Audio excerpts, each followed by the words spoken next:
Heja, Umkherat'ın Fergal Kurdi. Arkadaşlar Kürtçe derslerimize hoş geldiniz. Bundan sonra haftanın 3 günü, pazartesi, çarşamba ve cuma günleri hep birlikte en temelden başlayıp en ileriki seviyelere kadar Kürtçe öğreneceğiz.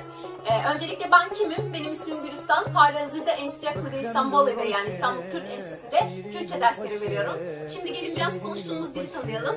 Kürtçe, Hint-Avrupa dil ailesine ait bir dil. Hint-Avrupa dil ailesinin İrani diller kolunda yer alıyor. Avrupa dilleri ve Farsça gibi diller Kürtçenin akrabaları arasında sayılıyor. Peki Kürtçenin kurmancı lehçesini öğreneceğiz dedik. Diğer lehçeler neler? Arkadaşlar Kürtçe 7 tane lehçeye sahip. Kurmancı, Kırmançki, Lekki, Lori, Sorani, Kelhuri ve Hevrami Kürtçenin diğer lehçeleri arasında yer alıyor. Bu dersler Kürtçesini geliştirmek isteyen Kürtler ve en baştan Kürtçe öğrenmek isteyen Kürt dostları için hazırlandı. Umarım siz de en güzel şekilde faydalanır, öğrendiğiniz bilgileri kendi yaşamınızda da kullanırsınız. Yeryüzündeki en temel haklardan biri ana dilini konuşma hakkı arkadaşlar. Gelin hep birlikte Kürtçeyi konuşalım. Evlerimizde, eşimizle, dostumuzla, çocuklarımızla Kürtçe konuşalım. Kendinize iyi bakın. Güminin hayır hoşiyle.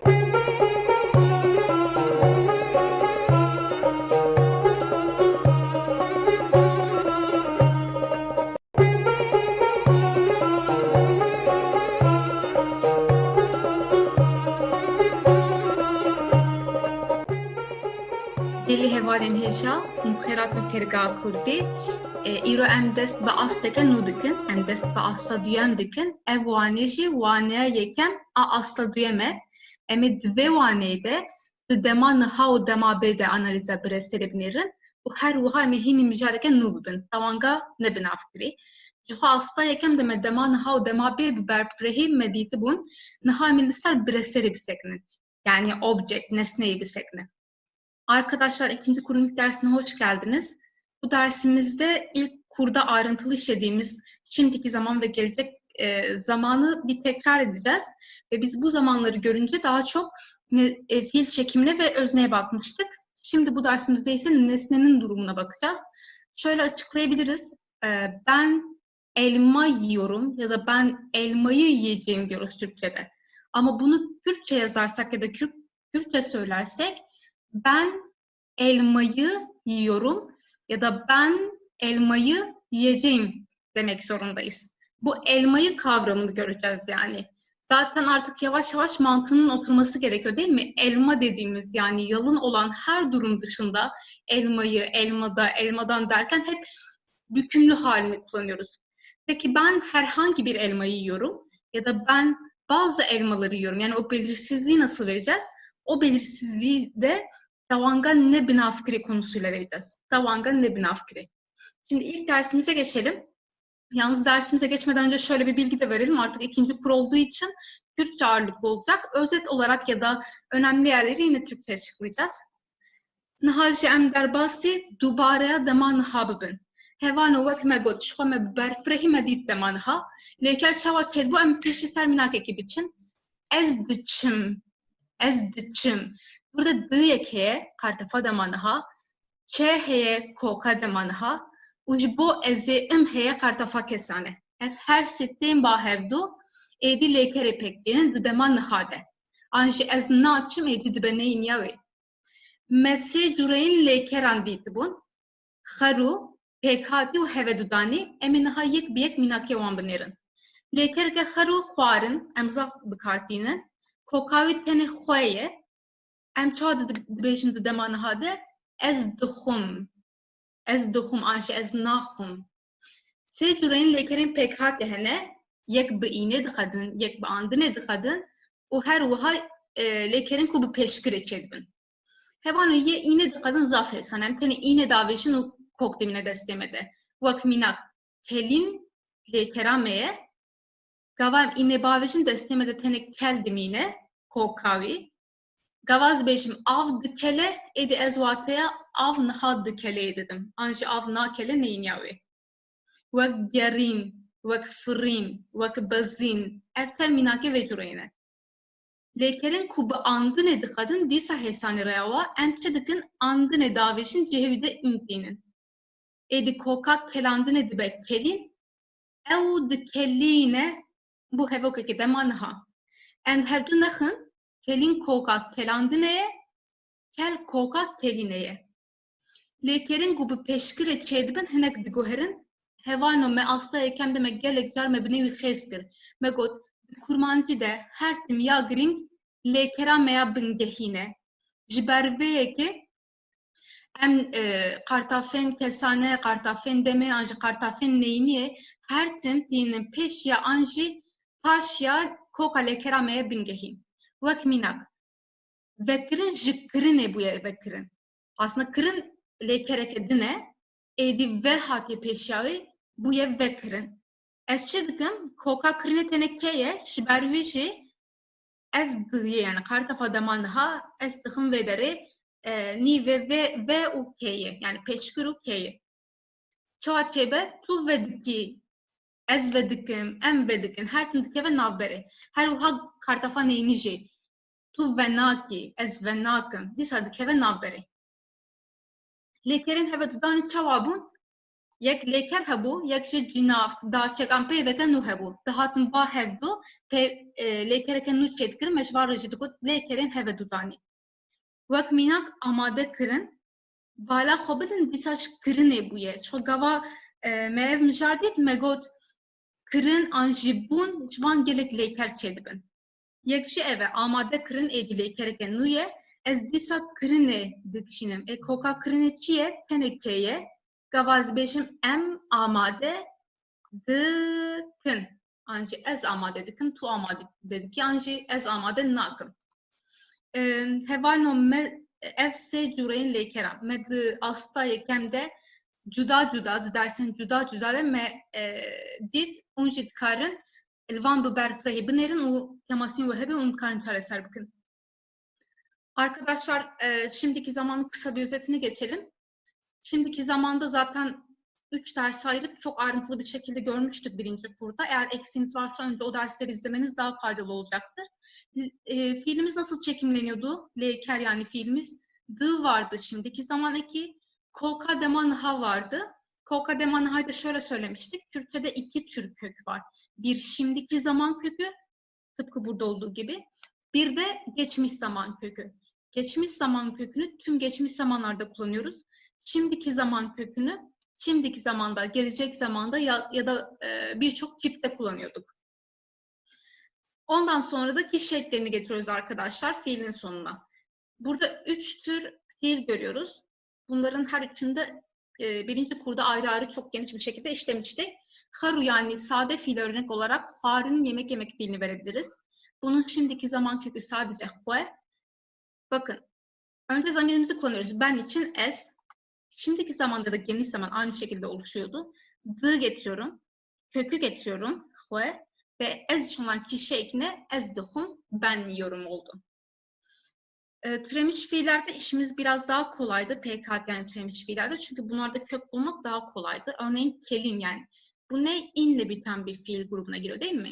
Ne demiştik? İnle biten bütün fiillerde sondaki ini atarak kökü elde ederiz. Her ne kadar sade fiillerde kökler düzensizse de bunlarda ini atarak direkt kökü elde edebiliriz.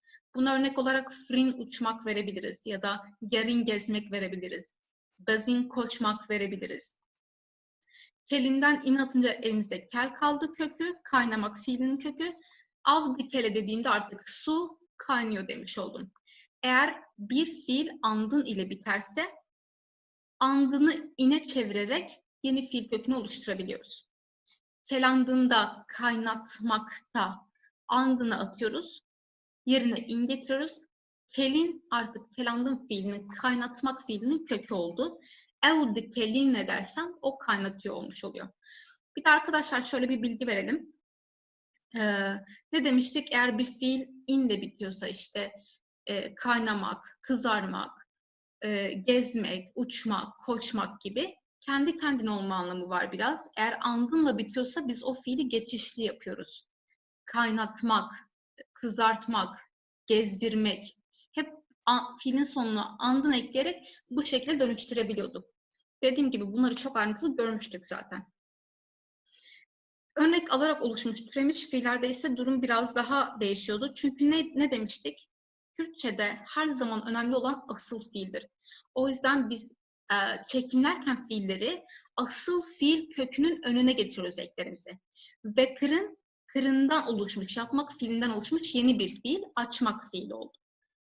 Ben dedim ki her zaman asıl fiil önemli. Kırın fiilinin kökü, yapmak fiilinin kökü sadece ke. O yüzden ben zaman ekini ya da olumsuzluk ekini ya da kişi ekini hep ke'nin önüne ya da arkasına getiriyorum. Benim için her zaman önemli olan asıl fiilim. Burada ve sadece bir örnek.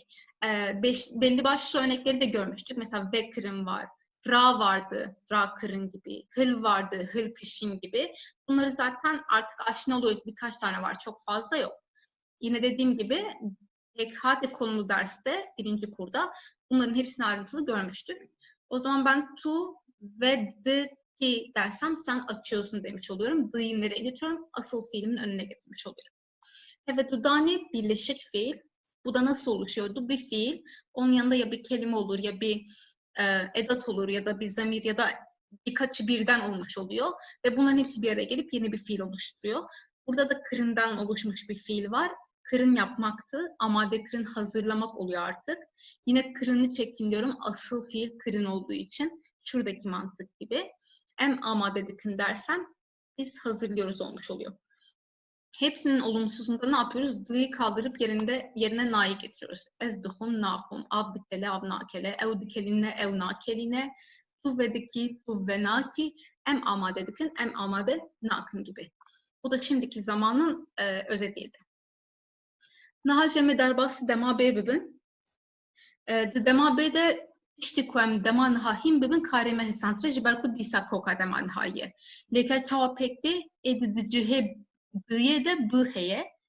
U koka dema naha heye. Disam koka dema naha bıkartini. U kartafa kesane heye. Çoğu me kalsek beri me ev leker ditibun. Koka vaçi me ditibun. Naham teni minakem wan binerin. Çava çetbet dema bey de gavaz beşim. Eze buxum. Burada d, anjime gotu bu ve, eftef, dema bey de deyim bikarani. De em diyer atkın cevi deşi. Bu dinin lekerame derkere peşeme. Eze buxum. Anji neyinyavi çubu, eze nexum. Av de bikele. Av de nekele. Ewe bikeline, ewe nekeline. Tuye beki, tuye beneki. Hevan dvırda şehne graştı göre, ev neka hemen şekli çedbin le gava le kerek bi peşkireki çebe em kartafa buye bikar nayne. Ya bıraksi gelekes devoka xoda bikartine em ne bejin evci şaşın le dı standart de em musa kabul dik. Yani kartafa buye em bikar nayne. Tuye veki, eze çekim, evi raze, vi şekli. Hevacudan hiç disab hemen şekli emi amade dikin. Vakımın got yani piştik hem koka deman hahim bibin ediyedin hesanın. Zaptışık naguhere em disaj birnekin neynya ve gneye çetbe. Hemut işten kubu bıye çetbin meçi dikir bıye davet cevide nedani. Vak senin necbo demabe. Gava ferman edecim. Gavaz bejim ve harne bukhwe. Eskarım disa bejim nexwe neyinyavi. Yani ez buye her gün davişim cevide nedinim. Evet arkadaşlar, gelecek zamanı da biraz özet geçelim. Burada eğer şimdiki zamanı iyi anlarsak işimiz çok kolay çünkü aynı kökü kullanıyoruz. Koka demanaha yani şimdiki zaman kökünü kullanıyoruz. Bir iki farklılık var. Tabii ki gelecek zaman olduğunu belirtmek için ne yapıyoruz? D'yi atıyoruz, yerine b getiriyoruz. Şimdiki zaman kökümüzü kullanıyoruz ve bir de kişi ekimizi kullanıyoruz. Bunların az önce köklerini tek tek ele almıştık. Bir de arkadaşlar gelecek zamanda bizim bazı edatlarımız var, zaman edatları. Gelecek zaman için d ya da burada yazmıyor ama v, bunlardan bazıları, hepsini kullanabilirsiniz. En yaygın olandır. Eze, bakın burada d'yi attım artık b getirdim. Eze buhum dersek ben yiyeceğim oldu. Av de bükele. Ne yapıyorum? D'yi atıyorum. Yerine b getiriyorum. Ya da eve bükeline, o kaynatacak. Tuye veki, sen açacaksın. Arkadaşlar burada gördüğünüz gibi herhangi bir b eki yok. Bunun sebebi ise yine birinci kurda ayrıntılı gördüğümüz bir nokta. Eğer bir fiil örnek alarak oluşmuşsa b'yı atıyorduk. B'yı atıyorduk. Olumsuzda yine kullanıyoruz. Tuye ve nekki olumsuz hali. Burada olumsuzluğu belirtmek zorundayız. Ama b'yı kullanmıyoruz. Kullanan bir sürü kesim var aslında ama standart olarak bunu kabul ediyoruz. Bunu tercih ediyoruz. Bileşik fiil yine aynı şekilde. Kök değişmiyor, hiçbir şey değişmiyor. Eme ama de bakın dersem biz hazırlayacağız demiş oluyorum. Peki. Disa me ev mücacı biber frehidit bu. Tavangan bnafkri. Em hinek jijyana xemmina kabidin. Ve kavaz beşim teça ve bave ve esfem dikim ku evve keseke jine. Yani meye zayandavi. Bak meye. Herkes bu xwazim cihê wê de nav bikarbînim. Ez bêjim mesela wek mînak zozan. Herkes bêjim keça zozan ev hinek kêm dimîne. Ji ber ku divê derê bitewînim. Çima divê bitewînim? Me hev jî dîtibû ziravekan de ya duyem her tin ditewe. Nexwazî çawa bêjim ez ê zozanê bitewînim? Ez ê bêjim keça zozanê. Çima ez êyê bikardînim? Ji wêyê êdî bu keça zozanê bi heman şekli hekel kes dîsa jimbe yani mebe bavê sultan na bavê sultanê. Hekez bêjim keça wî an ji bavê wî ez wî wîyê fem dikim ku ew kes mêr e. Zayenda wî nêr em wisa bêjin. Hekez bixwazim cînav na nav bikarbînim. Yani ez nav bidim, ez nebêjim wî. Ez diyar bikim ku ew kes ki ye. Ez çawa bêjim? Keça adar na, keça adarî.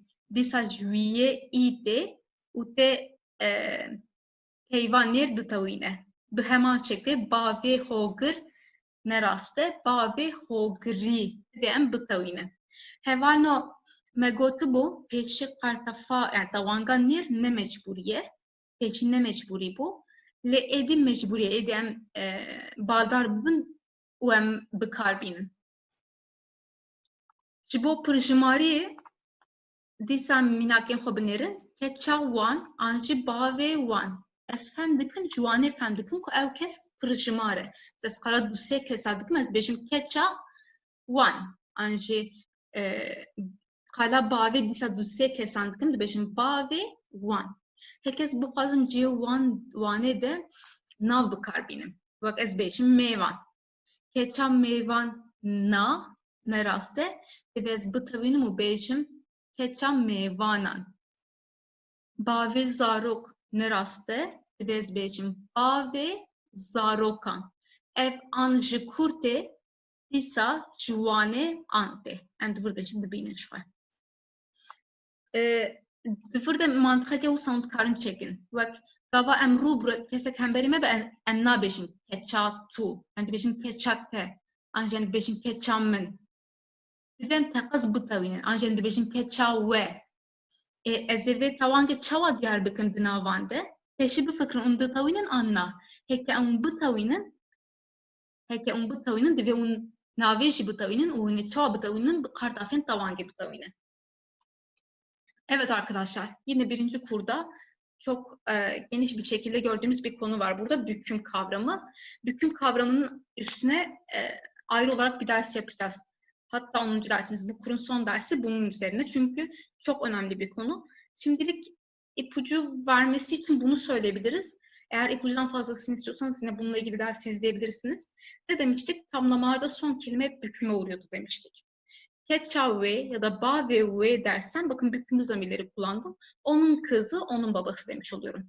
Burada onun dediğim o kişisi bir kadın. Çünkü kadın için olan büküm zamirini kullanmışım. Peki ben burada zamir değil de isim vermek istersem, o kişinin ismini belirtmek istersem nasıl söyleyeceğim? Örneğin burada iki örneğimiz var. Zozan, Sultan, ikisi de kadın ismi. Keça Zozane, yine bunu büküme uğratmak zorundayım. Ya da Bave Sultane, yine bunu büküme uğratmak zorundayım. Keçavi ya da Bavevi dersem anlıyorum ki o, yani vi dediğim kişi bir erkek. Çünkü erkekler için olan bükümlü zamiri kullanmışım. Peki ben yine bunun yerine isim kullanmak istersem Keça, Adari ya da Ba ve Hogri, yani bu isimleri büküme uğratmak zorundayım. Bir de şöyle bir şey demiştik. Önceden bu eril büküm eki zorunlu değildi. Yani biraz inisiyatife bağlıydı, opsiyoneldi. Ancak artık o kural değişti ve bunları mecburi tutuyoruz. O yüzden bir sürü kişi, yani kullanmayan bir sürü kişi görebilirsiniz çevrenizde. Ama dediğimiz gibi yani artık kullanılıyor. Eğer kastettiğimiz kişiler, yani onların dediğimiz çoğul, yani onlar diyorsak çoğulsa nasıl söyleyeceğiz? Techawan onların kızı, Bavewan onların babası. Benim yine isimlerde bu çoğulluğu vermem gerekiyor ve yine bükmem gerekiyor ikinci konumda olduğu için. Mevanan dersem misafirlerin kızı, Bave Zarokan dersem çocukların babası. Arkadaşlar az önce o elma örneğinde verdiğimiz gibi hani dedik ya elmanın, elmada, elmadan bunları söylerken hep büküm halini kullanıyoruz dedik.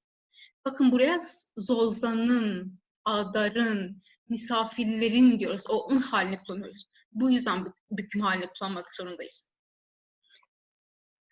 Evet. Şimdi nesne durumuna geçeceğiz. Bunları bir tekrar ettik. Çünkü artık göreceğimiz şeyler bu üç konuyla ilgiliydi. Em binerin çi dibêje, di dema niha û dema bê de bire ser ditewe. Hevano di dema niha û dema bê de. Ancî gava ez her ez, tu, ew, em, hûn, ew. Gava ez van bikarbînim, yani ez vaneka xer û bihêlim, divê bireseran min, anko nesneya min, objeya min her tim bitewe. Dihab xer û nayên bahevdû, duhab tewang nayên bahevdû. Em dîsa astektin me hin mînakan dabû, em dîsa li ser wan bisekinin, êdî me koka wan tevî fêm kir ez bawer dikim. Herkes bêjim ez dixwim, tamam ez dixwim êdî em hîn bûne tewakit be. Lê herkes tiştê ku dixwim bixwazim diyar bikim. Sêv wek mînak. Divê ez bêjim ez sêvê dixwim. Divê ez bireserê bitewînim. Min bi çi tewandiye? Bi qartafa tewandiye. Ez sêvê dixwim. An jî dema bê de ez ê sêvê bixwim. Divê em êdî bi vî şeklî bêjin. Em neka xerûne dihab xer û nayên bahevdû. Divê yek tewan dibe, dema niha û dema bê de jî bire ser ditewe. Kelandin. Kelandin. Heke tu dukelini tamam mevdît. Dıvır da proskrekt ne?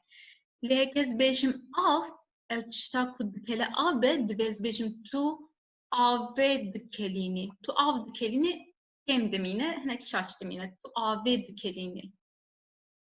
An jî tu yê bikelînî dema bêye, tu yê avê bikelînî edev dıvır de bire ser tewya ye. Hevanı bila bala ve bikişine melekera kelîne dîtibû lê dıvır de cih nagre. Kelîn, ji ber ku em nikarin bêjin. Ew lêker bire ser nagre, ne gergû hese, em ê berfirehî dîsa werin ser vê miçarê. Dîsa lêkera vekirînê, ew vedike tamam me fehm kir. Herkes pace bikarbînin, divê ez bêjim ew paceyê vedike. Hatta di devokame de êdî ev e bûye ê, wek em dibêjin ew pacê vedike, ez pacê vedikim, tu pacê vedikî, wek pacê, em wisa dibêjin, ya bi rastî ji vir tê, kok paceyê û em bi êyê ditewînin. Di dema bê de jî tu yê paceyê vekî, dîsa divê ez bitewînim bire sera xwe. Em amade dikin, tamam dıvır de tiştek tuneye.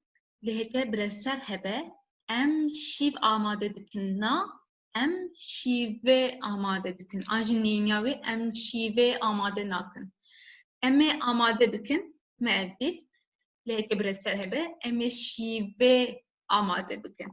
Yani dîsa tiştên me bi êye ditewin, tiştên nêr bi îye ditewin, tiştên pırjimar jî bi anê ditewin. Wek mînak ez karim vir de bêjim ez sêvan dixwim. Heke sêv jêkê zaftir be, ez dibêjim ez sêvan dixwim. Mesela ez du sêv bixwim, ez dibêjim ez sêvan dixwim. An jî ez ê sêvan bixwim. Divê ez her tim bitewînim. Arkadaşlar, burada çok önemli bir not var.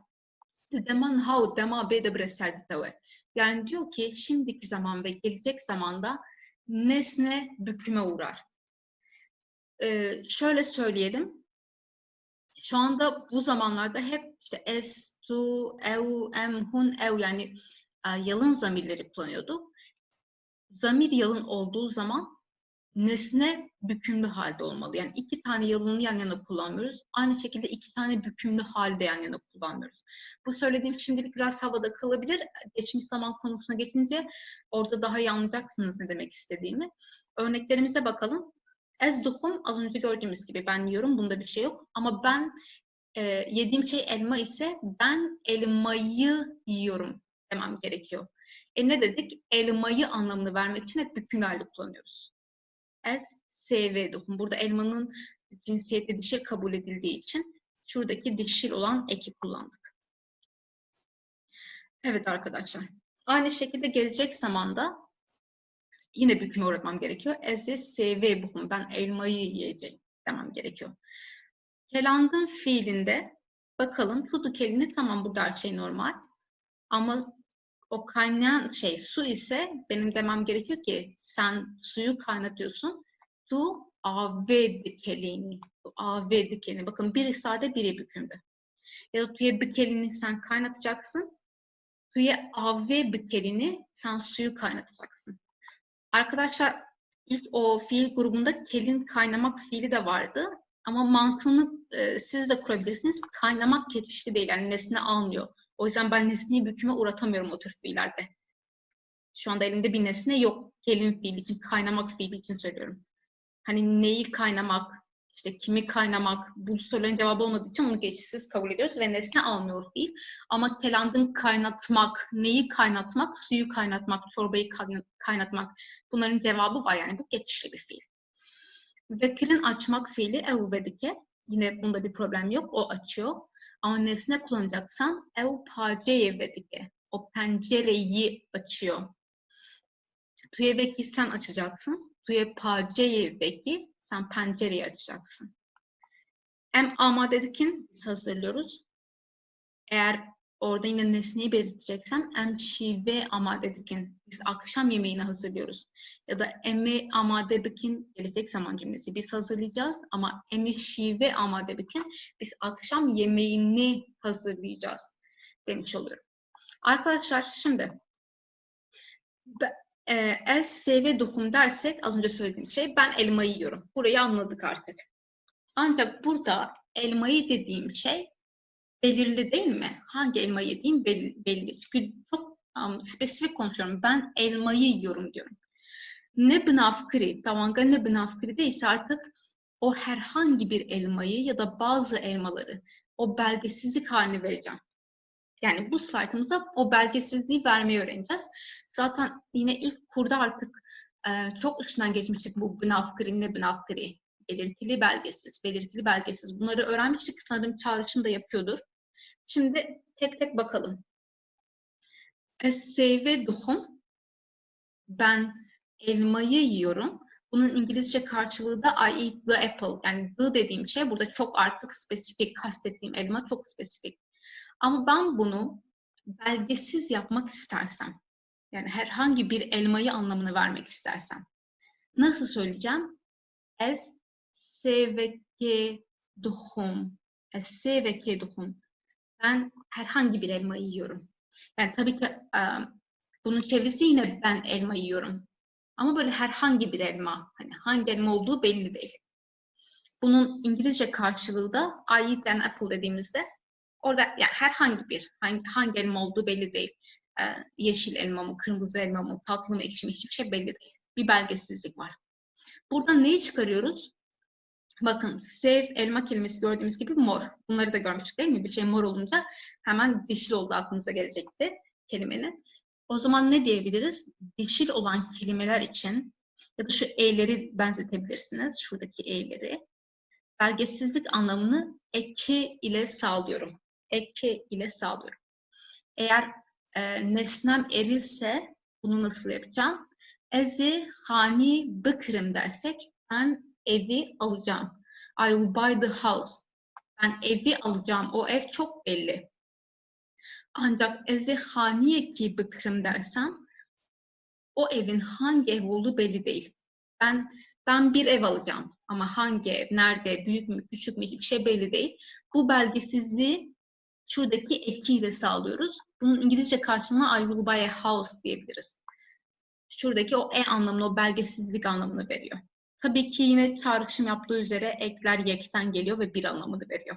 Yani tekillik anlamını veriyor. Peki nesnemiz çoğulsa nasıl yapacağız? Eğer belirtiliyse az önce gördük. Es sevaran benim, ben arkadaşları görüyorum. Burada hem çoğul yaptık hem de nesneyi büküme uğrattık. I see friends diyorum. Ancak ben bazı arkadaşları görüyorum demem için yine bükümlü hali ve belgesizlik halini kullanmam gerekiyor. Es hevalnan benim. Es hevalnan benim. Artık buradaki bu ınan, I see some friends, buradaki some anlamını veriyor. Yani bazı arkadaşları görüyorum. O bazı anlamını veriyor. Özetleyecek olursak arkadaşlar, eki, dişil ve tekil olanlar için kullanılıyor. Eki yine eril ve tekil olanlar için kullanılıyor. Inan ise çoğul olan durumlar için kullanılıyor. Şimdi bir de yine artık bizim klişemiz oldu. Bunların nereden geldiğine bakalım. Çok basit arkadaşlar. Ek, ın hep gördüğümüz şeyler. Biri ek, yekten geliyor, tekillik veriyor. In, hından geliyor, çoğulluk veriyor.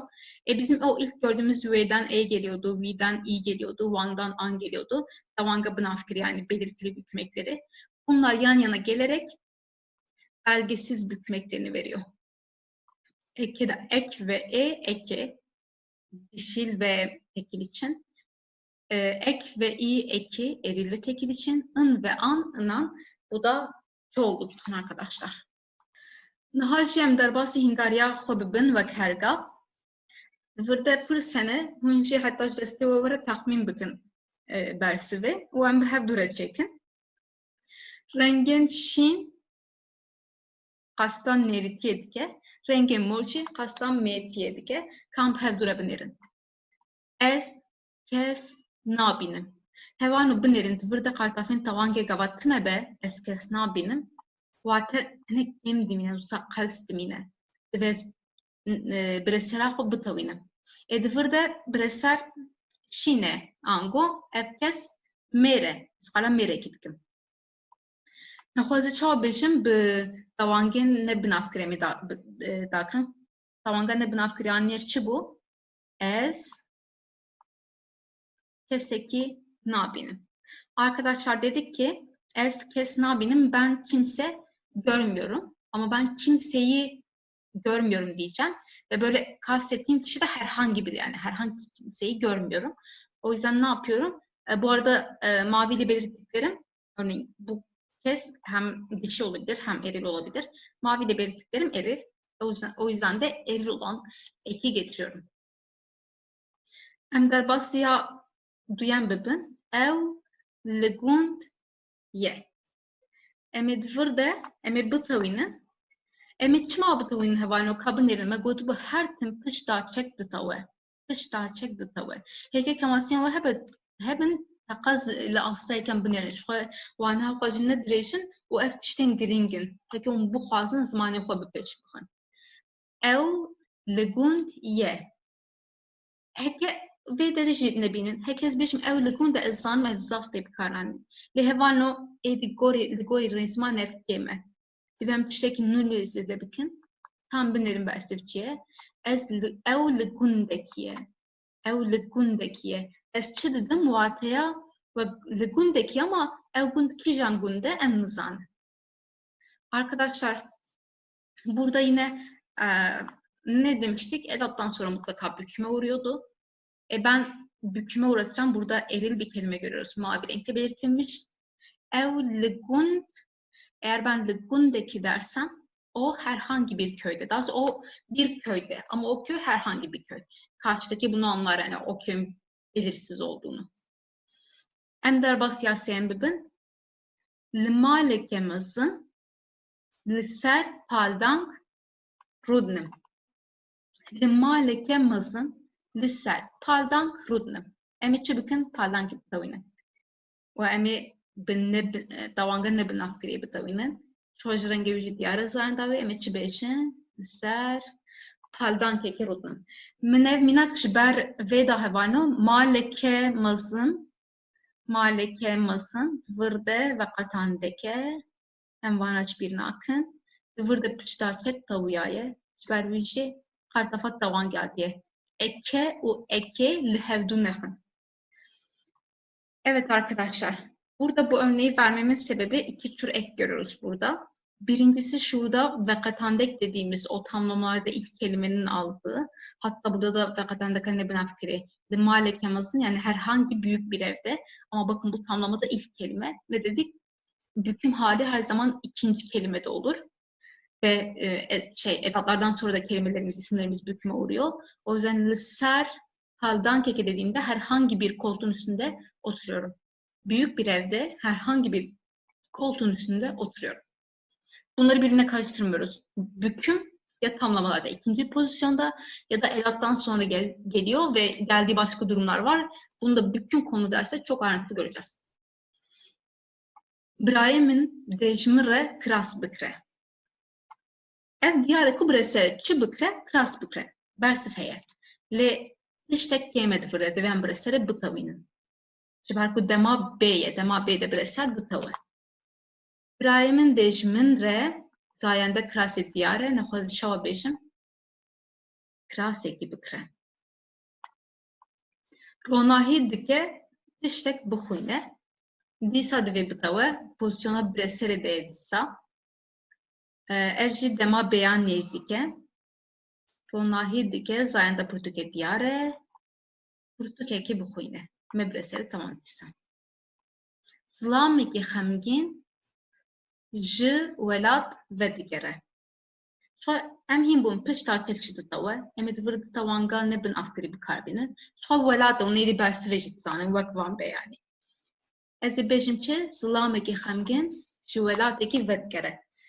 Min ev mînak ji bo vê da hevano zilamekî welatekî. Em du hep ekî dibînin lê li hevdû nexin. Zilamekî xemgîn divir de veqetan dike, ji welatekî divir de tawange. Arkadaşlar burada iki tane eki görüyoruz. Yine bir tanesi o zilamekî xemgîn üzgün bir adam ama burada ilk pozisyonda olduğu için veqetan dek almış. Burada ise edattan sonra geldiği için büküm eki almış. Jivelateki vetkere. Bir ülkeden dönüyor.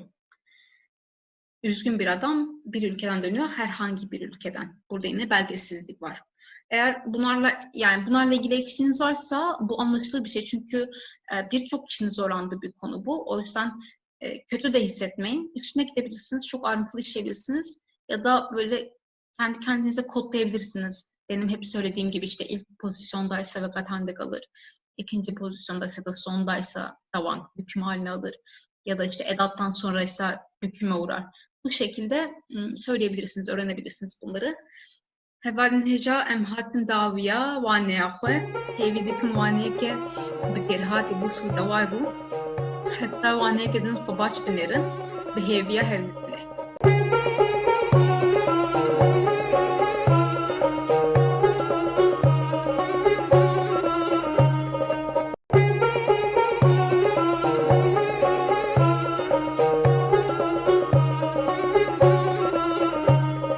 Eli hevalin heca umqeratın ferga kurdi ev waneya duyem a asta duyeme ve waneyde emekin gihanekin bingehin bibinin gihanekçi bu peşen bersva ve pirsebidin gihanek hevalno hevokan anji peyvan bi hevdure gredide yani em tiştenkin em bisaya gihanekan edi direj dikin hevokin direj kompleks saz dikin ve waneyde eme gihanekin demki binerin yani aliye deme ve eme bi hevdure grebidin.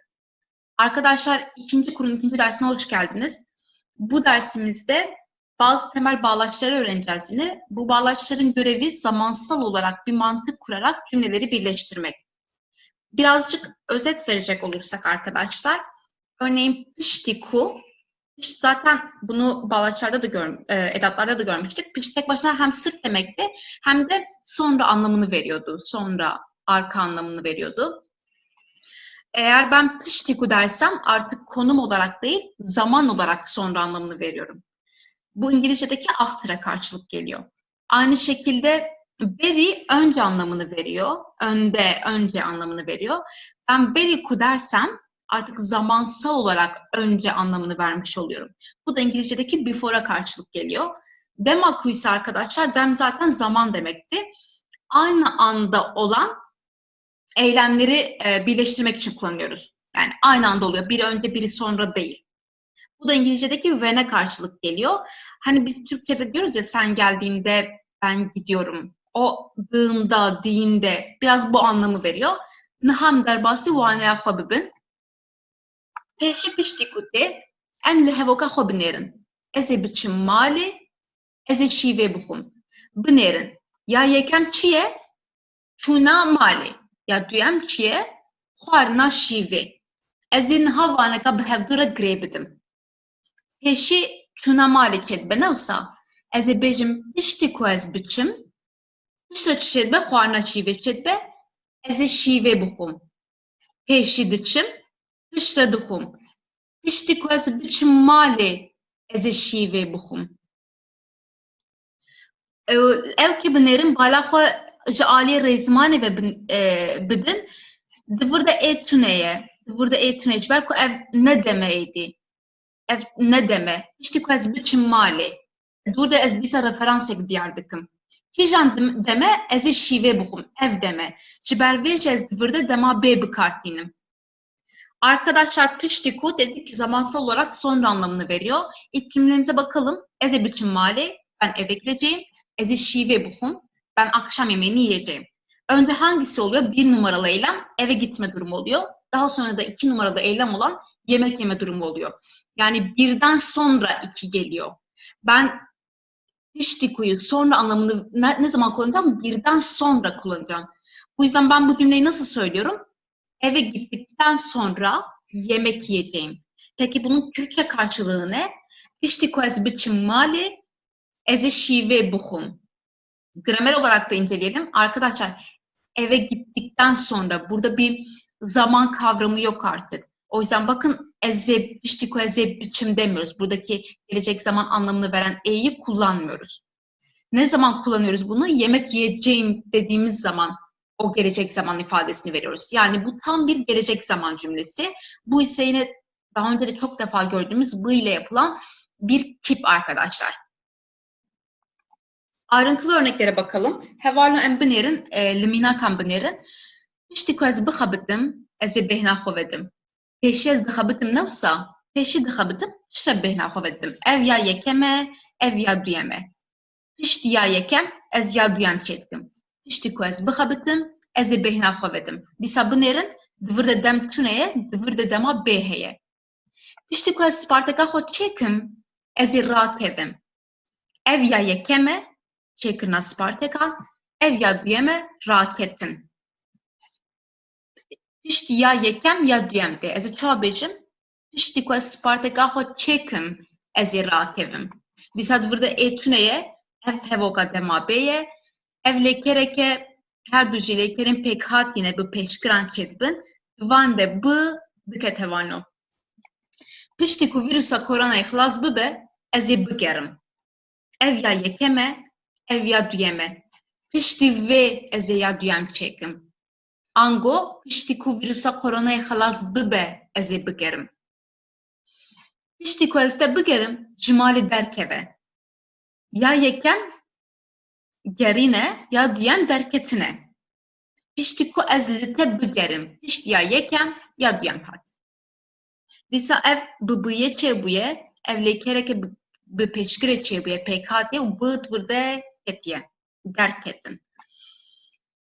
Piştî ku birayê min paqijî bike, ew ê ji min re qehweyekî çêke. Ya yekem çi ye? Paqijkirin e. Birayê min pêşî paqij bike. Ya duyem çi ye? Qehwekî çêke. Ez çi dibêjim? Piştî ya yekem ya duyem de, piştî ku birayê min paqijî bike, ew ê ji min re qehweyekî çêke. Arkadaşlar gördüğünüz tüm cümleler piştiku, yani bu yapıldıktan sonra bu olacak gibi bir cümleler. Hepsinde dediğimiz gibi piştikuyla kullandığım, yani bu bağlaçla kullandığım cümlelerde bir zaman kavramı yok. O gelecek zaman kurmadım bunlarla ilgili. Hepsinde ikinci cümlede var. Hepsinde birinci eylemden sonra ikinci eylem gelecek. O yüzden birinci eylemden sonra ben o sonra ifadesini kullanıyorum.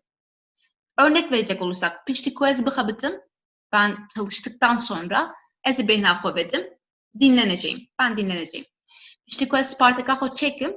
Ödevimi yaptıktan sonra ez rakevim. Uyuyacağım. Piştiko virüsa koronaya xalas bibe. Koronavirüsü bittikten sonra ez bıgerim. Ben gezeceğim. Piştiko ez bıgerim. Seni aradıktan sonra jimale derkeve. Evden çık. Bakın bu da bir emir cümlesi. Gördüğünüz gibi gelecek zaman olmak zorunda değil. Ama bildiğimiz bir kalıp olması lazım. Burada örneğin emir cümlesi var. Bunları da görmüştük. Nasıldı mesela? Emir cümlesi de b ile oluşan bir yapıydı. O yüzden örnek alarak oluşmuş. Fiillerde o b düşüyordu. Derkeve. Burada artık b'yi görmüyoruz. İşte İbrahim'in kalkışı bike. Abim temizlik yaptıktan sonra evcimre kahve içecek. O bana bir kahve yapacak. Yine burada gelecek zaman cümlesi görüyoruz. Yine gelecek zaman da bu ile oluşan bir yapı, fiilimiz.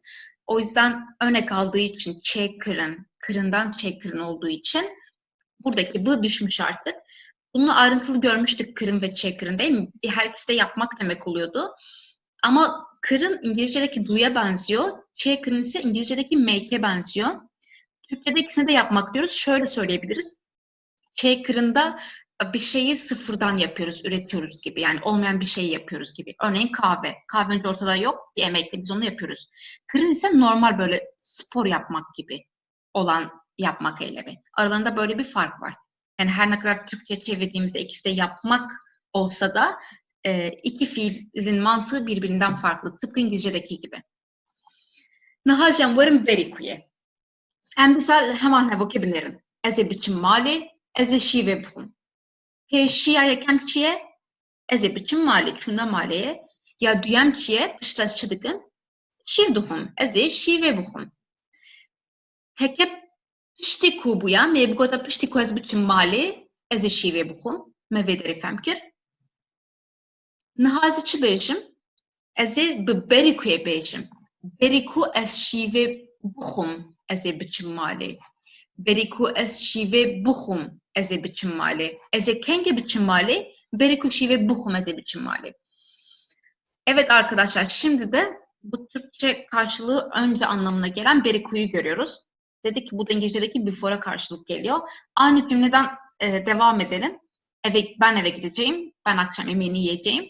Şimdi önce dedik ki ben eve gittikten sonra akşam yemeğini yiyeceğim. Burada da diyeceğiz ki ben akşam yemeğini yemeden önce eve gideceğim. Tamamen ters mantık birbirine. Önceden ne oluyordu? Birden sonra kullanıyorduk. Yani sonra anlamını vermek için. Şimdi ise ikiden önce olmasını bastıracağız. İkinci olaydan önce olmasını bastıracağız. Bunu neyle sağlayacağız? Beriku ile sağlayacağız. Beriku ez şive buhum. Akşam yemeğini yemeden önce. Eze biçim mali. Ben eve gideceğim. Yine aynı şekilde görüyorsunuz burada zamansal bir kavramdan çok bir kip var. Burada ise gelecek zaman var. Akşam yemeğini yemeden önce eve gideceğim. Ne yaptık? İki tane farklı cümleyi zamansal mantığına göre birbiriyle birleştirdik. Daha uzun, kompleks bir cümle kurduk. Nahalci emli minakem berikuye binerin. Beriku deyamın biçe suke evi biçe mala ciranan. Kabınerin. Peşi çıdık evde. Peşi çıdıke. Ben webbinin. Peşi diçe mala ciranan. Peşi diçe suke. Kabınerin. Beri biçe suke diçe mala ciranan. Emi çava grebidin. Beri kudeyamın biçe suke evi biçe mala ciranan. Disa cihe ku bukhane geçettin demek diyar nakın. Ya hevoka diyem demek gerdike. Beri ku ez razım divi ez vi kari bikadinim.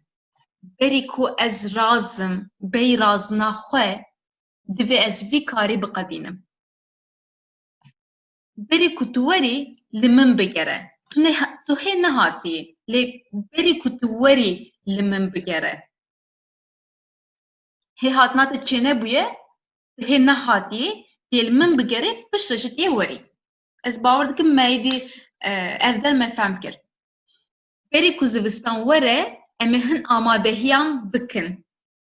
Pêşî em amadehi dikin piştre zivistan têne wisa.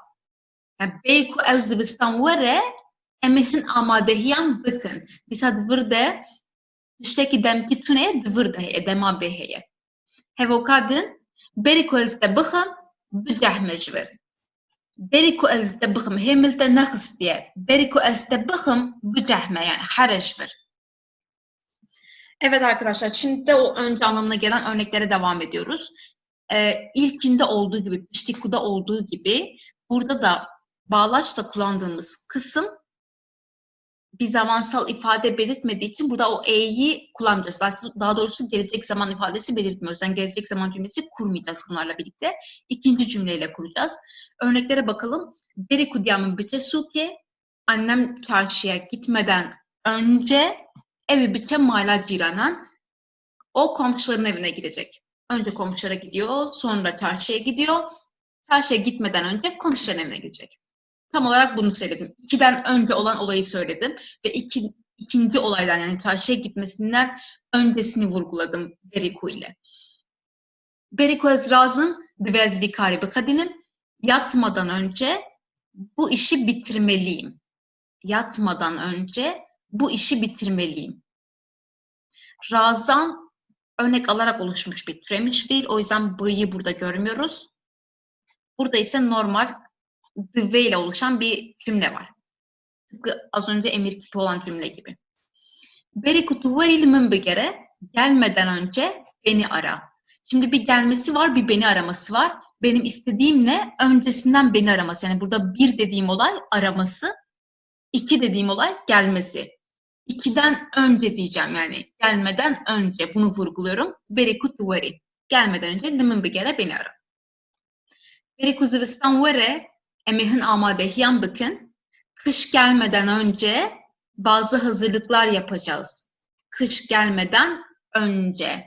Önce hazırlıkları yapıyoruz. Daha sonra kış geliyor. Birinci olay hazırlık, ikinci olay kışın gelmesi. Kış gelmeden önce yani ikinci olay gelmeden önce bir olacak. Emehin amadehiyan bakın. Beri kuezde bıkım bıcehmeçvir. Seni dövmeden önce bıcehmeçvir biraz idiom böyle yani defol buradan anlamına geliyor. Seni dövmeden önce defol buradan. Bunu söylüyorum. Yine seni dövmem örneğin bu cümlede sonra olacak bir şey. İkinci olay. O yüzden o ikinci olaydan önce defolması. O yüzden ne diyorum? İkiden önce yani seni dövmeden önce diyorum burada. Em werin demakuye. Med astaya kem de ev mişar diyeti bu. Med naha cardin lebineri. Ligori mantığa demeye mübineri. Es de dibinim. Es kev hoş dibim. Hevanu divan her du hevokan deci. Emin havaneka grebidin. Ledi her du hevokan deci. Ez naxwazim bine kîjan pêşî çêbûye kîjan piştre çêbûyê xêz bikim. Ez dixwazim çi bêjim her du di heman demê de çêdibin. Dîtina min û kêfxweşiya min. Bi hev re çêdibin. Ji ber wî ez wek kîjan pêşî, kîjan piştre wek vê nanêrim yani. Ez wek heman demê de çêdibin lê dinêrim û çawa dibêjim dema ku ez te dibînim ez kêfxweş dibim. Arkadaşlar bu demaku zaman anlamı aynı zamanda oluşma anlamı veriyordu ve birinci kurda bunu görmüştük. Biraz değinmiştik buna. Cümlelerimize bakalım. Es dibinim, ben seni görüyorum. Es kefhoş dibim, ben mutlu oluyorum. Arkadaşlar bakın ben seni görüyorum. Ne oluyor burada? Nesne büküme uğruyor. Ne demiştik? Şimdiki zaman cümlesinde ya da geniş zaman cümlesinde ya da gelecek zaman cümlesinde nesne büküme uğrar demiştik. Bükümlü halde kullanılır. Burada da örneğini görüyoruz zaten. Şimdi zamansal olarak bakalım bu iki kavrama. Seni gördüğümde mutlu oluyorum. Tam olarak demek istediğim şey bu. Bunu nasıl birbirine bağlayıp tek cümle yapıyorum? Demaku ile yapıyorum. Demaku estedibinim, seni gördüğümde eski hoş dibim, mutlu oluyorum. Bunu gava ile de söyleyebiliriz. Bu da çok yaygın. Gava estedibinim, eski hoş dibim. Bu diğerlerine nazaran biraz daha Türkçe mantığa yakın yani. Nasıl şöyle ki burada belirtmek istediğim, altını çizmek istediğim şey hangisinin önce ya da sonrası olması değil. Altını çizmek istediğim şey o seni görünce mutlu olmam, aynı anda olmaları, mutluluğumun o seninle gelmesi. O yüzden burada hangisi önce hangisi sonra diye bakmıyorum. Direkt seni gördüğümde mutlu oluyorum diyorum. Nahajı emminaken dema kuyabilirim. Dema biharte kulilk vedibin. Dıvırda ya green boğumun kijan peşi, kijan paçin ne ebe. Ev ve buna kulilkan bi bihar çekti. Evet. Şber veje dema kuye ve kredidim. U hevalname gotubuş bu dema kuye bi taybeti ev ku hinek opsiyonele medastayken de gotubu un hacı dibinin şvay. Kutneye. Und karim bejin dema kuji, und karim bejin gavaç, und karim bejin demaçi. Dema biharte kulilk vedibin. Mina kadın dema kuam verin cemhev em hevdu hem bezbikin. Disa ya green kijan peşi kijan piçrenne eve ya green çiye ev du bu yer civak hevin ez binevi xezdikim. Çiber vi ez bit dema kuye ve kredidim her du hevokan. Dema ku ez linçeyan dinerim ez aciz dibim. Disa ya green kijan peşi kijan piçrenne eve ya green acizyamın u nerinan minan nuçeyan bi heman demeçek be. Evet, çiber vi ez disa dema kuye bir kartinim. Dema ku ez dengê diya xwe dibîzim, ez pir kêf xweş dibim. Dîsa ya girîng pêşî piştre eve ya girîng çiye kêfxweşiya min û işte bîstina dengê diya min e. Ev bi heman şeklî, heman demê de çêdibin ev e. Dema ku gundê min tê bîra min, girî dikeve qirka min. Dîsa ez naxwazim bêjim pêşî işte girî ket qirka min an jî pêşî gundê min hat bîra min. Ez vanika naxwazim bêjim. Ez dixwazim bêjim yani heman demê de çêdibin ev tişt. Ne girîngek kîjan pêşî kîjan pişre. Bu yer ji bo min girîngin. Ji ber ez dîsa bi dema kuye ve kredidim. Arkadaşlar şimdi dema kuye ile ilgili olan cümlelere bakalım. Dema biharte kulilk vedbin. Bahar geldiğinde çiçekler açar. Böyle söyleyebiliriz. Bunu dediğim gibi Türkçe mantığa motomot çevirebiliriz. Yani o dığında anlamını verdiği zaman kullanabiliriz dema kuyu. Burada ku'nun olmadığını görüyoruz. Çünkü bunu birinci kurda söylemiştik. Ku birçok yerde opsiyonel aslında. Dema ku'da da hem dema diyebilirsiniz, hem dema ku diyebilirsiniz, hem gava diyebilirsiniz. Hep aynı anlamı verecek. Dema ku'm verin cem hev, em hevde hem bezbikin. Yan yana geldiğimizde birbirimize sarılacağız. Bunu söylüyorum. Biz yan yana geldiğimizde birbirimize sarılacağız. Burada öncesi hangi olay, sonrası hangi olay önemli değil. Önemli olan o, yani hemen hemen aynı anda oluyorlar. Önemli olan bu. O yüzden önce ya da sonra diye altını çizmeme hiçbir şeyin gerek yok. Dema ku ez nûçeyan dinerim, ez aciz dibim.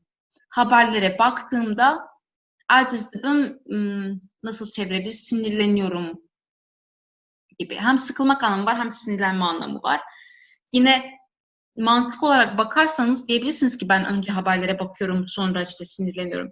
Ama benim altını çizmek istediğim şey bu değil. Önemli değil. Burada vermek istediğim şey haberlere bakınca sinirli olmam. O yüzden dema ku ile bağlıyorum. Bunu böyle de çevirebilirsiniz. Dema ku'nun kendinlerim yani haberlere baktığımda ya da haberlere baktığım zaman. Bu da direkt motomot çevresi oluyor zaten. Dema ku ez dengê diya xwe dibîzim, ez pir kêfxweş dibim. Annemin sesini duyduğum zaman ya da annemin sesini duyduğumda çok mutlu oluyorum. Dema ku gundê min tê bîra min, köyüm aklıma geldiğinde girî dikeve qirka min. Boğazım düğümleniyor gibi düşünebilirsiniz bunu. Girî dikeve qirka min bu bir idiom, deyim yani. Boğazım düğümleniyor. Buna benziyor anlam olarak. Yine benim için önemli olan işte önce köy mü aklıma geliyor, sonra mı boğazım düğümleniyor? Bu değil kesinlikle. Aynı anda olması. O yüzden bunları dema ku ile birbirine bağlıyorum. Em nihacı hindariye xwe binêrin, hevalno dibe hindariyede em ê bi du şeklan em ê hevokên xwe saz bikin. Bi berî ku ye û bi piştî ku ye. Em binêrin û jî pêçî bi xwe bifikirin. Ez ê spartêka xwe çêkim, îpûcekê piştre, ez ê li fîlmekê temaşe bikim. Em ê bi her du şeklan jî çêkin. Nihan bir yer bidin, ya yekem eve ne olsa Spartaka çêkirina Spartakan, ya duyem çiye temaşekirina fîlmê. Nexwaz karim bêjim Pişti yekem duyemti. Anci beri duyem yekemti. Em bi her du şiklan jî çêkin. Em binêrin. Piştî ku ez sparteka xwe çêkim, ez ê li fîlmekê temaşe bikim. Bereva jî vê hevokê çiyevalino nexwe wek mantık berê ku ez li fîlmekê temaşe bikim, ez ê sparteka xwe çêkim. Ne wisa? Berê ku ez fîlmekê temaşe bikim, ez ê sparteka xwe çêkim. Niha bi heman şeklê em ê vê jî çêkin. Em ê bexdanûsan biçînin ya yekem û em ê wan bifroşin ya duyem. Piştî yekem duyem tê, berî duyem yekem tê. Nexwe em dikarin çawa bêjin? Piştî ku em bexdanûsan biçînin, em ê wan bifroşin. Piştî yekem duyem hat. Niha jî em ê bêjin berî em wan bifroşin, em ê biçînin. Berî ku em bexdanûsan bifroşin, em ê wan biçînin. Di hevoka din de jî havîn dibe, hewa zav germ dibe. Ez naxwazim binê evkê xêz bikim pêşî havîn tê an piştrekê ez naxwazim binê vê xêz bikim. Ez dixwazim çi bêjim? Germbûna hewayê bi havînê çê dibe. Nexwazê çi bikim? Ez ê bi dema ku yê ve bi hevdûrekirê bidim. Dema ku havîn dibe, hewa zav germ dibe. Ancak ez karim bêjim dema havîn dibe, hewa zav germ dibe. Ancak gava havîn dibe, hewa zav germ dibe. Hemen işte. Arkadaşlar bu cümleleri her iki yolla da birleştirdik örneklerde bugünkü alıştırmamızda. Bir de Türkçe olarak özet geçelim. Ez ê sparteka xwe çêkim, ödevlerimi yapacağım birinci olay. Piştre ez ê filmekî temaşe bikim. Sonra bir film izleyeceğim. Şimdi birincisi ödev yapmak, ikincisi film izlemek. O zaman ben bunu nasıl söyleyebilirim? Ödevlerimi yaptıktan sonra film izleyeceğim ya da film izlemeden önce ödevlerimi yapacağım. Her iki şekilde de yaptık. Her iki şekilde de oluşturduk. Piştî ku ez sparteka xwe çêkim, ez ê li filmekî temaşe bikim. Ödevimi yaptıktan sonra film izleyeceğim. Berî ku ez li filmekî temaşe bikim, ez ê sparteka xwe çêkim. Bir film izlemeden önce ödevimi yapacağım. Aynı şekilde oluşturduk. Şimdi aynı şekilde ikinci cümleye bakalım. Em ê bexdanûsan biçînin, maydanozları biçeceğiz, biçmek. O em ê wan bifroşin ve onları satacağız. Şimdi önce maydanozları biçiyoruz. Daha sonra da onları satıyoruz. Birincisi biçmek, ikincisi satmak. Birden sonra iki geliyor. İkiden önce biri geliyor. Şimdi bunu cümleye döküyoruz artık. Piştî ku em bexdanûsan biçînin, maydanozları biçtikten sonra em ê wan bifroşin, onları satacağız.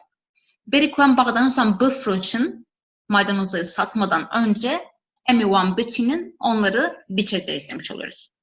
Son örneğimiz havîn germ dibe, havîn dibe, hewa zav germ dibe. Yaz oluyor, hava çok sıcak oluyor. Şimdi burada benim için yani anlam olarak ben şeyi söylemem değil mi yani? Önce yaz gelecek, sonra hava ısınacak. Benim için önemli olan bu değil. Benim burada altını çizdiğim şey havanın ısınmasının yaz ile birlikte olması, yazın gelmesiyle olması. O yüzden berî ku ya da piştî ku demiyorum. Ne diyorum? İşte yaz geldiğinde havalar ısınıyor ya da yaz geldiği zaman havalar ısınır. Bunu söylüyorum. Dema ku havîn dibe, hewa zav germ dibe. Hava çok ısınıyor. Hêlî hevalên hêja em hatin dawiya waneya xwe.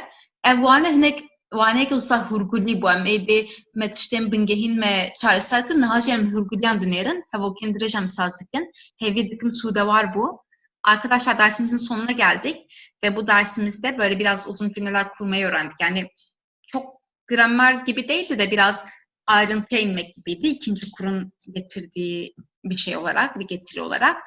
Bir dahaki dersimiz yine haftaya Perşembe günü olacak. O zamana kadar kendinize iyi bakın arkadaşlar. Eğer bunlarda sıkıntı çekiyorsanız, örneğin gelecek zamanda ya da şimdiki zamanda, geniş zamanda, bunlarla ilgili çok ayrıntılı derslere zaten birinci kur derslerinden ulaşabilirsiniz. Onu da hatırlatmış olalım. İyi günler arkadaşlar.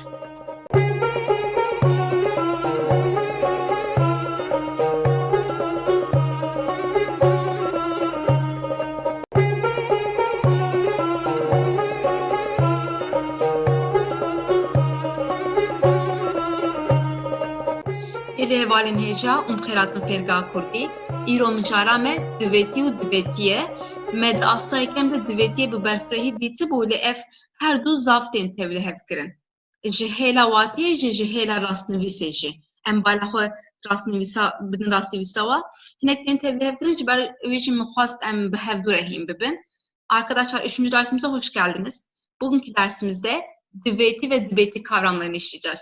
Debate'i tanıdık gelecek çünkü birinci kurda ayrıntılı bir şekilde görmüştük. Zorunluluk gibi olduğunu öğrenmiştik. Ancak bu iki kavram hem yazılış olarak hem de anlam olarak biraz karıştırılıyor. O yüzden ikisini birlikte öğrenelim istedim. Debate dediğimiz gibi zorunluluk gibi, debate ise arkadaşlar biraz olabilite, ihtimal belirtiyor bize. Şimdi kullanımlarına bakalım. Em derbasi vanaya xwe bibin. Pêşî em hinek divê dubare bikin. Em mînakek bidin, divê ez biçim. Çi tê fehm kirin? Gavaz bêjim divê ez biçim, diyar e ku ez mecbûrim ku biçim. Ez hekez neçim tiştekî xirabê çêbe. Divê ez biçim. Pêşî divê tê, piştre kirde tê ji bo hevoka me ez û piştre jî pêveber tê. Biçim. Evê dî di hevokê de bu pêveber. Ev lêkera çûnê çawa tê kişandin? Bi heye ji bo erenî, ne heye bo neyînî, rayeka dema niha heye çe û qartafa kesanehiye wek mînak divê ez biçim ji bo li gorî ezê hatiye kişandin. Hevano bînin bîra xwe me çi gotibû? Hemû dem û raweyên ku bi biyê çêdibin em çawa neyîniya wa bi dest dixin? Gava em biyê radikin, cêwî de netînin, ew ê dî dibe neyînî. Ev di dema bê de jî wisa ye, divêtî de wisa ye, ferman de wisa ye, gava ez dibêjim biçe. Ew dibe ferman, neyîniya wî çawa ye, dîsa ez biyê radikim dibêjim neçe. Her tim bi diçe, netî dibe neyînî. Em lêkera yekem binêrin çûn lêkereke ku zaf tê bikaranîn, koka wî tenê çêye, divê ez biçim. Divê tu biçî, divê ew biçe, divê em hûn ew biçin. Li gorî kesan, li gorî kirdeyê, qartafên kesan tê hevano. Wekî din cihê divê her tim aynî ye, kirde xerû ye, lêker li gorî kirdeyê tê kişandin. Em li lêkereke din binêrin, xwarin, koka wî tenê xwe ye, em ê neyînî bikin vê lêkerê, em ê çawa bêjin? Divê ez nexwim, divê ez nexwim, divê tu nexwî, divê ew nexwe, divê em nexwin, divê hûn nexwin, divê ew nexwin. Tenê bi rabû cêwî de nehat. Ew qas. Em li lêkereke pêkhatê binêrin, rabûn ji bûnê bûye rabûn, diyar e ku bi pêşkirê çêbûye, di waneya borî de jî me dubare kiribû heke lêkerek bi pêşkirek çêbe, ew bi naye bikaranîn. Ew bi êdî dikeve. Lê ne tê bikaranîn. Em mînakan binêrin, divê ez rabim, divê tu rabî. Binêrin di navber de rabibim em nabêjin, rabim. Divê tu rabî, divê ew rabe, divê em hûn ew rabin. Hekez bixwazim neyînî bikim, divê ez diyar bikim ku ew lêker neyînî ye. Ez ê çi bikim? Ez ê neyê tênim bînim navbera ra û bêyê. Ra û koka dema niha. Divê ez ranebim, divê tu ranebî, divê ew ranebe, divê em hûn ew ranebin. Ew qas hadiye, divêtî ew qas bu. Arkadaşlar divê'yi zaten birinci kurda ayrıntılı görmüştük. Birazcık da özet geçelim burada. Kullanım olarak dedik ki zorunluluk gibi, örneğin gitmeliyim, gitmemeliyim, yemeliyim, yememeliyim. Bunu ifade ederken kullanıyoruz. Başta her zaman divê'yi kullanıyoruz. Divê, tuttuk bunu. Sonra kirde yani öznemiz geliyor. Örneğin ben için ez, divê ez. Sonra da yüklemimiz gelecek. Örneğin çün gitmek fiili için divê ez biçim, ben gitmeliyim oldu. Peki bu biçim, yüklemim nasıl oluyor? Hani fiilim hangi şekilde kullanılıyor, çekimleniyor? Divêtî için bı geliyor başa. Eğer olumsuz yapacaksam bı'yı atıyorum yerine ne getiriyorum? Şimdiki zaman kökünü yine kullanıyorum.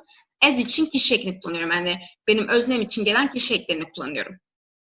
Bir de arkadaşlar bunun altını çokça çizmiştik. Sadece divêtî'de değil. B ile ilgili olan bir sürü biz kip de gördük, zaman da gördük. Bunların hepsinde olumsuz yaparken b'yı atıp yerine ne getiriyorduk? Örneğin emir kipinde böyleydi. Gelecek zamanda böyleydi. Ya da yakın gelecek zaman mesela ezdikim biçim gitmek üzereyim. Orada b'yı gördüğümüz her zaman b'yı atıp yerine ne getirerek olumsuz yapabiliriz cümlemizi.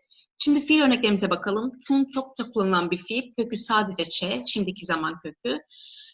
Arkadaşlar gördüğünüz gibi şimdiki zaman kökünü bir sürü yerde kullanıyoruz. Yani sadece şimdiki zamanda değil. Bunu da çokça belirttik. O yüzden bunu şu aşamada, ikinci kurda ezberlemeniz önemli.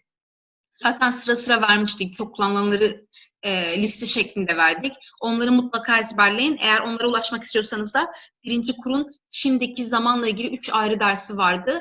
Onlara bakabilirsiniz. Orada liste şeklinde var. Şimdi örneğimize bakalım. Ve ez biçim ben gitmeliyim. Artık sadece özneye göre çekimleyeceğim fiilimi. Bu ve şimdiki zaman kökü aynı kalıyor. Özneye göre kartafa kesane çeşitli işte kişi eklerini getireceğim. Ve ez biçim, ve tu biçi, ve ev biçe, ve em hun ev biçim. Başka bir çok kullanılan fiil, huarın yemek yemek fiili. Bunun şimdiki zaman kökü sadece hue. Şimdi burada olumsuz yapacağız. Ne yapıyoruz? Sadece b'yı atıp yerine ne getiriyoruz?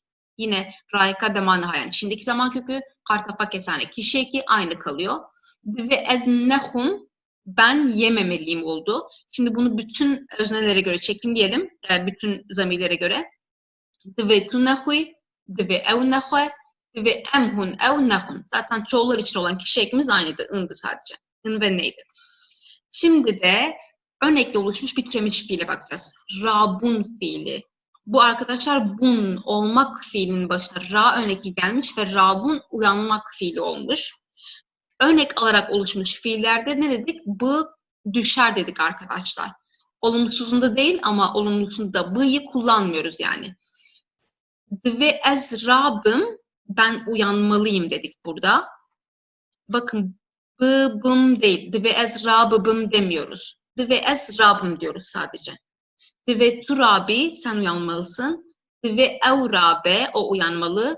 Ve emhun ev rabın biz uyanmalıyız. Siz uyanmalısınız, onlar uyanmalılar.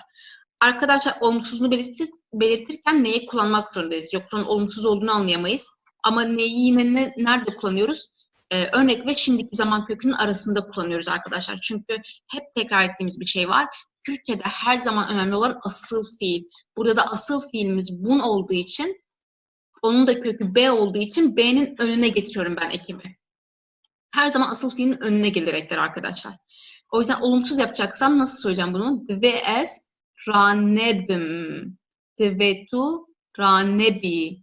Dve ev ranebe. Dve emhun ev ranebin. Bu dvet yani zorunluluk kipinin özeti bu şekildeydi. Nihacem derbasi dibe kuyabilirim. Çoğuk vate dişbeçe dişbe belki ya Türkiye Kurdi de jihiye belki. Yani ne teni Türkiye. Dibe ku belki un karn her bir anji bir karbinin. Em li hevok ebinerin. Dibe ku ez biçim amedi. Dibe ku ez biçim amedi. Em çi fem dikin jivir? Dibe ku ez biçim amedi li dibe ku ez ne çimji. Yani ne tekaze. Ne sersadi sad. Ez diçim amedi. Tişteki uzatıneye. Teni ihtimal ekeyed burada. Dibe ku ez biçim. Dibe ku ez ne çim. Çava çedbe binerin. Dibe ku disa serideye. Disa kırda hatiye. Lekera meheye. Leker jitçiye pekte disa bu ne. Disa rayka demanha. Disa kartafa kesene. Aynıye. Eşkur femdikim. Ne dveyedi. Dibe ku ez. Dibe ku femdikim. Kudur ihtimal ekeye. Hevano. Dibe tena sere xwe dibe lêkere jî xwe ji vir tê lêkera bûnê tê ji lêkera bûnê tê ew kartefa demanha bê koka demanha jî ji bo keseseyem kartefa kesaneyê dibe kabinên çawa pêkdê gava kesek ji were bêje wek mînak em qawekî vexwin û dikarin bêjin erê dibe dîsa wek ew kekê burada. Yani ne tekaziyek ev. Arkadaşlar şimdi Dibeku'yu inceleyelim. Dibeku dedi ki bu olabilir anlamını veriyor. Bilmek anlamını veriyor biraz. Ve belki, Türkçesi belki, Kürtçe'de de çok fazla belki kullanılıyor. İkisini de kullanabilirsiniz. Şimdi cümlemize bakalım. Dibeku ez biçim amedi. Amed'e gidebilirim. Amed'e gidebilirim ya da belki Amed'e giderim. Bu yani anlam olarak ikisi aynı şey. İkisinde de ihtimal var. %100 değil. Ben Amed'e gitmeliyim gibi değil bu. Gidebilirim de gitmeyebilirim de. Burada sadece bir ihtimali konuşuyoruz. Nasıl oluşuyor? Dve'ye çok benziyor arkadaşlar. Dbeku geliyor Dve'nin yerine. İhtimal belirtiyor bize. Öznemiz geliyor burada. Bu örnek için as. Fiilimiz geliyor. Cümledeki yüklemimiz yani. Peki yüklem nasıl oluşuyor? Tıpkı Dve'deki gibi. Olumlu için b, olumsuz için ne? Şimdiki zaman kökü ve kişi eki geliyor arkadaşlar öznemize göre. Bir de arkadaşlar Dbeku dedik ki bu bir olabilite veriyor değil mi? Olabilite olmak fiili. Buradan aklınıza kalsın. Bun olmak fiiliydi. Bunun şimdiki zamanda üçüncü kişiye göre çekimlenmesi dbe. Ben dbe dediğim zaman olabilir anlamını veriyorum. Örneğin biri size bir şey teklif ettiğinde dbe derseniz olabilir. Bu anlama geliyor. Aslında dbeku da biraz buradan geliyor. Yani o olabiliteyi veriyor bize. Bunun şimdiki zaman kökünün B olduğunu söyledik. D şimdiki zaman eki. Ise üçüncü kişiye göre kişi eki. Arkadaşlar bunu belki ile oluşturacak olursak bu cümleyi. Belki ez biçim Ahmet'i. Bunu her durumda ikisi yerine kullanabilirsiniz. Şimdi örneklerimize bakalım. Nahacan miyake hobinerin. İro hava be avre dibeku baran bibare. En hava edinirim dibecin iro be avre. Dibeku bibare le dibeku ne bareci. Ne tekaze, ne sadisade. Dibeku azmin hesam bibe. Ama dibeku ne beci. Disa ne sadisade. Tev ihtimale. Und karın cihe dibekuye de belki eci bikarbinin vaktidir belki em ve havine biçin veled. Belki em ne çinci. Dibeku em ne çinci. Tevci çedbin. Disa hamiyan da ihtimal ne var no. Dibeku az carek edin tebibinim. Le dibeku ne binimci. Tabın erin dıvırda için neyin ye. Dibeku em ne çin meyvandariye. Le dibeku biçinci. Yoksa dibeku biçinci. Gori evi hat yakışandın. Karimin zahve. Dibeku az derenk verim mali. Disa ne sersa disa de. Belki dibeku zu verim yani. Karimin heki bıkada ze zu verim. Ne sersa disa de. Arkadaşlar burada belki ve dibeku ile ilgili örnekleri görüyoruz. Şimdi tek tek bir bakalım. İro hava bi avre. Dibeku baran bibare. Bugün hava bulutlu. Yağmur yağabilir. Ya da belki yağmur yağar. İkisi de anlam olarak aynı. Ben havaya bakıp yağmurun yağma olasılığının yüksek olduğunu biliyorum ama hala bir ihtimal. Ben hala yağmurun yağdığını görmüyorum. Belki diyorum, belki yağar ama belki de yağmaz. Yani %100 bir kesinlik yok. Dibeku azmin hesam bibe. Sınav kolay olabilir. Kolay olabilir de ama olmayabilir de. Bu bir sadece öngörü, bu bir kesinlik değil. O yüzden Dibeku'yu kullanıyorum. Bunun yerine belki de kullanabilirsiniz. Belki azmin hesam bibe. Böyle de diyebilirsiniz. Belki ve havine biçim veled. Bu yaz memlekete gidebiliriz. Ama gitmeyebiliriz de. Yine sadece bir ihtimal. Dibeku az carek edin de ne binim. Belki seni bir daha görmem. Yine bu sadece bir ihtimal. Ve burada olumsuz halini görüyoruz. Ditin görmek fiilinin şimdiki zaman kökü bin. Arkadaşlar bu bin olacak şapkalı.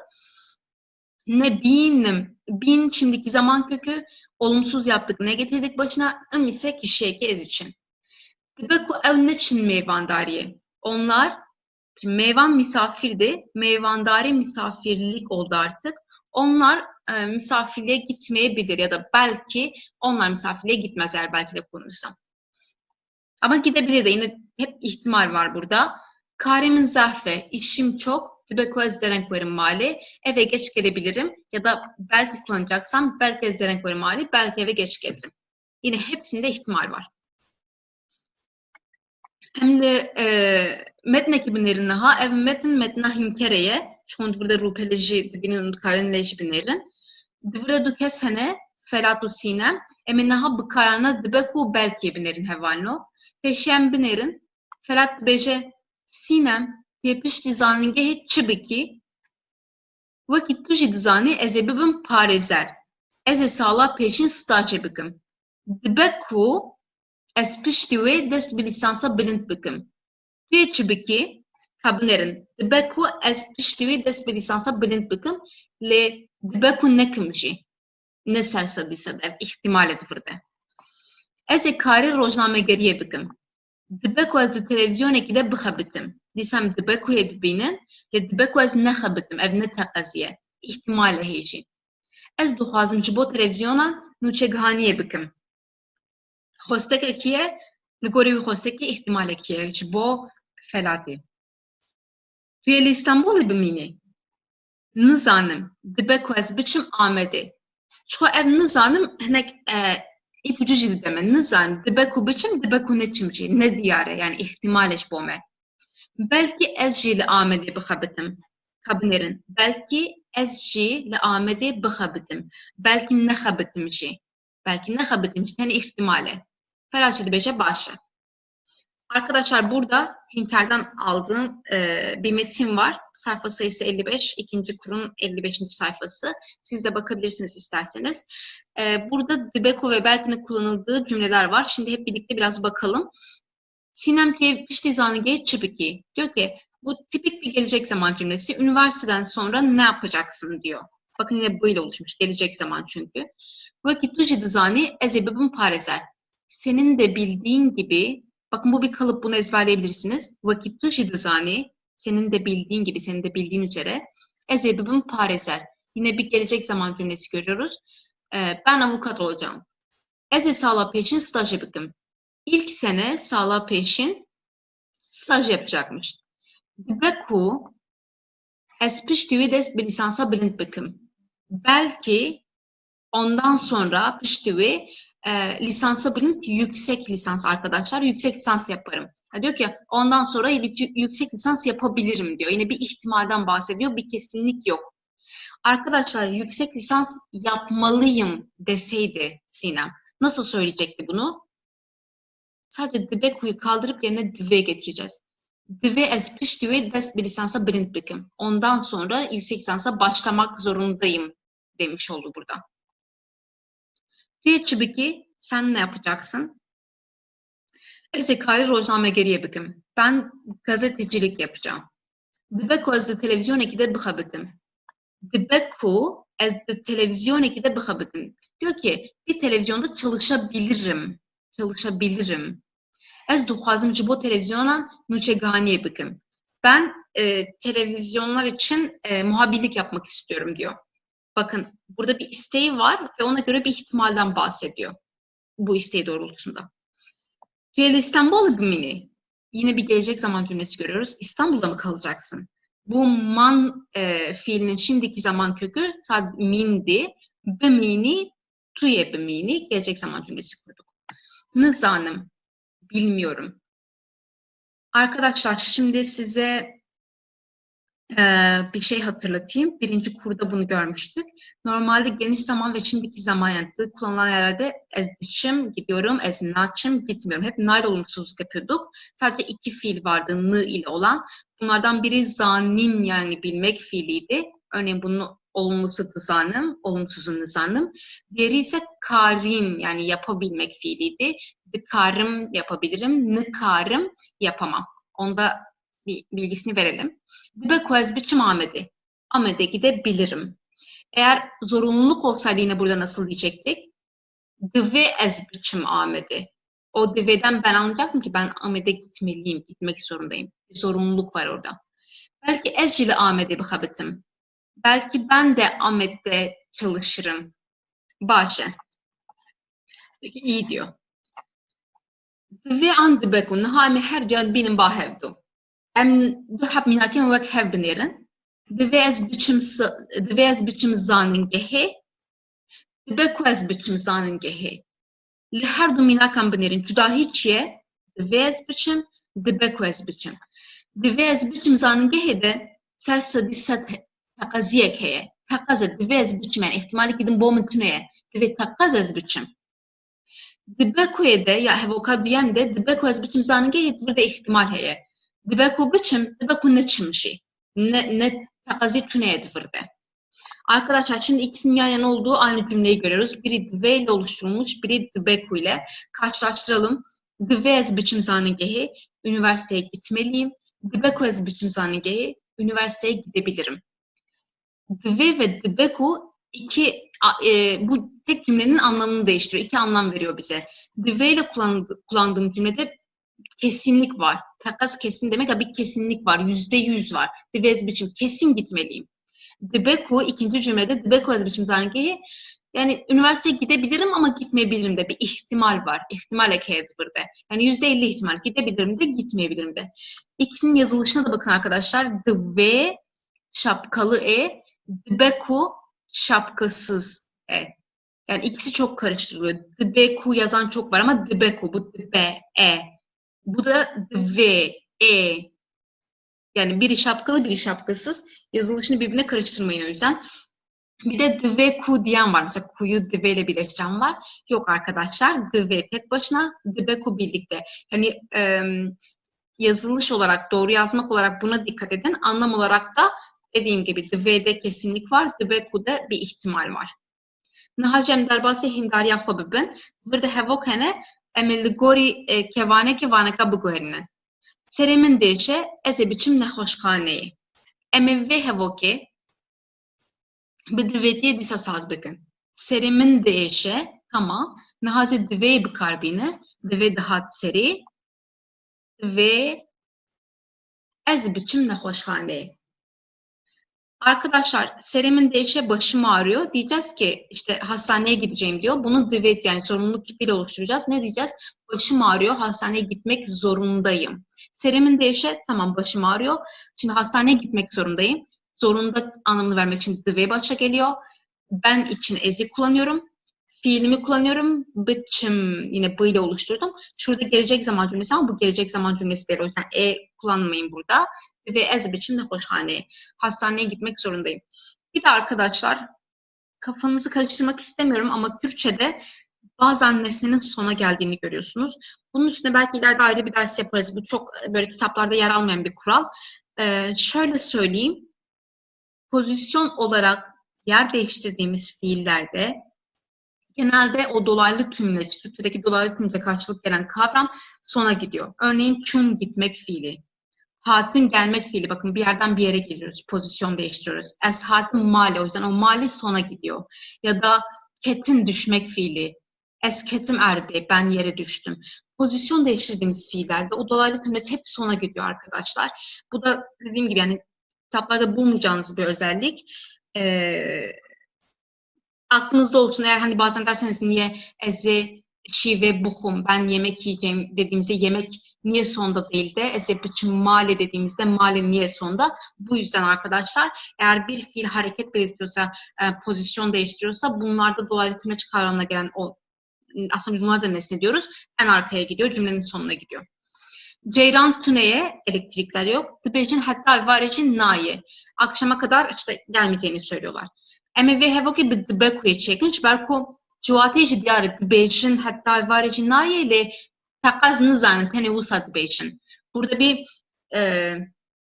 aslında bunun cümleden bunun bir ihtimal olduğunu zaten anlıyoruz. Akşama kadar gelmeyeceğini söylüyorlar ama bu kesinlik değil. Akşama kadar gelmeyecek demiyorlar yani. Yani orada bir ihtimal var sadece. Bunu tıbeku ile oluşturacağız. Eme çava beşin ceyran tüneye tıbeku hatta evareji neyi? Elektrikler yok. Belki akşama kadar da gelmeyecek. Gazete dikin verevederi. Gazete dikin verevederi. Seni çağırıyorlar. Buraya gel. Şimdi bunu dveti ile oluşturacağız. Zorunluluk kipiyle oluşturacağız. Parantezin içinde verilen kavram kip. Nasıl söyleyeceğiz bunu? Gazete dikin seni çağırıyorlar duruyor. Karşımızdakine sesleniyoruz ikinci kişiye. Bunu nasıl söyleyebiliriz?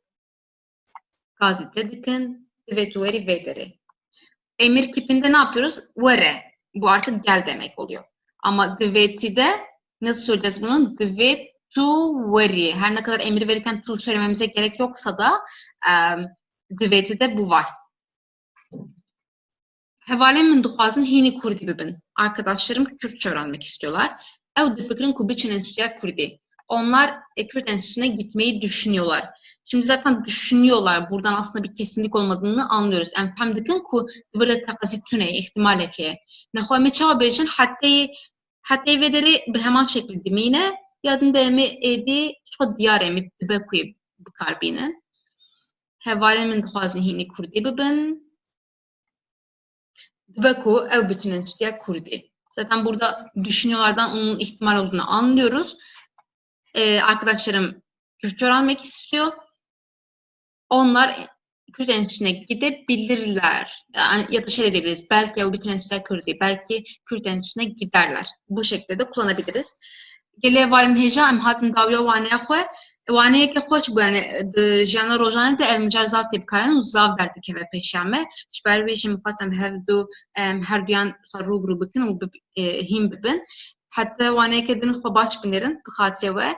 Arkadaşlar dersimizin sonuna geldik. Bu kolay bir dersti. Zaten yarısını daha önceki burada görmüştük. Ancak dediğim gibi bunu ayrı olarak ders gibi işlememizin nedeni ikisinin çok fazla karıştırılıyor olması ve günlük hayatta çok fazla kullanılıyor olması. Umarım siz de artık ikisinin ayırdığına varabilirsiniz.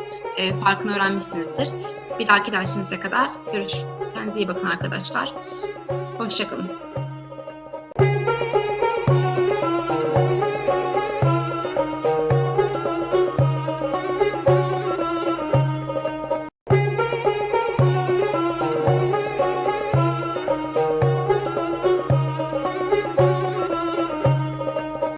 Gelê hevalên hêja û xêrata pêrga Kurdî, îro micara me cinavka vegerok xwe ye.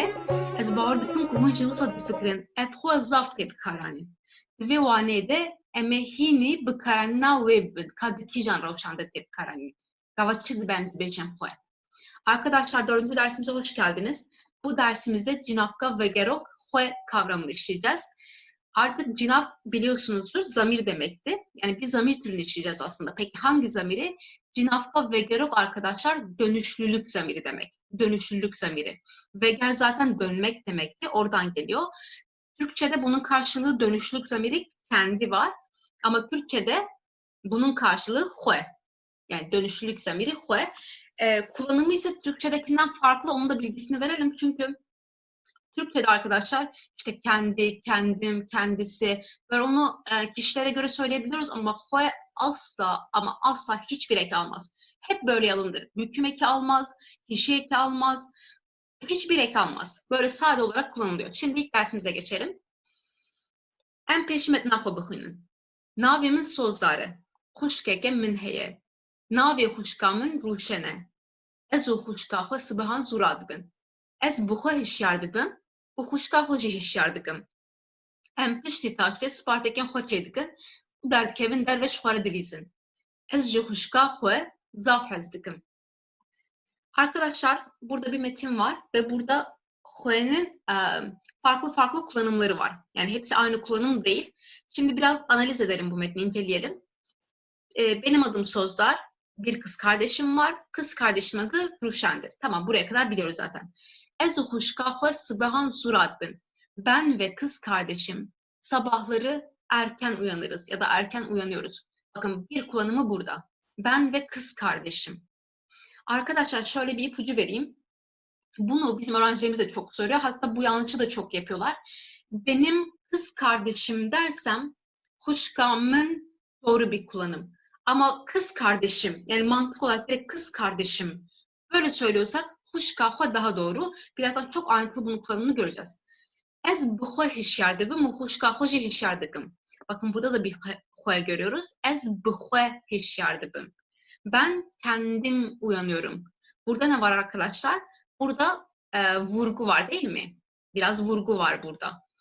Xuşka xwe jî hişyar dikim az önce gördüğümüz kullanım. Kız kardeşimi. Bakın yine benim kız kardeşim demiyorum. Kız kardeşimi diyorum. Bu kullanımda xwe kullanıyorum. Ve kız kardeşimi de uyandırırım ya da uyandırıyorum. Em piştî taştê spartekên xwe çê dikin. Biz kahvaltıdan sonra ödevlerimizi yapıyoruz.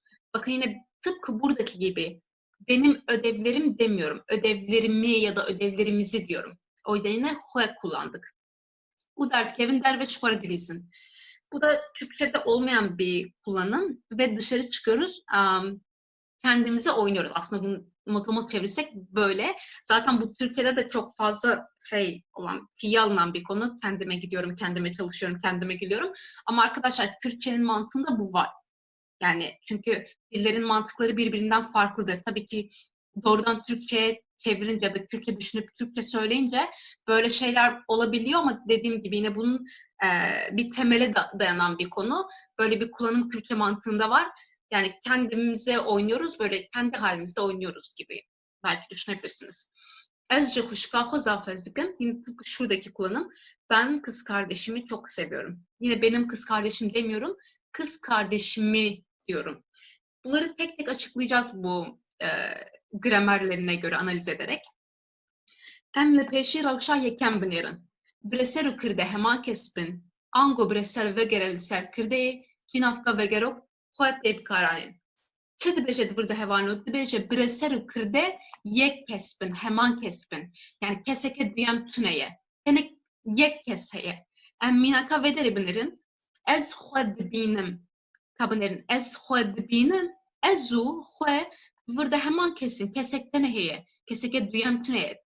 Her du jî ev kesin. Ji ber wê em cînavka vegerok xwe bikartînin. Ez xwe nabînim, dîsa neyniya wê heman kesin ez xwe bikartînim. Tu xwe dibînî, dîsa heman kesin. Tu xwe yani her du jî kesan ji kesa duyemin. Kesekî ku hemberî me wek numune. Ji ber wî em dîsa dikarin bikarbînin. Tu min dibînî. Di vir de em êdî xwe nikarin bikarbînin hevano. Ji ber ku ev kesa duyeme, an jî kesê duyeme. Ev jî kesa yekem, an jî kesê yekeme. Tu kes hene di vir de, ne kesek. Ji ber wê jî em êdî nikarin di vir de xweyê bikarbînin. Arkadaşlar birinci durum rewşa yekemde diyor ki bireser û kirde heman kesbin. Yani nesne ve özne aynı kişi ise, yani nesne tekrar özneye dönerse, özneyi işaret ederse bize bu dönüşlülük zamiri xwe kullanılıyor. Şu örneğe bakalım bir. Ez xwe dibînim. Ben kendimi görüyorum. Bakın burada ben dediğim kişi ve kendim diye kastettiğim kişi aynı kişiler. Yani toplamda bir kişi var burada, iki kişi yok. Yani özne ve nesne aynı kişiyi gösteriyor. O yüzden burada xwe kullanıyoruz. Dediğim gibi belki Türkçesini düşününce evet Türkçede de ben kendimi diyorum ama xwe ile Türkçedeki kendi biraz kullanım olarak birbirinden farklı. O yüzden öyle düşünmeyelim. Şuradaki örneklere de bakalım. Ez xwe nabînim. Ben kendimi görmüyorum. Yine aynı şekilde tek bir kişi var. Tu xwe dibînî. Sen kendini görüyor musun? Bakın burada da aynı kişiler. Yani ikinci tekil kişi var her iki durumda da. O yüzden yine xwe kullandım nesne yerine. Üçüncü örnekte tu min dibînî. Burada arkadaşlar sen beni görüyorsun. Bakın sen ve ben farklı kişiler. Artık burada iki kişi var. O yüzden ben burada artık xwe'yi kullanmıyorum. Belli hevano. Niha em werin rewşa diyem. Dibêje çi bireser têkildarê kirdeyê be cînavka vegerok xwe tê bikaranîn. Ev hevok hevokekî giring e bireser têkildarê kirdeyê be. Yani alaka wî bi kirdeyê ve hebe em dîsa xweyê bikartînin. Wek em mînakeyan binêrin ez destên xwe dişom. Ev destên kî ne hevalno? Têkildar yani alaka wî bi kî ye?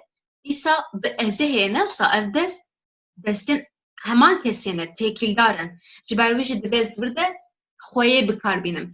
Ez êdî nikarim bêjim ez destên min dişom. Ji ber ku ew destên min ez divê têkildarin, ez divê êdî vir de xweyê bikarbînim. Em mînakeyan binêrin ez sparteka xwe çê dikim. Dîsa sparteka min e, bi min re têkildar e. Ji ber wî jî divê ez vir de xweyê bikarbînim. Ez nikarim bêjim ez sparteka min çê dikim. Ev êdî şaş e. Ji ber ku spartek yani sparteka min e xwe hewce tune ez vir de caridim bêjim min. Divê ez bêjim ez sparteka xwe çê dikim. Hevano ez vir de dikarim bêjim ez sparteka wê çê dikim. Ez sparteka wan çê dikim. Ez sparteka te çê dikim. Ez her tiştê dikarim bêjim. De tenê nikarim bêjim sparteka min. Ji ber ku ew êdî têkildarê kirdeyê heye dûr de. Em mînaka din binêrin em sparteka xwe çê dikin. Dîsa kabinêrin sparteka xwe têkildarê em ye em dikarin bikarbînin. Lêk em bêjin em sparteka me çê dikin vir de êdî şaş e. Çima? bi heman şekli hevano. Şu Spartaka meye tekili heye dinav beravande. Edi divez virde xoye bikarbînim. Ez bibêjim em Spartaka xwe çêdikin. Em mîneka din binêrin. Em Spartaka min çêdikin. Ev jî rast e hevano. Çima rast e? Ha binêrin êdî ji ber ku tekili tuneye. Spartaka min e lê em çêdikin. Lê em çêdikin. Êdî ji ber ku tekili tuneye ez vir de xoyê bikar nayînim. Hewce tuneye ez xoyê bikarbînim. Arkadaşlar ikinci durumda diyor ki nesne özne ile alakalıysa dönüşlülük zamiri xwe kullanılıyor. Peki bunu nasıl açıklayabiliriz? İlk örneğe bakalım. Ez destin xwe dişom. Ben ellerimi yıkıyorum. O eller bana ait değil mi? Benimle alakalı. Benimle alakalı olduğu için şuradaki kuraldan ötürü benim xwe'yi kullanmam gerekiyor. Destin xwe dediğim aslında kendi ellerim olduğu için ben burada kullanmalıyım. Bir de arkadaşlar şöyle bir şey var. Mantık olarak bu ilk slaytta dediğimiz gibi ben ellerimi yıkıyorum. Bunun doğrudan çevirisi böyle. Ben ellerimi yıkıyorum. Şimdi şuradaki kullanıma bakın. Ez destin min dişom. Ben benim ellerimi yıkıyorum. Bu saçma olur değil mi? Eğer ben benim ellerimi yıkıyorum dersem. Yanlış olur. Eller zaten bana ait olduğu için, yani alakalı olduğu için, o yüzden benim burada xwe'yi kullanmam gerekiyor. Ez destin xwe dişom demem gerekiyor. Burada eğer benimle alakalı olmasa o eller başkasının elleri olsa ez destin ve dişom, ez destin wan dişom, ez destin te dişom her şey olabilir. Ama eğer alakalıysa xwe kullanmak zorundayım. Şöyle bir ipucu verebilirim örneğin. Buradan neyi çıkarabilirsiniz? Ezle min olmaz. Tu ile te olmaz. Ev ile vi ve olmaz. Ya da em ile me olmaz. Hun ile ve olmaz. Çoğul olan ev ile van olmaz artık. Eğer alakalıysa arkadaşlar xwe kullanılmalı. İkinci örneğe bakalım. Ez Spartaka xwe çêdikim. Ben ödevimi yapıyorum. Ben burada ödev benim olduğu için xwe'yi kullanıyorum. Ez Spartaka min çêdikim. Ben benim ödevimi yapıyorum. Artık yanlış. Niye? Çünkü zaten o ödev bana ait olduğu için, benimle alakalı olduğu için xwe kullanmak zorundayım. Em Spartaka xwe çêdikin. Biz ödevimizi yapıyoruz. Ödev bize ait, bizim ödevimiz. Burada yine nesne ve özne birbiriyle alakalı. O yüzden yine xwe'yi kullandım. Ödevimizi yapıyoruz. Ama dersem ki biz bizim ödevimizi yapıyoruz. Bu artık yanlış olur arkadaşlar. Yani anlam olarak da saçma, gramer olarak da saçma olur. Eğer alakalıysa o kendi anlamını vermek zorundayız. O yüzden yine az önce söylediğim gibi işte ezlemin nasıl olmuyorsa emle me de olmuyor örneğin. Mesela şey de diyebilirsiniz. Tu Spartaka te çêdike. Yanlış. Tu Spartaka xwe çêdike. Ya da ev Spartaka wî çêdike. Bu eğer aynı kişilerse yanlış arkadaşlar, alaka varsa. Ev Spartaka xwe çêdikedir doğrusu. Em Spartaka min çêdikin. Biz ödevimi yapıyoruz. Bakın bu da doğru. Niye? Çünkü biz benim ödevimi yapıyoruz. Artık benim ödevim. Ama öznem biz. Artık birbirleriyle alakaları yok. O yüzden burada xwe kullanmak zorunda değilim. Yani bu alakalı olduğu kişi ve yani özne ve nesne alakası varsa xwe kullanmalıyım. Ama bakın burada artık ödev başka birinin ödevi, öznem başka bir özne. O yüzden kullanabilirim. Bir de arkadaşlar, şimdi ben size dedim ya işte ev Spartaka wî çêdike. Biri bana böyle söylerse, örneğin biri bana derse ki ev Spartaka xwe çêdike, ben anlarım ki işte ev dediğim kişi Zelal olsun ve Zelal kendi ödevini yapıyor. Bunu anlarım. Ama ev Spartaka wî çêdike derseniz, yani biri bana böyle bir şey derse ben anlarım. O başka birinin ödevini yapıyor anlarım. Aslında tam da söylemek istediğim bu. Eğer başka biri ise tamam, problem yok. Ama aynı kişiyi kastetmek istiyorsanız xwe'yi kullanmak zorundasınız. Eminha liminakin ravşa duyan binêrin dîsa me çi got bi ser têkildarê Kurdiyê ve cinavka vegere xwe tê bikaranîn. Em destên xwe dişon dibe. Em destên min dişon dibe. Ji ber ku êdî burada destên minin lê Kurde tiştekî dine, ez êdî ne mecburum xwe'yê bikarbînim. Ez û xwişka xwe diçin malê. Xwişka min e ne wisa bi min re têkildar e. Ji ber wî hewce tune ez bêjim ez û xwişka min. Vê mînakê Xwendekarimin zav dinivîsin jî ji me re jî dibêjin lê wek bikaranîn ev rast e ez û xwişka xwe ji ber ku ew xwişka min e ji xwe hewl ji tune cardim bêjim ez û xwişka min wek ez û xwişka min diçin malê qels dimîne hevano ji ber ku têkilî heye divê ez bêjim ez û xwişka xwe em yardim binêrin ez û xwişka wê diçin malê ka binêrin ev rast e çima ji ber ku êdî xwişka keseke din e êdî bi ezê re têkilî tune ye ji ber wî jî ne hewceyê xweyê bikarbînin ka binêrin xwişka keseke din e ew û birayê xwe li zanîngehê dixwînin ez çi fehm dikim ji vê hevokê ew bila navê ew ê bila jinek be bila zelal be wek nimûne birayê xwe êdî birayê zelalê ye bila navê jî Elî be zelal û Elî li heman zanîngehê dixwînin lê ez bêjim ew û birayê wî ez ê dibêjim zelal û wek birayê keseke din li zanîngehê dixwîn êdî têkilî namîne ez bikarbînim ez û birayê wê li zanîngehê dixwînin wek niha min vegot êdî birayê kesekî din e êdî bira ne birayê min e ez û birayê wî ka bine birayê din ne birayê min heke birayê min bûye min gota ez û birayê xwe li zanîngehê dixwînin arkadaşlar burada tam oturtacağımız örnekler var bir tek tek bakalım em destên xwe dişon biz ellerimizi yıkıyoruz o eller bize ait yani nesne ve özne alakalı o yüzden kullanım doğru ve biz bizim ellerimizi yıkıyoruz demiyoruz. Biz ellerimizi yıkıyoruz diyoruz. O yüzden xwe kullandık ya da ikinci bir teyit etme metodu olarak. Em destên min dişon biz ellerimi yıkıyoruz. Artık burada nesne ve özne birbirinden bağımsız. O yüzden xwe kullanmama gerek yok. Doğru bir kullanımdır. Ez û xwişka xwe diçin malê ben ve kız kardeşim eve gidiyoruz. Bu doğru arkadaşlar ama öğrencilerimizin çokça kullandığı ez û xwişka min. Böyle derseniz ez û xwişka min diçin malê ben ve benim kız kardeşim eve gidiyoruz oluyor. Bu da biraz gramer olarak yanlış oluyor açıkçası arkadaşlar. Eğer alakalıysa xwe dememiz daha doğru. Ez û xwişka wê diçin malê ben ve onun kız kardeşi eve gidiyoruz. Bakın artık benimle alakası yok. Artık benimle bir alakası yok. O yüzden ben ne yapıyorum? Xwişka wê diyorum artık burada xwe kullanmama gerek yok. Parantez içinde de zaten xwişka keseke din e yani kız kardeş başka birinin kız kardeşi. Şu özneden bağımsız birinin kız kardeşi. Ew û birayê xwe li zanîngehê dixwînin. O ve erkek kardeşi üniversitede okuyorlar. Ben bu xweden anlıyorum ki erkek kardeş o dediğim kişinin erkek kardeşi. Ama bir alttaki örnekte ez û birayê wî li zanîngehê dixwînin.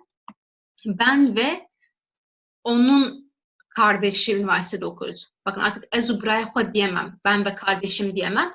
Buradan ne anlıyorum? Erkek kardeş başka birinin erkek kardeşi. Artık alaka yok birbiri arasında. Em niha jî li rewşa sêyem binêrin ji bo kirpandina kirdeyê cînavka vegero xwe tê bikaranîn. Kirpandin hevano hem watê min peyvê li vir hene hûn jî dikarin binêrin. Em li mînaka binêrin ez bi xwe wisa difikirim. Ez çi dikim di vir de ez ê xurt dikim. Ez bi xwe wisa difikirim. Ew bi xwe naxwaze were dîsa ew ê xurt dikim. Em bi xwe diçin dîsa em ê xurt dikim. Hûn bi xwe bi me re xeber nadin. Wek me tiştek nekiriye hûn bi xwe xeber nadin. Ez tenê dikarim bêjim hûn bi me re xeber nadin. Lê heke ez bêjim hûn bi xwe bi me re xeber nadin ez dûr de êdî bi nêwî xêz dikim, dikirpînim hevano, dikirpînim êdî. Arkadaşlar üçüncü durum ise ji bo kirpandina kirdeyê öznenin vurgulanması için dönüşlük zamiri kendi kullanılır arkadaşlar. Örneklere bakalım. Yani vurgu yapmak için kullanıyoruz. Ez bu xwe fikrim. Ben kendim böyle düşünüyorum. Ben kendim düşünüyorum. Bakın beni böyle şey yaptım, güçlendirdim. Orada vurgu yaptım. Ev bu xwe naxwaze were. O kendi gelmek istemiyor. Daha doğrusu Türkçe çevirince o kendisi gelmek istemiyor. Yine onu ne yaptım ben? Vurguladım değil mi? Altını çizdim. Em bu xwe için biz kendimiz gidiyoruz. Yani böyle başka biri değil. Biz kendimiz gidiyoruz. Yine kuvvetlendirdim arkadaşlar burada. Hûn bu xwe bi me re xeber nadin. Siz kendiniz bizimle konuşmuyorsunuz. Yani biz bir şey yapmadık ama siz kendiniz konuşmuyorsunuz. Yine ne yapıyorum burada? Vurguluyorum arkadaşlar. Kan nişaya xwe binêrin di kurmancî de cînavka vegerok xwe her tim xweruye. Jiber ku kartafan davan kesane her vakit nagre zayendi mejereci diyar nake. Arkadaşlar diyor ki bu notta Türkçe'de kurmancı'da dönüşlük zamiri olan hue her zaman yalın haldedir. Hiçbir ek almadığı için işte büküm eki, kişi eki ve benzeri ekler almadığı için cinsiyeti ve sayıyı da belli etmez arkadaşlar. Biz hue'ye bakarak cinsiyet ya da işte tekillik çoğulluğu anlayamayız. Örneklerine bakalım. Numuneyen bunların. Zilan hue dibine. Sıfır da hue edinmeye. Ne olsa zilan çocuğuna edinmeye. Herkes beşim ali hue dibine. Havcetine ez hartafık benim vir. Lezfem dikim kuvveti bu ali yani merem kalam merek dikineydi. Yani zayen nereydi. Anca heke zarok hue dibinin Divir de zjve nefam dikim ku pırıjmarın ne olsa kabınerin. Her tim xwe, her tim xoriye, le yek de me bu, yek de ner bu, diya da uydeşi pırıjmar bu. Arkadaşlar Zilan kendini görüyor, Ali kendini görüyor, çocuklar kendilerini görüyorlar. Hepsinde tek xwe kullandım, hiçbir eklemedim. Ama neyden anlıyorum? Cümlenin kendisinden örneğin işte Zilan dememden, Ali dememden ya da Debi'nin dememden bakın tekil, çoğul ya da dişi her üçünün de yerine kullanılabildiğini görüyorum burada. Hiçbir ek almadan. Normalde neydi? Bizim işte cinsiyet belirten eklerimiz vardı. Ona göre büküm eki getiriyorduk. Ona göre vekatan dek getiriyorduk. Ya da tekillik çoğulluğa göre değişiyordu her şey ama bakın hiçbir şey değişmiyor. Hue'ye asla hiçbir şey eklenmiyor. Unutmuyoruz bunu. İşte burada Türkçeden ayrılıyor. Asla hiçbir ek almıyor. Her zaman yalın halde. Hatta bizim böyle hep tamlama yaparken hani işte birincisi vakatandaki ikincisi tavan diyorduk ya işte diyanlı dediğimiz gibi. Ama bakın hep kuş kahve falan dedik. Asla onu bükmedik. Büküme uğratmadık tamlama olmasına rağmen. Nahalcem hindariye binerin burada belsif hene em behevdire çekindiyse ez limala nokta rudinem. Ez bejim ez limala min an ez limala xwe. Ez limala min an xwe. Kabınerin tekildarı ezi. Min tekildarı ezi nabe. Heke tekili hebe me gotu bu dibe ez bejim xwe. Eve karin nokta nakadinin. Eve karin xwe nakadinin an eve karin me nakadinin. Kar kari ki ev giringe. Heke kar kari wan bedisa vem bejin ev karin xwe nakadinin. Leheke kar ne kari wan bed. Tekili tune be vem bejin ev karin xwe ev karin me nakadinin hevano. Yani her duce çedbe gorira bir şey. Arkadaşlar bunu Türkçe açıklayayım. Şimdi onlar ödevlerini işlerini bitirmeyecekler. Şimdi ben burada dersem ki hue onlar işlerini bitirmeyecekler anlamını veriyorum. Peki niye anlıyorum? İşin onlara ait olduğunu anlıyorum. Ama ben burada me dersem eve karin me nakadinin onlar bizim işlerimizi bitirmeyecekler anlıyorum. Birinde alaka varsa hue diyorum. Birinde alaka yoksa istediğimi kullanabiliyorum. Yani ikisi de her iki durumda doğru. Bakın burada alaka olduğu için kesinlikle min diyemem, ezle min diyemem. Ama burada olabilir de olmayabilir de. Buna bağlı değişir. Emniyasiyen binerin ezu xuşka nokta diçim beriye ezu xuşka min an ezu xuşka xwe. Kabınerin hemen şekli tekli heyne olsa ezu min nabe me got nahim bahevdu. Nexwe divê çi be? Divê ezu xuşka xwe be. Yine arkadaşlar ben ve kız kardeşim Beri yani böyle o koyun sağmaya giden kadınlar benim kız kardeşim olduğu için alakalı olduğu için artık hue kullanıyorum arkadaşlar. Ben ve benim kız kardeşim gidiyoruz demiyorum. Ben ve kız kardeşim diyorum. Yani ikinci teyit etme yöntemimiz buydu. O anlamda hue ile veriyorum. Ezu xuşka nokta dışım beriye. Ezu xuşka min an ezu xuşka ve. Çomet got yani pekaz ez be min nabet birde. Nexwe çi be? Em femdikin ku xuşka kesek edine. Nexwe ezu xuşka ve. Yine arkadaşlar burada ben ve işte kız kardeş yine gidiyoruz diyorum ama min diyemem. Çünkü eğer benim kız kardeşimse hua demek zorundayım. Öyle bir yani min kesinlikle yanlış. Eğer ben ezu xuşka ve dersem ben ve onun kız kardeşi demiş oluyorum. Zaten alaka olmadığı için de kullanabiliyorum artık. Emi bihevalên nokta nokta werin daveti. Çi be emi bihevalên xwe re an emi bihevalên me re. Em heye têkilî heye em ji vana fehm dikin. Xwe me nabe hevano. Em û me nabe. Têkilî hebe divê çi bêjim? Ez bêjim em ê bi hevalên xwe re werin davete. Belê hevalino ev micacî wisa bû hêvî dikim bi kêrî we hat hatta waneyekê din li xwe baş binirin, li xwe muqate bin hevalino, xatirê we.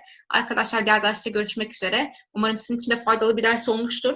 Dediğim gibi bu böyle kitaplarda böyle birinci kural, ikinci kural gibi görmeyeceğiniz bir konu. Bu bizim artık biraz tecrübeyle az çok belirlediğimiz şeyler aslında. Çok da yazılı şeyler değil.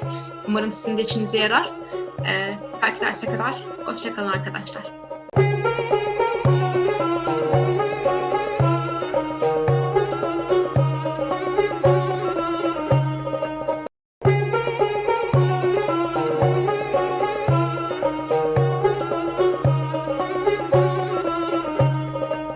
Gelê hevalên hêja û xêratên Fêrga Kurdî îro mijara me daçekên tevgerî ne me di astayeken li daçekan bi berfirehî dîtibû divê waneyê de jî heke daçekek tevgerekî nîşan bide. Yani hareketek hebe burada em ê çawa bikarbînin em ê hînî vê bibin.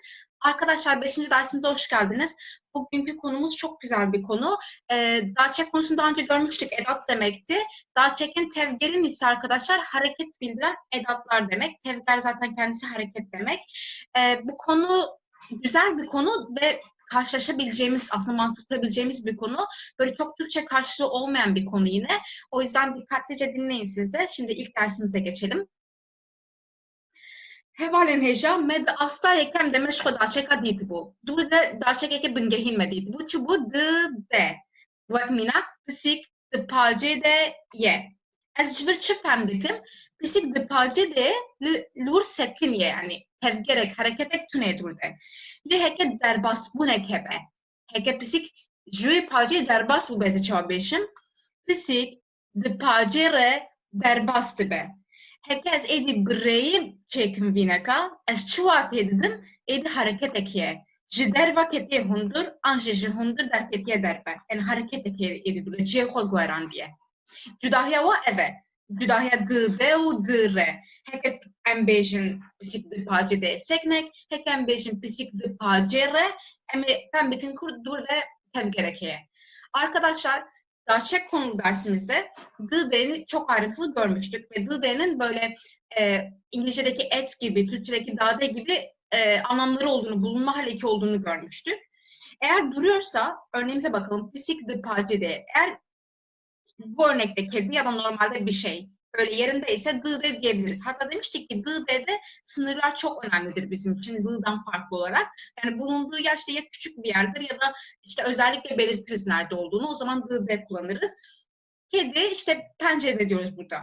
Ama kedi pencereden girdi ya da kedi pencereden geçti ya da kedi pencereden çıktı. Bakın bu fiillerin hepsi bir hareket bildiriyor. Yani yer değiştirme belirtiyor bize. Eğer bu şekilde bir yer değiştirme varsa artık dı'yı kullanamıyoruz. Peki ne kullanacağız? Örneğimize bakalım. Pisik di pacere derbastı be. Artık ben burada ne dedim? Kedi pencereden geçiyor dedim. Pencereden geçiyor. Biri kedi pencerede, biri kedi pencereden geçiyor. O geçiyor bize hareket verdiği için, bir yer değiştirme verdiği için artık pencerede geçiyor diyemiyoruz. Türkçe'de de bunu diyemiyoruz. Ama bunu belirtirken ne yapıyoruz artık? D'yi atıyoruz, yerine R getiriyoruz. Yani şöyle söyleyebiliriz.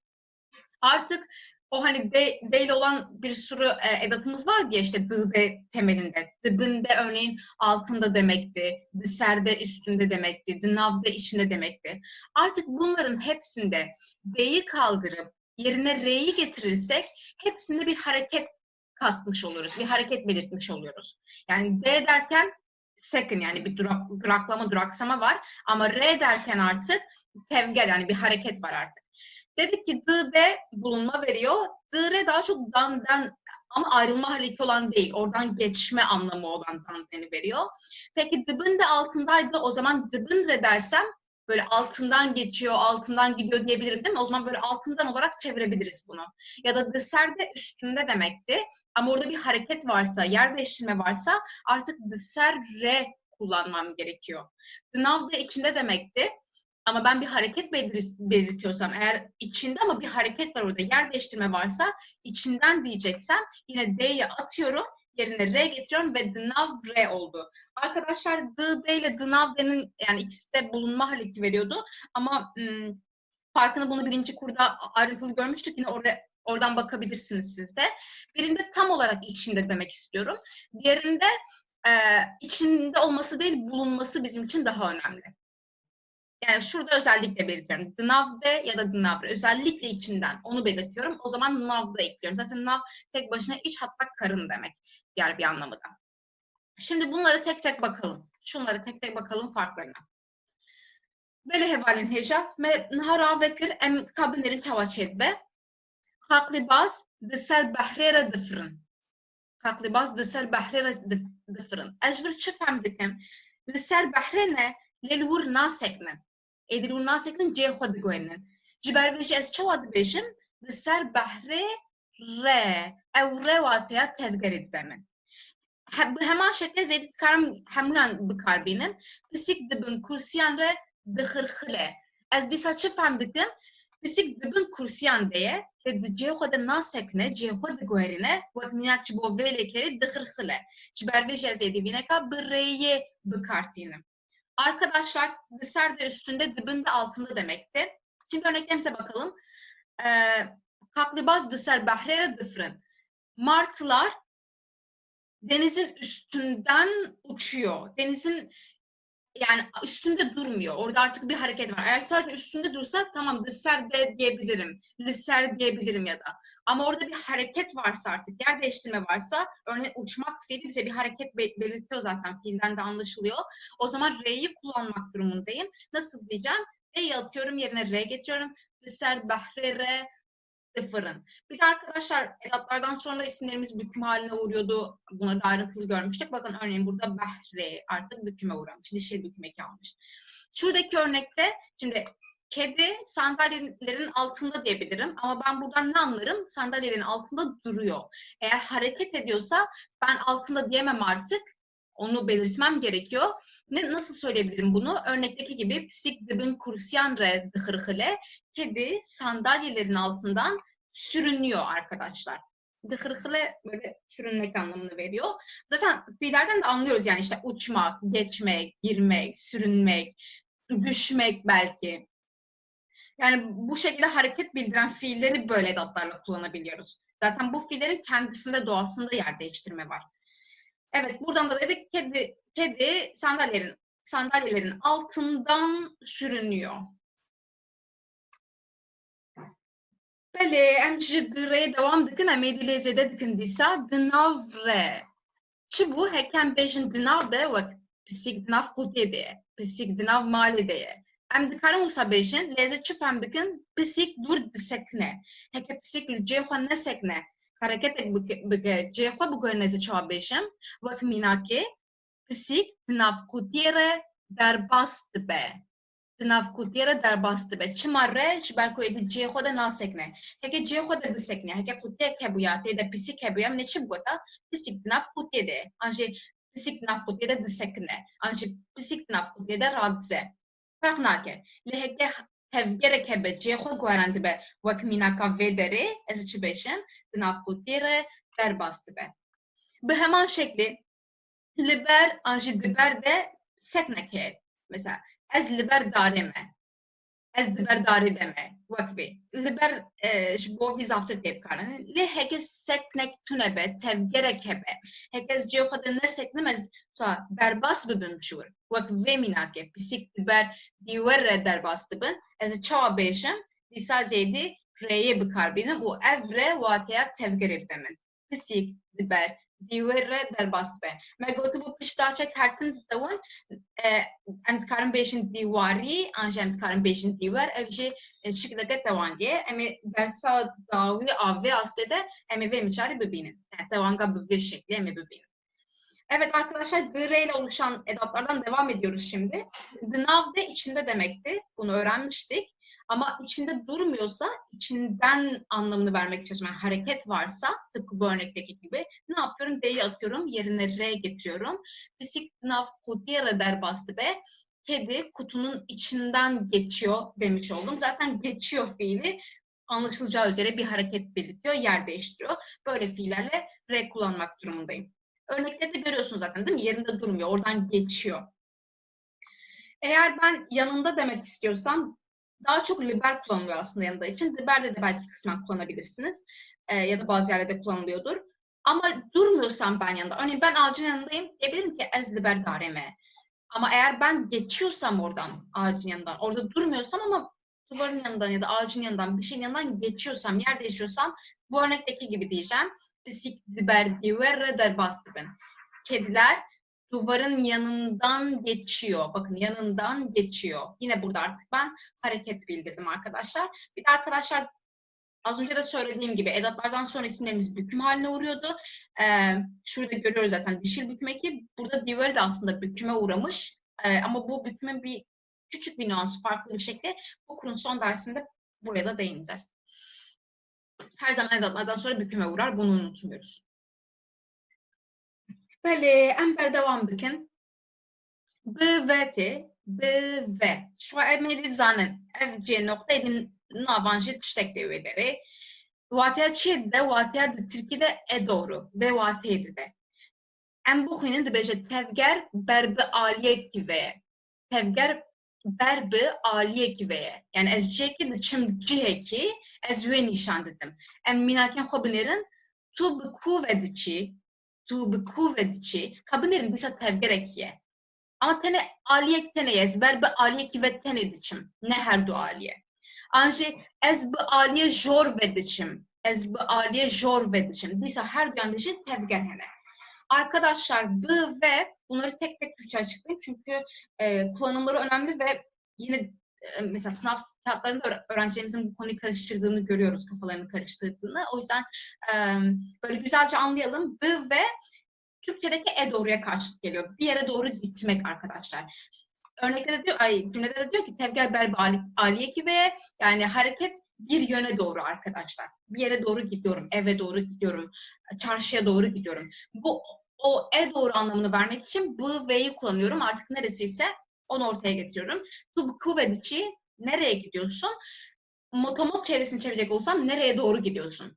Zaten ama bir yere doğru zaten gidiyoruz. Onu özellikle belirtmemize gerek yok. Kısaca nereye gidiyorsun diyebiliriz. Ama dediğim gibi nereye doğru gidiyorsun? Ya da ez bi ali jorvedişim. Ben yukarıya doğru gidiyorum. Ya da yukarıya gidiyorum her neyse. Yukarıya doğru, yani bir yerden bir yere doğru anlamını veriyorum bu ve ile. Em varin ya diyem j ve her duşi bu ve'ye çetbin. J ve hevano ço j tane o atya derketin edida. J ve herkes bir şekli bir karbinem. Tevgeraj derketna c eki diyardike. Tevgeraj derketna c eki. C eki derkevim u j ve diyardikim. Tuş kuvveti, tuş kuvveti, tuş c eki derketni bu hatiye vediri. Tuş kuvveti, ez j aliye jor vetim. Ez j jor derketime bejer bu mez bejim. Ez j aliye jor vetim. Bala xo bidin her du berevajı hevdune. Her du berevajı her du berevajı hevdune. Heke ev ji ve ne boci bo demam öyle bo deman cem bikartine bak minak ve derez bejim ev ji doh ve dixabtim ev ji doh ve dixabtim anji ev ji doh ve dixabite disa vak dem ji vataya Türkiye'de dem berid de İngilizce vataya sins heye ya aynı bir vataydı deçmere. Arkadaşlar j ve iki anlamı var. Bunu hem yer için hem zaman için kullanabiliyoruz. Önce yer için olan anlamına gelelim. Evet, Türkçesi den beri gibi çevrilebilir. Tevgeraj derketna ceki diyardike. Bu nasıl bir yere doğru olan hareketi belirtiyordu. Bu da bir yerden çıkma, ayrılma hareketini veriyor bize. Örneğimize bakalım. Tuş kuvveti, nereden geliyorsun? Yani bir yerden buraya doğru gelmişsin ama nereden geliyorsun? Ez aliye jorvetim. Yukarıdan geliyorum. Yukarı taraftan geliyorum. Dikkatinizi çeksin. Birbirinin tersi bunlar. Tuş kuvveti için nereye doğru gidiyorsun? Tuş kuvveti nereden geliyorsun? Nereden buraya doğru geliyorsun, belki bu şekilde düşünebiliriz. Ez bi alê jorvetim yukarıya doğru gidiyorum. Ez ji alê jorvetim yukarı taraftan geliyorum olmuş oldu. Bunlar bize yer belirtiyordu. Eğer ben zaman için kullanmak istiyorsam bunu arkadaşlar ji bo deman vateya dem beri'di de. Zaman için kullanacaksam dem beri anlamını veriyor. Dünden beri çalışıyorum. Geçen seneden beri Ahmet'teyim. Bu şekilde düşünebiliriz. Ev ji duh ve dıhabite o dünden beri çalışıyor. İngilizce'deki since benziyor. Türkçedeki den beriye benziyor. Zamansal olarak. Bəli, em devam bikin. Bi, re, ji, re. Em neka her du bi v'ye çedbin. Naha ev her du jî re'ye çedbin. Le em divan de balava bikişem gotiye da çekin. Ne gotiye da çekin tevgerin vekvan. Çbelko tenek cudaye. Le em dîsa binerin, dîsa zaftiyen bikaranın. Kam bu xwînin dibêje bi, re. Ji bo kesan wateya bihevrebûnê dide hevano. Ji bo kesan, em ev derbarê me bikişine ji bo kesan. Wateya bihevrebûnê dide. Yani ne ji bo tiştendin, ne ji bo maseyê, ne ji bo kursiyê. Ji bo kesan. Ez bi te re pir kêfxweşim. Ez bi te re. Wateya bihevrebûnê dide. Tu çima bi min re xeber nadî? Wateya bi min re dîsa wateya bihevrebûnê dide. Ev jî bi me re tên. Dîsa wateya bihevrebûnê dide. Arkadaşlar b, r ve j, r'ye geçtik. Bunlar r ile oluşan edatlar ama şu anda şey belirtmiyoruz. Bakın daha çekin tevgeri demedim başlıkta. Bu ikisinin farklı kullanımları var. Kişiler için olan kullanımları var. Onları göreceğiz. B, r arkadaşlar kişiler için birlikte anlamını veriyor bize. Şimdi daha önce sadece b'yi görmüştük ve b'nın ile with anlamına geldiğini görmüştük. Örneğin ez bi kere hurdikim dediğimizde ben işte uçakla doğuruyorum ya da ez bi bala Fred için ben uçakla gidiyorum. O birliktelik anlamını veriyor ama bunu kişiler için kullanacaksam b, r şeklinde kullanırım. Ez bi te re pir kêfxweşim. Ben seninle çok mutluyum. Bakın sen kişi olduğu için R ile kullandım. Uçma bi min re xeber nadî. Sen neden benimle konuşmuyorsun? O ileyi arkadaşlar R ile veriyorum artık eğer kişi ise. Benimle neden konuşmuyorsun? Ev jî bi me re tên. Onlar da bizimle geliyorlar. Bir de arkadaşlar yine dikkat ediyoruz hepsine.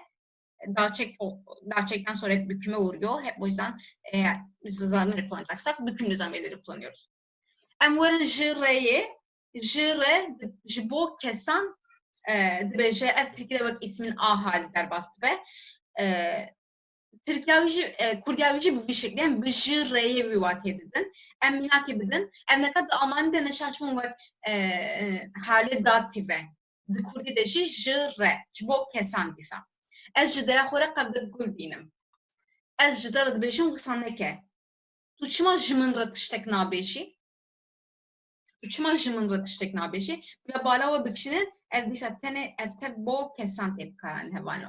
Arkadaşlar ji re de kişiler için, yine yer için değil, kişiler için ismin a hali, işte sana, bana, Ayşe'ye, Ahmet'e o a halini vermek için kullanıyoruz. Bu Almanca'daki dative benziyor. Orada da o a halini başka şekilde oluşuyordu. Kürtçe'de de j, r ile oluşuyor. Örneklere bakalım.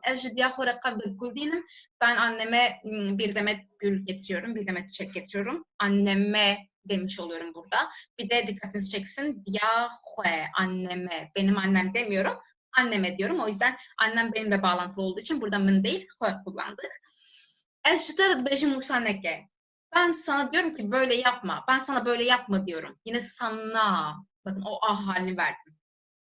Uçmacımın ratıştek nabeci. Sen neden bana bir şey söylemiyorsun? Arkadaşlar a dedim ama hani Türkçe'de de öyle ya. A, aynı oluyor yani. Yani anneme o da fark etmiyor. Bilgisini vereyim. Bana neden bir şey söylemiyorsun? Burada da yine a hali, datif halini vermiş olduk. Unutmayalım bu ikisi kişiler için kullanıyor arkadaşlar. Em hajivarın hindariye. Ev ber gund dıçın. Pır diyarı kud burada tevgereke. Pır diyarı ku eme daçekeke tevgerin bu karbinin. Ev ligor hinek inisiyatifa ve yani tuhasın kişan vatiye bidin. Unutkarım bir şekilde karbinin. Le Pırani herkes bejim ben köye gidiyorum, ben köye doğru gidiyorum. Nahvazi çava bejim, tevgerek şeheye. Burada bir hareket var arkadaşlar. Köye doğru gideceğim, pardon ev için. Onlar köye doğru gidecekler diyeceğim burada. Nasıl söyleyeceğim bunu? Ev ber bigund ve için. Ya diyem ezi te vegerim. Ezi te vegerim. Divir kesekiye. Divir ez ji bo datekin ji bo kesan tem bikarbînim. Em çawa dikarin bêjin. Hem çawa dikarin bêjin. Var hinek bir fikrin. Arkadaşlar şimdi burada ben sen var bir de dönmek fiili var. Nasıl diyeceğiz? Mesela seninle döneceğim diyebiliriz değil mi? Peki o birliktelik anlamını bir önceki saatte görmüştük. Nasıl vereceğiz? Birliktelik anlamını seninle demem için ezi bitere vegerim. Ben seninle döneceğim. Çok daran dıfırın. Em burada dikarin gelek dışan beşin. Le divem tevgen içam dinç berku fırın heye, le kereket tevgerin heye. Em dikarin beşin liser vak ev necbo bersvabi. Mesela liser belki ani ser, ber, bin. Em her çeşit karın bikarbinin. Goring siyat fameye em xwazin kijan vatiye bidin. Arkadaşlar kuş, İşte ağaçlar, uçmak var. Burada ağaçların üstünden diyebiliriz, yanından diyebiliriz, altından diyebiliriz. Bu sizin hani hangi anlamı vermek istediğinize bağlı. Bu örnek için ama çok dışarıdan rıdıfrın kuşlar ağaçların üstünden uçuyor demiş olduk. Gördüğünüz gibi R'den anlıyoruz ki bir hareket var ya da zaten frin uçmak bir hareket belirtiyor bize. This pace ketye mali. Burada diyor ki, burada görmediğiniz bir zaman var o yüzden açıklayayım. This hırsız demek arkadaşlar. Pace biliyoruz pencere ya da şibakede deniliyor. Ketiye mali eve girmiş anlamı var burada bu cümlede. Pencereden diyebiliriz ya da pencerenin içinden diyebiliriz. Her ikisi doğru. Eğer ben pencereden diyeceksem de pacere demem lazım. Çünkü hareket belirtiyorum burada. Eğer pencerenin içinden özellikle belirtmek istiyorsam dınav pacere demem gerekiyor. Zaten burada 3 boşluk var. Dınav pacere. Av kevran dıherike. Burada herikin diyare ku tevgerekiye. Emed şu av herikin yani pır diyare ku emedatekin tevgerin bu karbinin. Misal go inisiyatif meyem xwazin kişan vatiye bidin. Ez karim bejim ser bu karbinim. Ez çizanım ber bu karbinim. Dur budur gori vati yani her duşi rastın bo ve minake. Arkadaşlar su taşların dıherike akmak. Taşların üstünden de akabilir, yanından da akabilir. Her şeyi söyleyebiliriz burada. Yani o iki kullanım da doğru. Aklınıza bulunsun. Ne diyebiliriz örneğin? Av berke viranı derke ağaçların yanından, taşların yanından akıyor. Yanından demişiz. Ama dediğim gibi diser kevranrede hareket edersem taşların üstünden anlamını veriyorum. O da doğru. Kullandığımız yere göre. Dur priniyekte. Arkadaşlar, şimdi diyor ki uzak, priniyek çığlık, bir çığlık geliyormuş. Arkadaşlar şöyle bir mantık yapalım. Bir yere gitmek varsa, eğer gitmek varsa zaten o bir yere doğrudur. Eğer gelmek varsa o bir yerdendir. Bir kere gelmek fiiliyle, odan çıkma haliyle kesinlikle ışı kullanmam gerekiyor değil mi? Kesinlikle ışı kullanmam gerekiyor. Ama o uzaktan buraya doğru gelmiş, yani tevger berbe aliye, aliye giderkeve berbe aliye giveti, o hareket bir yerden buraya doğru gelmiş. O zaman ne kullanacağım? Zaten boşluktan da belli oluyor. Artı ışı da anlaştık. Dur ve periniyekte uzaktan bir çığlık geliyor demiş oldum. Tuçma ve derevan diki. Disa keseye. Şu kesçi bun bire behevre bun jire ev dati vate dati vedida. Divurde diyare ku ne behevre bune. Derev kırın u behevre bun alaka vantuneye. Nefalmeyi adım bikarbinen.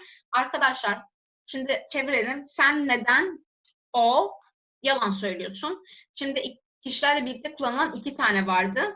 Bire şuradaki gibi bire birliktelik anlamını veriyordu. Jire de ismin A halini veriyordu. Burada yani ona yalan söylüyorsun dememiz gerekiyor. Onunla yalan söylüyorsun. Aslında o da oluyor mantık olarak da burada söylemek istediğimiz o değildi. Yine yani mantığa göre tabii ki istediğinizi kullanabilirsiniz. Şimdi ben diyeceğim ki ona neden yalan söylüyorsun? O zaman nasıl söyleyeceğim? Tuçma şuvere derevandiki. Bu da zaten kişiler için kullanılan ikinci edatımızdı. Evet arkadaşlar, dersimizin sonuna geldik. Bu konu benim çok sevdiğim bir konu. Bence çok zevkli bir konu. Umarım siz aradaki farkı iyice anlamışsınızdır. Unutmuyoruz, eğer hareket varsa o D'ler gidiyordu, sonunda yerine R geliyordu. İkinci önemli nokta ise edatlardan sonra her zaman ismimiz büküm halinde kullanılır. Bazı istisnalar var büküme uğramayan. Onları zaten derslerde oldukça işte üstünü çizdik. Mesela hue artık öğrendik. Hue cinafka göre hue büküme uğramıyor. Eğer isimse büküme uğruyor, sıfatsa büküme uğramıyor. Onun dışında isimlerimiz hep büküme uğruyor arkadaşlar. Bu bilgiyi de verelim. Bir dahaki derse kadar kendinize dikkat edin. Geli hevalin heja bu hatire ve seviyedeki muaneme şibo ve jisu'da var bu. Vaneyki hoş ve der baskır. Behavior hedefine hatta vaneyki edin. Da hoş ederim yine.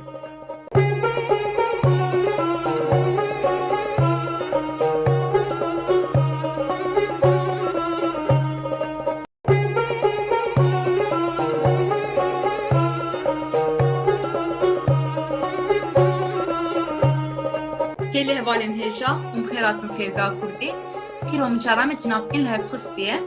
Ya brasti ev mücar ne mücara ve asti ev mücareke bu astem bilintire le şiber ku mehen tiştem bringehin juha medit em himbun u her vuha ev mücar nekte şaşkırın jehela rasnivi seveci jehela bu karanine beşi şiber veci muhas em de ve asti de yine ve mücara bringehin bebin. Arkadaşlar 6. dersimize hoş geldiniz. Bugünkü dersimizde cinabken hep kısti konusunu öğreneceğiz.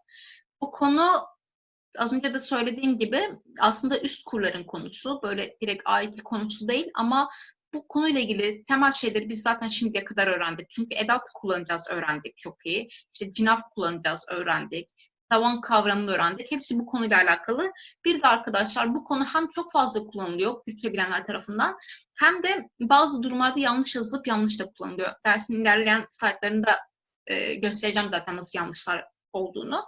O yüzden böyle sağlam bir temelle gitmek istedim ve bu konuyu da bu kurda öğrenmek ve öğretmek istedim. Şimdi ilk slaytımıza geçelim. Hevalno dvir demetneki em behevdure bu konunun o analize metne bakın. Min digot kaydı dileviyle tiştek nemaye. Lette de kuleke mazın heye. Dıçı da kuleke mazın heye hevalno. Dileviyle ne olsa em çitbinin evde cihe dilevi cihevi gırtiye kabınerin edi dilevi de dilevi de edi cihevi gırtiye. Em berdevam bakın. Es pere dağıfım. Es bekire dağıfım. Buvire, anji buvire, anji bi ayşeire, anji bi bave xore, her tişti bedvirde. Disa cihe naveki girdiye, keseki girdiye. Anko ev, cinavkeş xo diyare. Leli min guhdar nake. Ka tu ji jere bibeje. Ji kire bibeje, ji wire, anji ji were, anji ji diyaminre, ji xuşka xore, her tiş disa dibe. Dema ku ez lê dinerim, ez li kê dinerim, disa li wî, li wê, li diya xwe, her tiş disa dibe. Yani cê navekî girtiye. Zaf xemgîn dibim. Bila li wê neyan nenêre û ev qas xwe nêşine. Divir de çar cûre hene, xwe cinavkên levxistê ji çar cûreyan pêk tê, em ê bi hevdûre yek bi yek vana kontrol bikin. Arkadaşlar şimdi bu metnin analizini yapalım hep birlikte ve cinavkên levxistê nerede kullanılmış bir bakalım. İlk cümlemizde bir şey yok. Min digot kaydı dileviyle tiştek nemaye. Ben burada digot söylemenin geçmiş zaman hali daha öğrenmedik. Yani bunu böyle bir kalıp gibi şey düşünebilirsiniz. Yani ben sanıyordum ki, ben söylüyordum ki, ben öyle sanıyordum. Dileviyle tiştek nemaye. Onun gönlünde bir şey kalmamış. Dileviyle, onun gönlünde bir şey kalmamış. Lete de kulekemazın heye. Ama orada büyük bir dert var. Büyük bir keder var, elem var. Kul bu anlamlara geliyor. Dert, elem, keder, acı. Nerede var peki? Dilevi'de. Artık bakın le dilevi'de kulekemazın he demiyorum. Lette de diyorum. Ama orada onun içinde diyorum değil mi? Yani diyebilirim ki bu de dilevi'nin yerini tutmuş burada. Dilevi bize olmuş de. Yani şöyle söyleyebilirim. Büküm ekinden alışacağı üzere dişil büküm eki almış. Dişil bir kelime. Artık demiyorum uzun uzun dilevi, de diyorum ya da işte dilevi de şeklinde de çevirebilirsiniz. Bir de burada onun gönlünde o kişinin erkek olduğunu da biliyorum artık. Es beredağfım. Ben onunla konuşuyorum. Onunla konuşuyorum. Peki burada onunla anlamını veren ne arkadaşlar? Şimdi geçen dersimizde biz b're'nin kişiler için birliktelik anlamı verdiğini öğrenmiştik. Değil mi? Daha çeken tevgenin konusunda.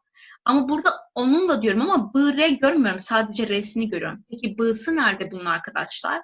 Aslında b'sı bu p'nin içinde.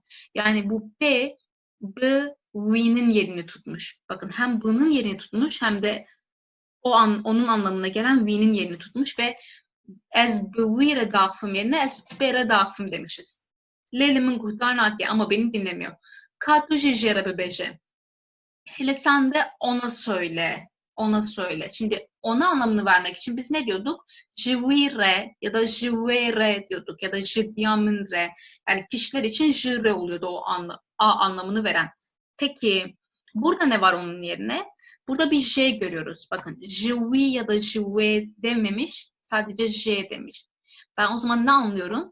Bu J'nin yine jivi, ona Jiwi'nin yerini tuttuğunu anlıyorum arkadaşlar. Artık yavaş yavaş kalıp belirleşiyor. Demako ez lednerim. Ona baktığımda zavham gindirim. Çok üzülüyorum. Şimdi ona baktığımda lenerin yani l kesekin nerin. Bu bir fiil. Değil mi? Bir şeye bakmak oluyor. Ben burada ne yapıyorum? O l'yi görmüyorum artık o fiilde. We ve de görmüyorum. Sadece L görüyorum. O zaman şunu diyebilirim. Buradaki L de yine We'nin yerini tutmuş. Demako ez Louis dinerim ya da demako ez L dinerim. İkisi de aynı. İkisi de doğru arkadaşlar. Bilaydi Louis'nin nere? Bakın bir daha L'nerim var aslında. Görüyorsunuz değil mi? L'nerim. Artık fotoğraflara bakmasın. Bu ev kasfonu işine ve o kadar kendini üzmesin. Acıtmasın. Şöyle özetleyelim arkadaşlar. Napkin lefkısı dediğimiz şey bir adet edattan ve bir de e'den oluşuyor. Bu e'nin ne olduğunu ileriki kurlarda öğreneceksiniz. Hiç orasıyla ilgilenmeyin. Artık bunlar j, e yan yana geliyor ve j'yi oluşturuyor. B, e yan yana geliyor ve b'yi oluşturuyor. D, e yan yana geliyor ve d'yi oluşturuyor.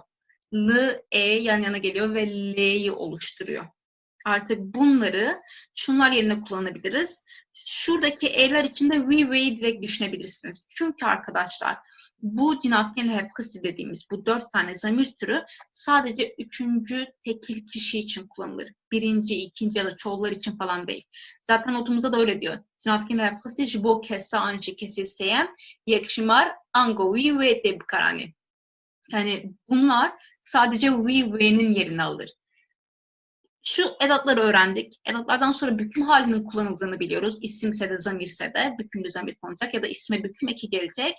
Eğer 3. tekil kişileri kastediyorsam şu şekilde kısaltabildiğini öğrendik bu derste arkadaşlar. Şimdi devam edelim. Tüye juvire çı bıkri.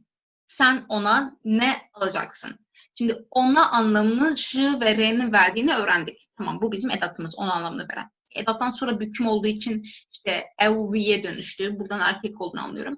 Peki ben bunu kısa olarak nasıl kısaltabilirim? Tüye juvire çı bıkri. Bakın ne oluyor? Eze jere kompütüreki bıkrim. Bu burada bir iyi olması gerekiyordu arkadaşlar. Yanlış yazılmış. Eze juvire kompütüreki bıkrim ya da bunun kısa hali şurada öğrendiğimiz gibi eze jere kompütüreki bıkrim. Yani jvi artık j'ye dönüşmüş arkadaşlar. Tu avşini yaratayım. Sen avşinle geliyor musun? Şimdi ben diyebilirim ki cevap olarak. Bele ez bu avşini yaratayım. Ya da bele ez beverettim. Burada kadın olduğunu anlıyorum avşinin. Ez beverettim. Ya da bunun kısa hali olarak bele ez berettim diyoruz. B neyden oluşuyor? B ve E'den oluşuyordu. B oluyordu. Zaten birliktelik anlamını veren onunla kişiler için böyle olduğunda yine tam bir önceki derste öğrendik. Çantaya da çeheye em dikarim bejin çantaya da tiştek düneye. Anji dve de tiştek düneye.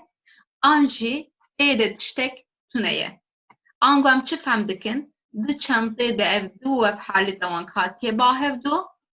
Bu ye de. Arkadaşlar tıpkı bunlarda olduğu gibi dı ve buradaki yani büküm hali diyeyim ben size yan yana geldiğinde artık bize t'yi verdi. Zaten dı de biraz içinde anlamını veriyordu. Daha de çantada ne var? Orada işte bir şey yok dedim burada. Artık bu çantanın yerini tuttu. Lüve bigere. Yani onu ara. Lüve bigere. Cevap olarak ne diyebiliriz? Eze lüve bigerim diyebiliriz. Ya da eze işte kişinin adı Zelal olsun. Eze lü zelale bigerim diyebiliriz. Ya da kısa hali olarak eze le bigerim. Yine bu le de l ve büküm halinin yerini tutmuş. Böyle ember devam bikin. Divê tu ji wê lêborîm bixwazî. Em çi dibînin burada? Ji wê dibînin, ne wisa? Ji û halê tewangê û kesasê em. Her tişt dibe. Nixwe em dikarin vîneka kurt bikin. Em ê çawa kurt bikin? Ji û ew ê dihat bahevdû. Divê tu jê lêborînê bixwazî bû. Divir de hevano. Ji xwe jê me got cihê ji û wêyê digire. Ji ber vê yekê em êdî nikarim bibêjin divê tu jê wê lêborînê bixwazî. Jê wê şaş e. Ji ber ku ji xwe ev jê cihê wê jî digire. Arkadaşlar burada en çok yapılan yanlışı, yazım yanlışını görüyorsunuz şu anda. Bütün örnekler için bakacağız buna. Şimdi divê tu ji wê lêborînê bixwazî ondan özür dilemelisin. Ben bunu ji wê'yi görüyorum artık. Bunu nasıl kısaltabilirim? Divê tu jê lêborînê bixwazî. Yine ondan özür dilemelisin dedim. Artık buradaki j, w'nin yerini tuttu. Burayı anladık. Arkadaşlar artık bu yerini tuttuğu için w'nin de ben bir defa daha w'yi yazamam. Buna gerek yok artık. Divê tu jê wê lêborînê bixwazî artık yanlış. Bu en çok öğrencilerimizin en çok yaptığı yanlış bu arkadaşlar. Ya j lêborînê bixwazî demem lazım ya da ji wê demem lazım. Ya da belki isim kullanırım. J, Ayşe de diyebilirim. Ama J ve X'in aynı anda diyemem. Çünkü buradaki J zaten V'nin değerini alıyor. Zaten ikisinin birleşiminden oluşuyor bu. Em ji bo minakên din jî binêrin. Di fergê de çend xwendekar hene? Di fergehê de kabinêrin. Di fergehê de. Burada di yekiye kesa sem işte sem yekşimar heye em ne mecbur çok kesbe we hani tiştan digre ez êdî çawa dikarim bêjim tê de çend kes hene yani tê de çend xwendekar hene ferq nake ez dikarim bêjim tê de ev tê cihê di û fergehê digre lê ez nikarim bêjim tê fergehê de çend kes hene ji ber çi ji ber ku ji xwe ev tê cihê her duyan jî digre. Arkadaşlar aynı şekilde d'dan ve büküm halinden T olduğunu öğrendik biz. Artık bu T'nin her ikisinin yerini tuttuğunu da biliyoruz. O yüzden bir daha içinde sınıfta dememe gerek yok. Zaten burada T derken orada diyorum yani örneğin. O yüzden zaten fergehe ve T'yi yan yana kullanamam. D fergehe de çent kesene yanlış. Yanlış arkadaşlar. Tekrar ediyorum. D her ikisinde yerini tutuyor burada. Zaten orada diyorum ben burada. Orada sınıfta işte kaç kişi var demem saçma olur. Ya orada kaç kişi var derim ya da sınıfta kaç kişi var derim. Sınıfta diyeceksem bu şekilde ilki gibi orada kaç kişi var diyeceksem T'de demem gerekiyor. Diloteli dimini.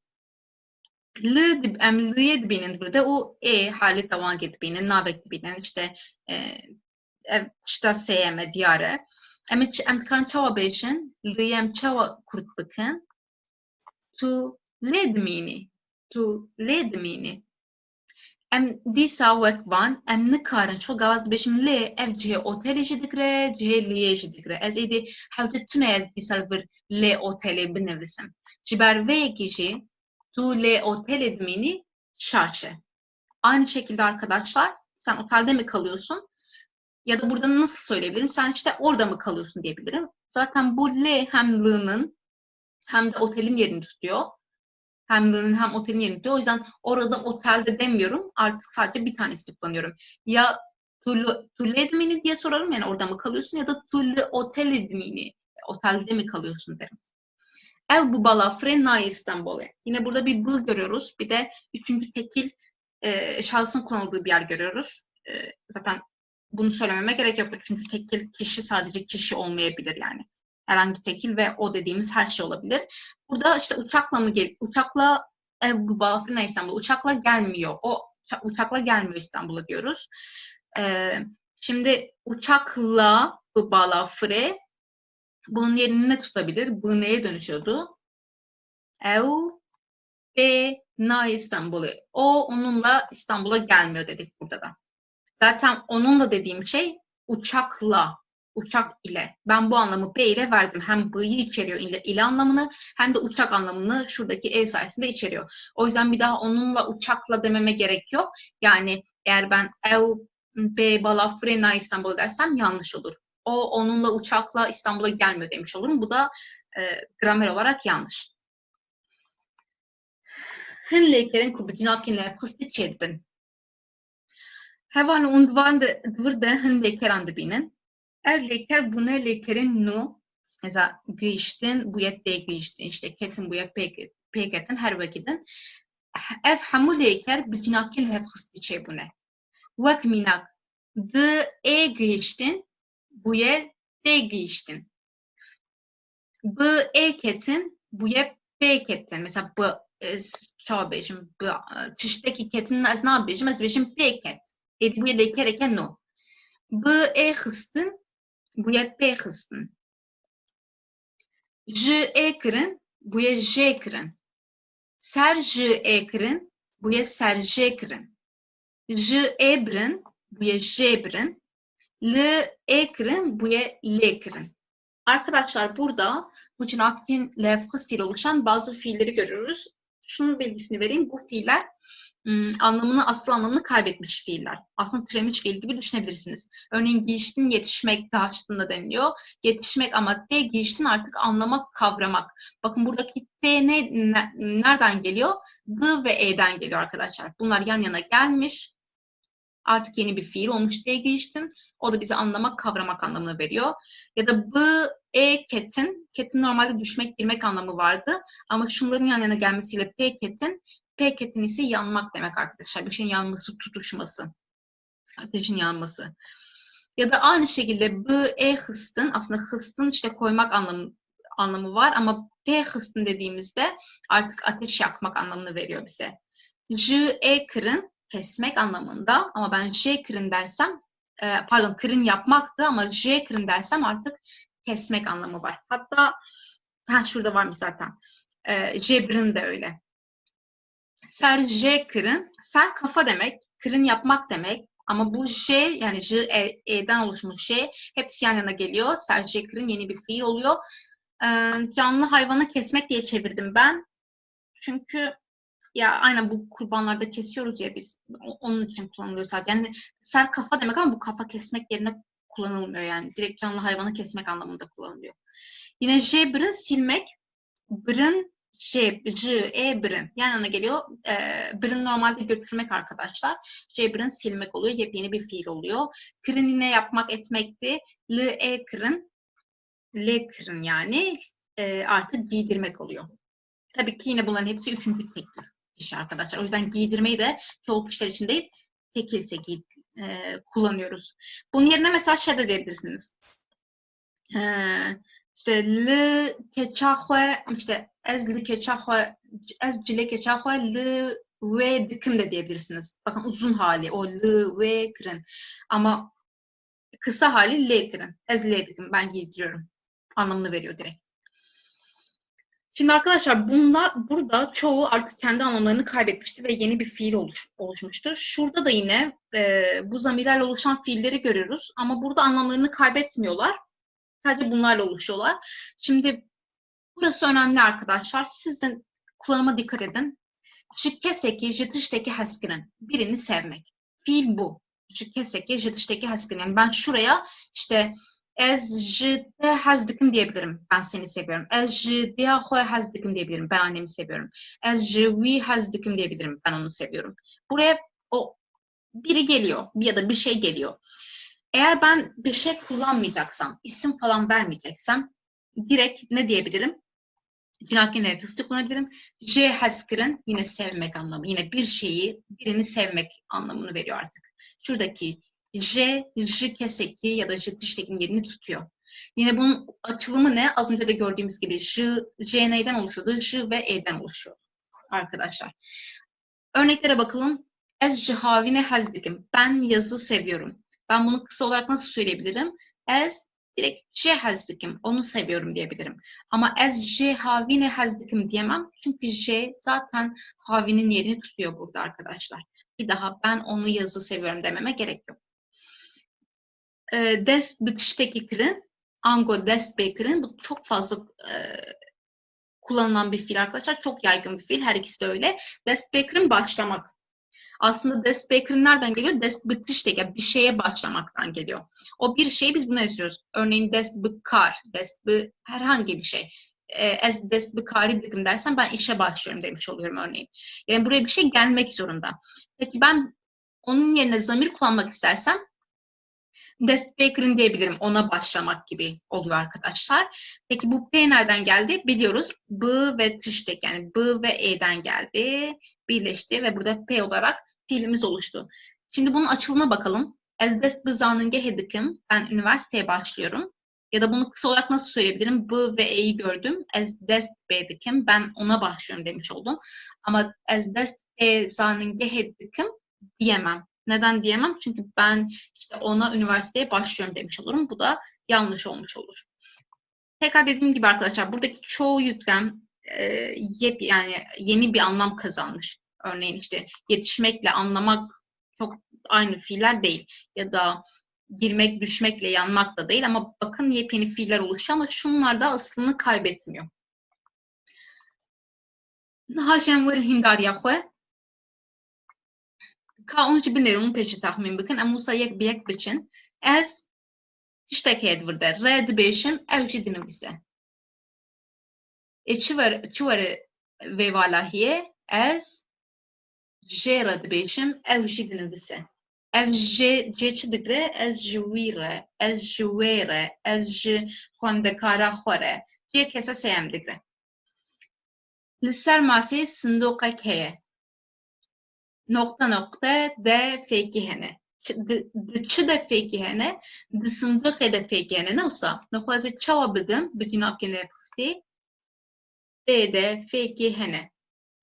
Ew ji metrobûsê hez nake. Lê dîsa ji metrobûsê hez nake, lê dîsa tê kargehê.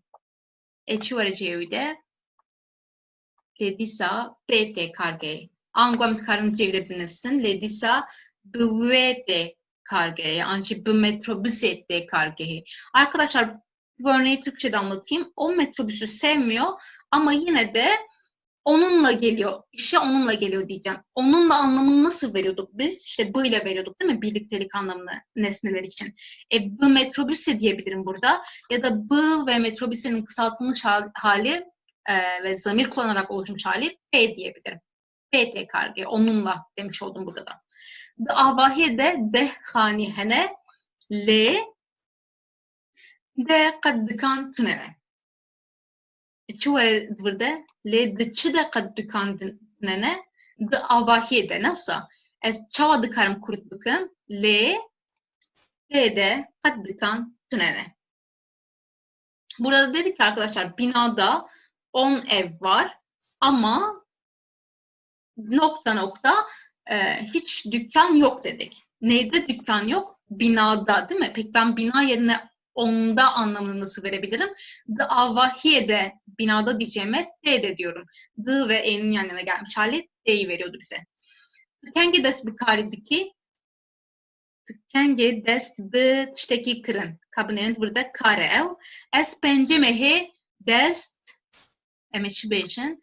Deznan bejin bikari. C bu zaman geçidikle dest bedikim. Tu ji werzîşê hez dikî?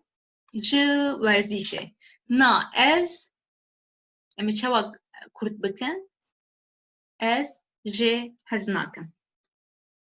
Ya dawîn ez nokta noktayê hez dikim lê belê ez nokta nokta nakerim. Em çawa dikarim vî çekim. Arkadaşlar şimdi son örneğimizde ben sevmek ama Kürtçedeki mantığı anladık artık. Bir şeyi sevmek olur o. Hani böyle bakmamız lazım. Bir şeyi seviyorum diyeceğim. Yani onu seviyorum diyeceğim örneğin o bir şey neyse. Nasıl söyleyebilirim bunu Tunavkin lafzıyla? Ez, je, hezdikim. Ben onu seviyorum. Lebeli ama ben, şimdi burada gerin görüyoruz. Gerin aramaktı. Ama bu fiil bir edatla oluşuyordu. Arkadaşlar bu edatla oluşan fiilleri, tüm edatları biz zaten çokça diğer kurlarda gördük. Eğer eksiniz varsa önce onlara dönüp bakabilirsiniz. Gerin tek başına kullanılmıyordu. Daha doğrusu gerin tek başına kullanılırsa gezmek anlamını verir. Ama lı keseki gerin olursa bu artık aramak anlamını veriyordu bize. O yüzden nasıl söyleyebilirim? L'nın yerini ne alacak burada? Ez, le, nagerin. Ben onu seviyorum ama onu aramıyorum demiş oldum burada da. Peli hevalin heja, em hatin davya vaneye xwe, hevi dikmiş bo wecî sûdewar bu ev wane, hatta waneyeke din dixwe baş binerin, dixwe mukatebin, heke kemasyen ve hebin, hûn dikarin li astayeken binerin û li wan micaran guhdar bikin, ji ber ku tê de me gelek micaran gerek bi berfirehî vegotin, hûn jî dikarin lê binerin. Arkadaşlar diğer derste görüşmek üzere. Eğer dediğim gibi eksiğiniz varsa edat konusuna ayrı bakabilirsiniz, büküm konusuna ayrı bakabilirsiniz, edatlardan oluşmuş fiillere bakabilirsiniz. Bunların hepsi birinci kurda yer alıyor. Zaten bir video en fazla 20 dakika falan oluyor. O yüzden şey yapmayın yani. Eğer eksiğiniz varsa onları giderip bir daha gelip dersi dinleyebilirsiniz. Teşekkür ederim dinlediğiniz için. İyi günler arkadaşlar.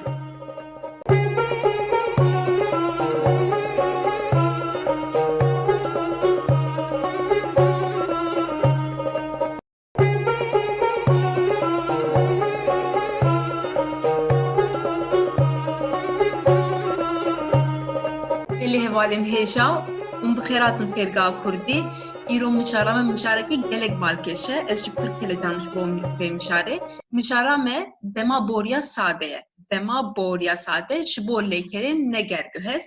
Em ê qasektin lê binêrin negerguhez çi ye, gevan bêjin gerguhez çi ye, em ê hînî wan bibin. Ev dem dîsa demeke sereke ye, jiyana rojan de zaf ye, û bi min ji bo kesên Kurdî axê hinek dijwar e li gorî dema bê. Ji ber ku hin qayde hene di nav jiyana rojane de em tiştekî diaxivin lê rastiya wan hinek cuda ye. Em ê hînî şaçiyên xwe jî bibin di vê waneyê de. Arkadaşlar 7. dersimize hoş geldiniz. Bugünkü dersimizin konusu demaborya sade, yani basit geçmiş zaman ya da dil geçmiş zaman diye çevirebiliriz. Bugünkü konumuzu leykerin negergühez başlığı altında inceleyeceğiz. Yani geçişsiz fiiller için işleyeceğiz. Negergühez geçişsiz demek. İlerleyen bu derste ve bundan sonraki derste geçişli olunca, geçişsiz olunca neler değişiyor bunu hep birlikte öğreneceğiz. Bu çok temel bir zaman. Bütün dillerde olduğu gibi artık geçmiş zamana giriş yapıyoruz. Şimdiye kadar beklememizin sebebi, yani ikinci kura kadar beklememizin sebebi ise arkadaşlar tüm geçmiş zamanların diğer zamanlardan farklı olması. Çünkü artık başka bir kök üzerinden ilerleyeceğiz. Biz ne demiştik? Türkçe'de iki temel kök var. Şimdiki zaman kökü ve geçmiş zaman kökü. Şimdiki zaman kökünü biz şimdiki zamanda, geniş zamanda, gelecek zamanda ve birçok tipte kullandık. Artık başka bir kökle bizim işimiz. Yalnız şöyle bir şey, hiç Kürtçe bilmeyenler için bana göre, benim fikrim diğer zamanlar daha zor. İşte geniş zaman, gelecek zaman gibi. Çünkü bir kural yok o kökleri ezberlerken. Yani ezberlemek gerekiyor. Çoğu zaman bir kural yok. Bunda ise öyle bir şey yok. Hep küçücük bir kural var ve bütün kökleri direkt elde edebiliyorsunuz. Ama bunu da bu zamanda bence Kürtçe bilenler için biraz şey gelecek, biraz zor gelecek. Çünkü bazı kurallar var ki bizim günlük hayatımızda çok yerleşmiş. Biz öyle konuşuyoruz ama aslında öyle olmaması gerekiyor. Yani bazı hatalar yapıyoruz söylerken bunları. Şimdi hep birlikte tek tek göreceğiz. Bu derste geçişsiz fiiller için ve diğer dersler, 8. derste ise geçişli fiiller için şimdiki zamanı öğreneceğiz. Şimdi ilk slaytımıza geçelim. Slaytdayken de mednekiye em dîsa bi mednekê em dest pê bikin û em analiza metnê bikin bi hevre. Dawiya hefteyê hevala min a zarokatiyê ji Amedê hat Stenbolê. Min şeveqê ew li balafirgehê pêşwazî kir. Em hatin malê, me bêhna xwe veda û em ji malê derketin. Pêşî em çûn Taksimê û em heta Karaköyê meşiyan. Em ji wir derbasê Eminönü'ye bûn û me li wir masî xwatin. Piştre jî em ji rêya tramvayê heta Beyazıt'ê meşiyan. Me gelek cihên dîrokî dîtin. Emza vostiyan leme rojeke têru tiji derbas kir. Arkadaşlar bu metinin hepsi geçmiş zamanlı yazılmış bir metin. Şimdi bakalım anlamına. Davya haftayı hevalamla zarukatiye ji amede hat İstanbul'a hafta sonu çocukluk arkadaşım Ahmet'ten İstanbul'a geldi. Gelmek fiili neydi arkadaşlar? Hatın. Hatından hat kalmış elimizde. Min şevaki evli balafırgehi peşvazi kir. Ben sabah onu havaalanında karşıladım. Karşılamak peşvazi kırın. Em hatin mali. Biz eve geldik. Yine hatını görüyoruz ama em olduğu için, çoğul olduğu için kişi eki görüyoruz burada. Me behna veda. Behna dinlenmek arkadaşlar. Ve hesin de deniliyor. Behnvedan da deniliyor. Biz işte biraz dinlendik. U emcimali derketin. Ve evden çıktık. Derketin çıkmak. Peşi emtün Taksim'i. Önce Taksim'e gittik. U em hatta Karaköy'e meşyan. Ve Karaköy'e kadar yürüdük. Meşin. Yürümek fiilini görüyoruz. Emçivur derbası Eminönü'ye bun. Derbas bun. Diyor ki oradan Eminönü'ne geçtik. Derbas bun geçmek arkadaşlar. Umelur masihvar. Ve orada balık yedik. Kış saşı emçiraya tramvaya hatta Beyazıt'a meşyan. Sonra da tramvay yolundan Beyazıt'a kadar yürüdük. Meggelek cihin diroti didin. Biz birçok tarihi yer gördük. Emza vostiyan, biz çok yorulduk. Yorulmak vastan fiili. Le rojeke terutiji derbaskır. Ama terutiji dolu dolu. Dolu dolu bir gün geçirdik. Yine geçirmek derbaskırın fiilini görüyoruz arkadaşlar. Şimdi bu fiilleri tek tek bir daha bakalım. Em yek biyek luan bnerin le lekeran. Hevala minji amede hat. Mekot efkijan lekera hatin. Min ev peşvazi kır. Megot kijan lekere peşvazi kırın. Em cimale derketin. Kijan lekere derketin. Em çün Taksim'i. Kijan lekera çune. Em hatta Karaköy'e meşyan. Kijan lekere meşin. Melvur masi xwar. Kijan lekere xwarin. Merrojeke hoş derbaskır. Kijan lekere derbaskırın. Arkadaşlar burada şu fiillerin mastar halini, forma raderin dediğimiz mastar halini görüyorsunuz. Fiillerin mastar halini ve geçmiş zamanda da kullanımını görüyorsunuz cümle içinde. Şimdi burada dikkatinizi bir şey çekecek arkadaşlar. Bazen mesela şurada em demişiz, yani yalın zamir kullanmışız ama mesela burada me demişiz. Bükümlü zamir kullanmışız. Em için Taksim'e, biz Taksim'e gittik. Me masihvar, biz balık yedik. Temelde ikisi de geçmiş zaman ama biri yalın halde olmuş, biri bükümlü halde. Arkadaşlar bu tam da geçişlilik, geçişsizlikle alakalı ve dersin başında ne dedik? Geçişsiz fiiller için olanı göreceğiz bu dersimizde, yani 7. dersimizde. O yüzden bizim işimiz bu ders için yalın olan zamirlerle ilgili. Şimdi bir de fiillere bir daha dönelim. Fiiller nasıl elde ediliyor geçmiş zamanda? Çok önemli. Dedik ki geçmiş zaman kökü ve işte şimdiki zaman kökü var. Adından da belli olacağı üzere tüm geçmiş zamanlarda geçmiş zaman kökünü kullanıyoruz. Ama bu kökün elde edilmesi çok kolay. Çünkü arkadaşlar bu forma raderin dediğimiz mastar halindeki fiillerden sonundaki biz neyi ya da ını atarsak, eğer ın varsa ın, ne varsa ne atarsak elimizde kalan bizim geçmiş zaman kökümüz oluyor. ın varsa ın gidiyor, ne varsa ne gidiyor. Tek tek bakalım. Çun gitmek fiili. Sadece ne var, ne gitti. Benim şimdiki geçmiş zaman köküm ne kaldı elimde? Sadece çu kaldı. Peki ez için örneğin bu cümleyi nasıl kuracağım? Ez çum. Ez çum. Bakın sadece şimdiki zaman ez'e göre olan kişi eki geldi. Hatın fiili gelmek fiili. ın var sonunda. Yanında ı da var.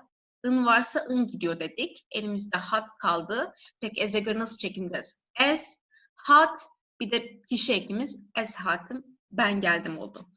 Huarım var arkadaşlar. Huarın ın var sonunda. O yüzden ın gitti. Huar kaldı elimizde. Nasıl söyleyeceğiz geçmiş zamanda? Min huar. Ben yedim. Burada artık şimdi kişiyi görmüyoruz artık burada. Bu bizim diğer ipucumuz. Ama geçişsiz fiillerde kişi ekini kullanıyoruz arkadaşlar. Zaten buradan tespit edebilirsiniz onu. Got'un söylemek. ın var, ın gitti. Got kaldı elimizde. Min, got, ben söyledim. Yine kişi ekini görmüyoruz çünkü bunlar geçişli fiil. Diğer dersimizin konusu. Gerin arkadaşlar gezmek. Ne var sadece? ın yok. Bakın bu ı değil. O yüzden neyi attık? Geri kaldı elimizde. Peki ez'e göre nasıl çekimleyeceğiz? Ezgerim, ezgeriyam ya da her ikisi doğru. Habitin çalışmak. Sadece ne var? Bunlarda sakın şu i'yi de atmayın. Habit değil kökümüz. O şimdiki zamandaydı. Geçmiş zamanda ne varsa ne gidiyor, ın varsa ın gidiyor. Burada sadece ne var? Habiti kaldı kökümüz. Es habitim, ben çalıştım oldu. Ahvin konuşmak. Ahvi ne vardı ne gitti? Geçmiş zaman kökü. Es ahvim ben konuştum oldu bu. Avet'in atmak.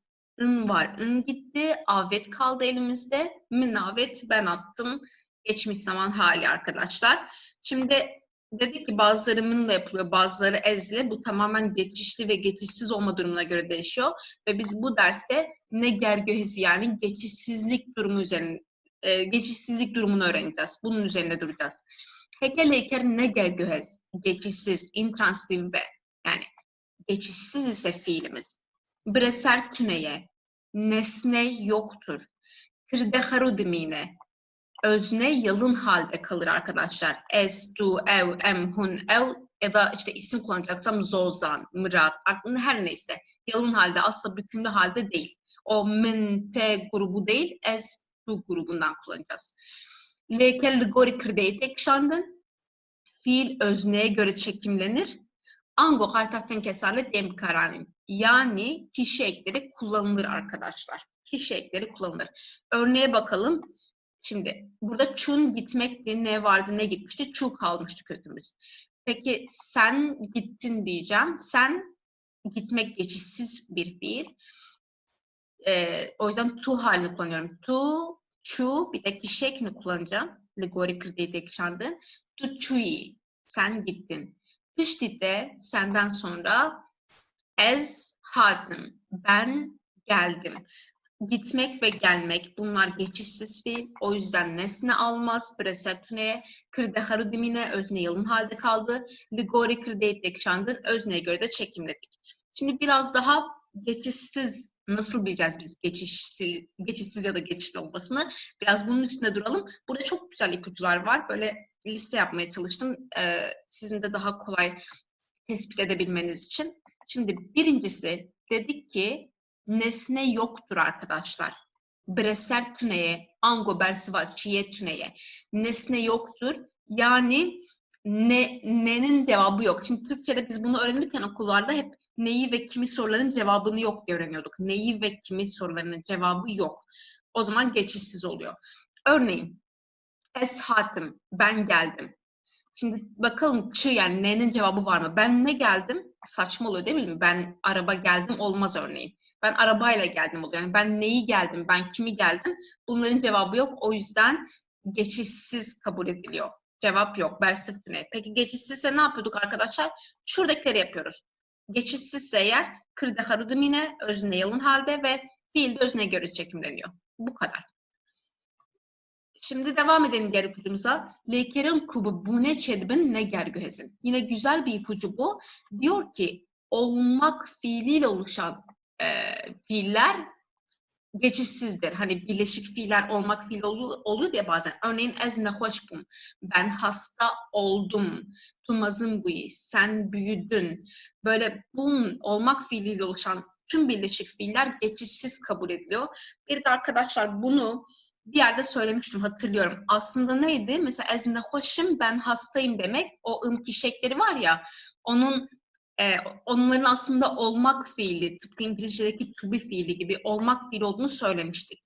O hani emizar tubiye dönüşüyordu. Bizdeki kişi ekleri ise buna dönüşüyordu. Mesela ez nehoşum onun şimdiki zamandaki hali. Ez nehoş bum onun geçmiş zamandaki hali ya da ezin nehoş bibim onun gelecek zamandaki hali. Aslında onların hepsi olmak fiili ya da büyümek. Bunu nasıl çevirebiliriz? Hasta olmak, büyük olmak gibi yani mantalite bu aslında. Yine ezmazınım, ben büyüğüm, şimdi büyüğüm. Ezmazın bum, ben büyüdüm. Ezemazın bıbım, ben büyüyeceğim. Aslında o kişiliklerin hepsi olmak fiili. Hemû xartafên kesane drastiya xwe de lêkera bûnê ne hevano. Evet, buna da tik attık, bunu da öğrendik. Olmakla oluşan tüm fiiller geçişsiz kabul ediliyor. Yine bu ne demek? Bu bizim öznemizin yalın kaldığı ve fiilimizin de özneye göre çekimlenmesi demek. Lekerin kubandore hemula çedikin ne gergezin. Yine çok güzel bir ipucu arkadaşlar. Bu %90 oranında doğru, yani bazı istisnalar var, o yüzden böyle belirttim. Diyor ki bütün vücudumuza, eğer bir fiil bütün vücudumuza etki ediyorsa biz onu geçişsiz kabul ediyoruz. Örneklere bakalım. Çun gitmek fiili. Şimdi ben bir yere gidince benim bütün vücudum hareket ediyor. Bütün vücudum gidiyor. O yüzden bu geçişsiz kabul ediliyor arkadaşlar. Hatin gelmek fiili. Yine bir yerden gelince bütün vücudum geliyor. O yüzden bütün vücuduma etki ettiği için bu fiil geçişsiz kabul ediliyor. Ketin düşmek, bütün vücudum düşüyor. Vastan yorulmak, bütün vücudum yoruluyor. Mirin ölmek, bütün vücudum ölüyor. Bu şekilde bütün vücudumuza etki ediyorsa arkadaşlar geçişsiz kabul ediliyor. Yine bu ne demek arkadaşlar? Geçişsiz kabul edilmesi demek. Öznenin yalın, fiilin de özneye göre çekimlenmesi demek. Pıraniye lekerin kubu yine kadın ne gergözün. İnle biten fiillerin çoğu geçişsizdir. Bunu zaten şeyde görmüştük, o fiilleri öğrenirken, türemiş fiilleri öğrenirken söylemiştik. İnli oluyorsa hep kendi kendine olma anlamı var. Yani kendi kendine oluyorsa ne demek? Arkadaşlar nesnemiz yok demek zaten. Bir nesnemiz yok orada. Bu anlama geldiğini de söylemiştik. Hatta o zaman demiştik bunlar geçmiş zamanda işimize yarayacak. Evet, geçmiş zamanda inle bitiyorsa çoğunluğu, ama yine istisnalar var her dilde olduğu gibi. Geçişsiz kabul ediliyor. Örneğin gerin gezmek, fırın uçmak, barin yağmak, bazin koşmak, karisin donmak, kelin kaynamak. İlle biten fiillerin çoğu. Birkaç tane çıkarırsak sanırım hemen hemen hepsi de diyebiliriz. Geçişsiz kabul ediliyor. Hatta arkadaşlar şimdi bir örnek vereceğim. Örneğin ahvin ya da peyvin, konuşmak demek. Aslında ahvin ya da peyvin bunun geçişli olması gerekiyor değil mi? Çünkü ne konuştum? İşte bir şey hakkında konuştum, haber konuştum falan. Yani ne sormuştum, neyi konuştum diyebiliyorum. Bir cevap var. Ama arkadaşlar in ile bittiği için biz onu da geçişsiz kabul ediyoruz. Ve o yüzden ez ahvim, ez peyvim diyoruz. Min ahvi demiyoruz. Yine ez, yani öznemiz yine yalın kalıyor. Normalde geçişli olması gerekiyor, ancak inle bittiği için yine biz bunu geçişsiz kabul ediyoruz. Ya da arkadaşlar mesela ahvin, peyvin konuşmak demek, haberdan da konuşmak demek. Haberdan ya da kısekrin de konuşmak demek. Arkadaşlar örneğin orada da dan, yani vermek, aslında bir şeyi vermek geçişli ya da kısekrin yapmak, bir şeyi yapmak geçişli. Sırf bu fiillerden dolayı min haberda, min kısekir, ama ez ahvim, ez peyvim. İnle bitenler geçişsiz gibi çekimleniyor, diğerleri geçişli gibi çekimleniyor. Anlam aynı anlam olmasına rağmen. Böyle, Ember devam bakın. Şimdi arkadaşlar bazı fiilleri tüm kişilere göre çekimleyelim dedik ki. Geçişsiz ise nasıl anlıyoruz geçişsiz olmasını? Şu kurallardan anlıyoruz. Özne yalın ve özneye göre çekimleniyor. Çun kokaviçiye demaboride edem himbunten eminneyi babicin çuma destemede jibo eze esçum bo tuye tu çuyi bo eve evçuyena evçu evci istisna dema boriye emekasektin begerin vedere jibo em hun evşka به همان شکل چیدن، یعنی برای قارتافین kesane به همان şekline emçun, hunçun, evçun. Arkadaşlar şimdi çunda ne var, sonunda neyi attık? Çu kaldı şimdi geçmiş zaman kökümüz. Bütün kişilere göre artık çekimleyebiliriz kişi şeklini kullanarak. Es çün ben gittim, çü sen gittin, ev çu o gitti. Arkadaşlar burada dikkatinizi çeksin. Üçüncü kişi eki yok. Ev çüye demiyorum artık. Geçmiş zamanda Ertafak esasem ev çüne üçüncü tekil kişi eki yok arkadaşlar. Kullanılmıyor. Emhun ev çün biz gittik, siz gittiniz, onlar gittiler. Bilmeniz gereken şey ev için e kullanılmıyor artık. E ya da y. Şimdi devam edelim. Hartın gelmek, neyi gelmek, kimi gelmek cevabı yok. O yüzden geçişsiz fiil ya da bütün vücudumuz gidiyor. O yüzden geçişsiz fiil. Ne yapıyoruz? Geçişsiz fiil olunca ez grubundaki özneleri kullanıyoruz. Zamirleri kullanıyoruz.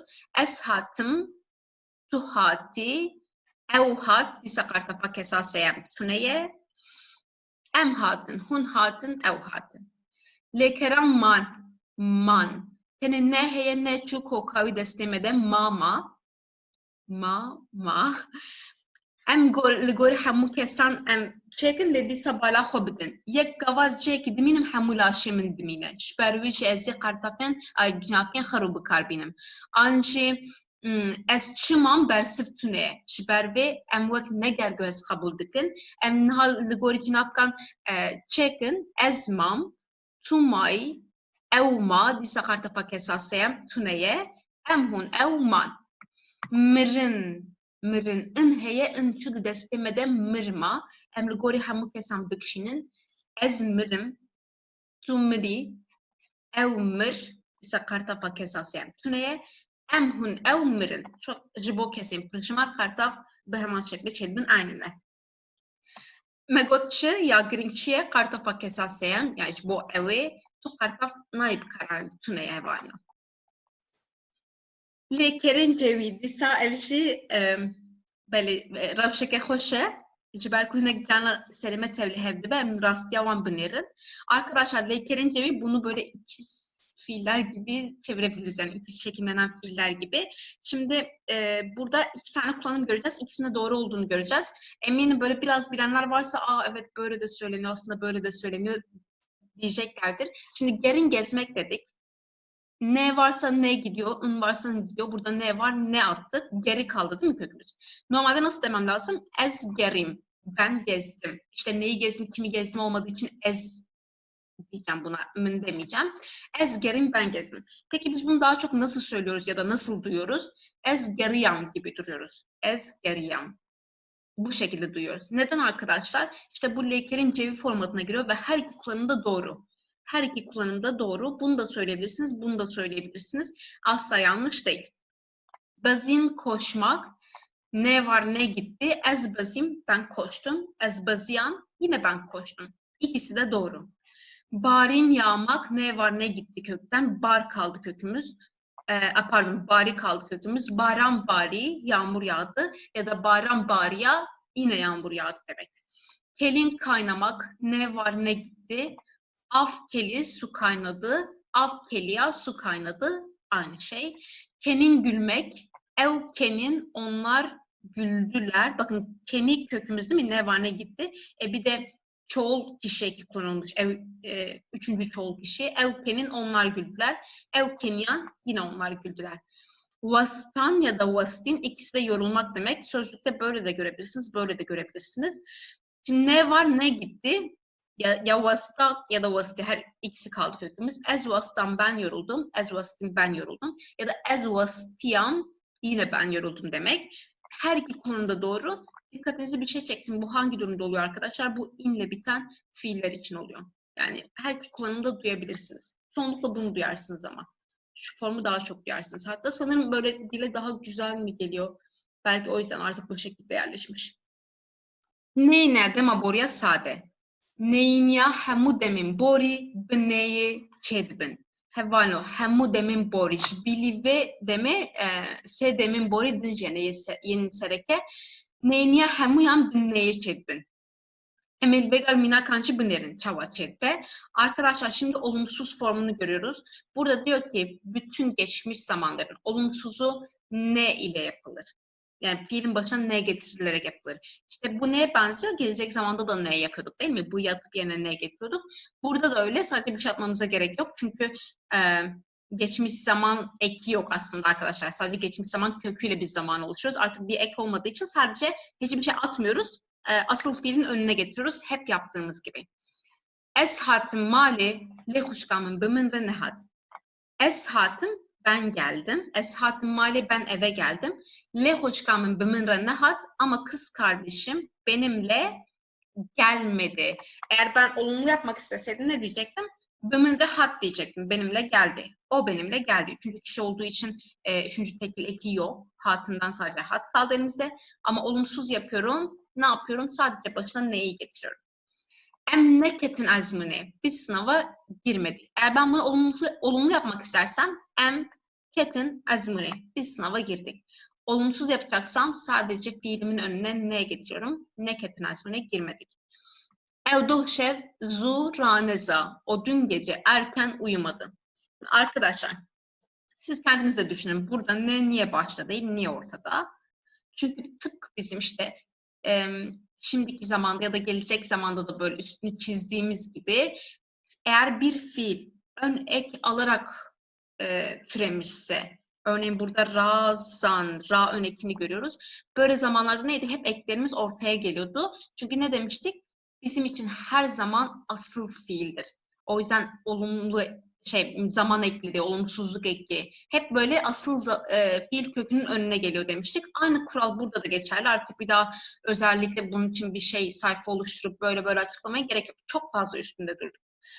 Üçümanne çiğ seyrane, sen neden pikniğe gitmedin? Şimdi çiğ seyrane dersem sen pikniğe gittin. Ne çiğ dersem başına neye geçirsem artık onu olumsuz yaptım.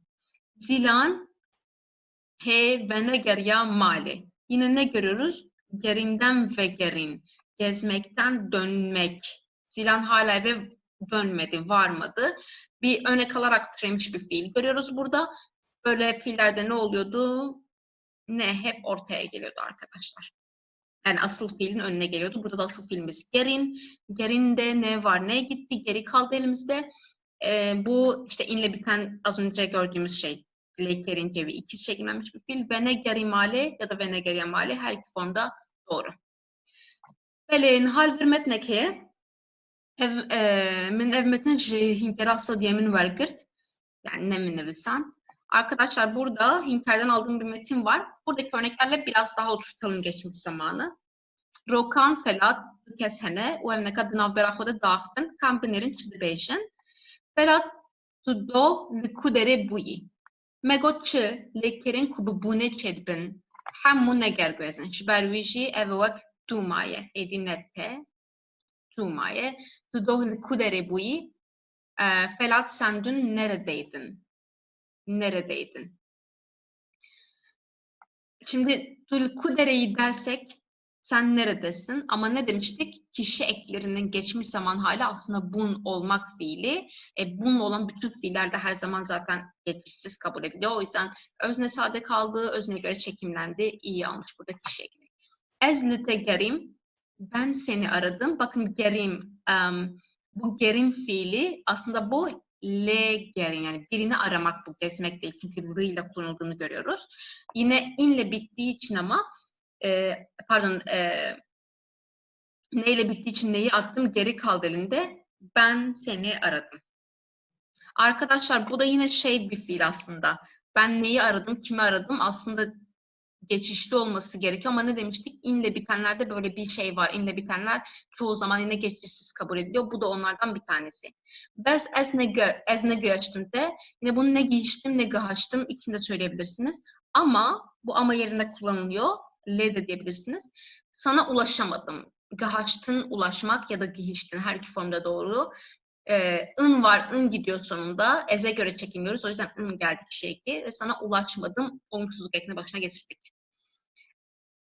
Do ez çum guntrokancan. Ferhat Beçe do ez çum guntrokancan. Lekera tüneye pırheysane ligori ezi hat yakşandın. Ez çum ez bersif tüneyeş bervişi neger göze ligori ezi yakşandın. Anca hamula şimin diçe ligori ezi yakşandın. Xeyr bu. Disem forma bori dibinin. Çima hevano, çiberku ez bejim xeyre.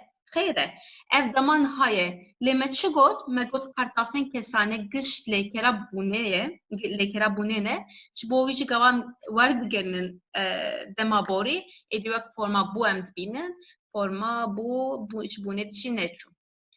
Arkadaşlar dedim ki şimdi ben hayır dersem hayırdır, hayre. Yani şimdi hayırdır. Aslında şimdiki zaman ya da geniş zaman cümlesi. Ama hayır böyle nasıl çevireyim? Hayırdı yani ne oldu gibi söyleyeceksem artık ne dedik? Kişi eklerinin hepsi aslında bun olmak fiili dedik. O yüzden geçmiş zamanda bu ile olan formu görüyoruz. Zaten bunda söyleyecek bir şey yok yani zaten olmakla oluşursa ne gergez falan. Bir de bun neyle bittiği için neyi attık? Artık geçmiş zaman halini kullandık. Da biramın ne hoş bu. Aynı şeyi görüyoruz. Diyor ki büyük annem hastalandı. Şimdi ne hoş edersem şimdi hasta. Ne hoş o hasta. Ama hastalandı artık o kişi ekini bu olan formunu görüyorum. Geçmiş zamana çeviriyorum çünkü.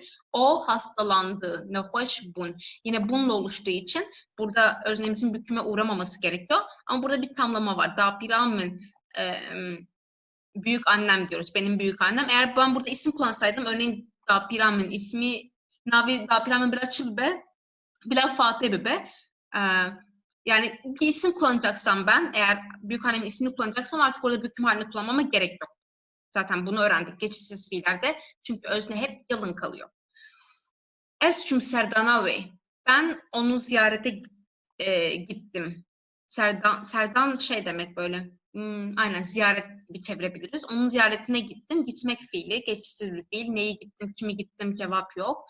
Ya da bütün vücudumuz gidiyor. O yüzden yine geçişsiz. Özne, yalın, fiil özneye göre çekimlenmiş. Hevi dıkım kunne ne hoşçaka grambe. Pardon arkadaşlar. Umuyorum ki ağır bir hastalık değildir. Yani aynen ağır bir hastalık değildir. Böyle çevirebiliriz. Arkadaşlar bir şey söyleyeceğim biraz alakasız konuyla. Burada ne hoşı gibi görüyoruz. Şimdi önceden bunu bazen yorumlarda da soru olarak soruyorsunuz. Ben hepsini aslında i ile yazıyorum. Önceden y'nin önündeki i'yi biz ı formunda yazıyorduk. Yani bu bizim i'miz ya. Çünkü işte şey deniliyordu. Çünkü o y'den dolayı bir yarım i sesi zaten çıkıyor. Bir daha i yazmamıza gerek yok falan deniliyordu. Ama sonradan bu kural değişti. Son 3 senedir, 2-3 senedir hatta değişmeye başladı. Şimdi biraz daha oturdu. Artık i'yi i olarak yazıyoruz. Çünkü diyoruz ki kökün asla değişmemesi gerekiyor. Bu kuraldan dolayı bazen kelimelerin kökü değişiyordu. O yüzden değişti bu kural. Hala böyle yazan var. Şimdi iyi gibi yazan var. Ben çoğunlukla iyi gibi yazıyorum. Tercihi de size bırakıyorum. Kitaplar yanlış diyor ama onu söyleyeyim. Ben demiyorum ama ben de iyi gibi yazıyorum artık. Bu da kitabın eski çapı olduğu için. Türkiye'de çap deniyordur umarım. Jiber ku çapak evne jiber bir şey heji ve ı der bastı ben. Naha çabaya şimdi nasıl?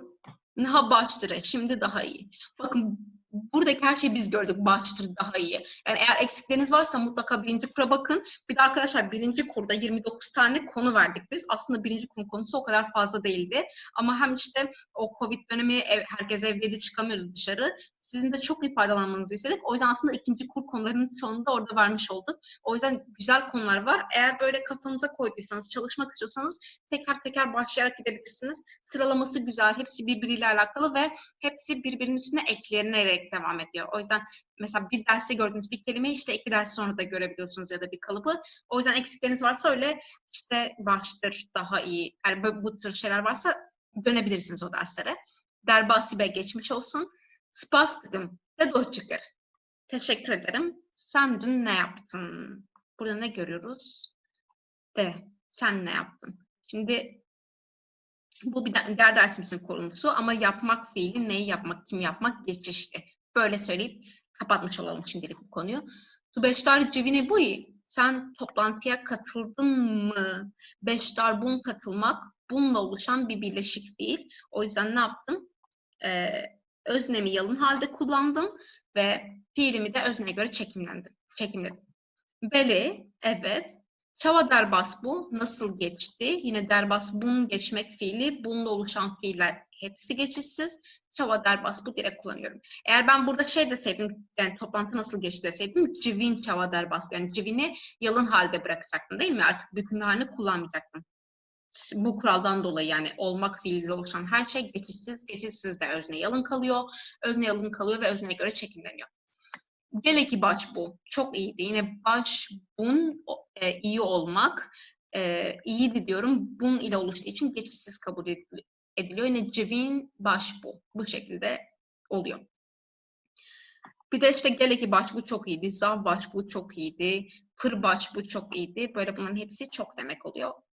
Kullanmak da size kalmış, hangisini kullanmak isterseniz. Jibilite, senin dışında, senden başka hemo hevar hatın, tüm arkadaşlar geldi.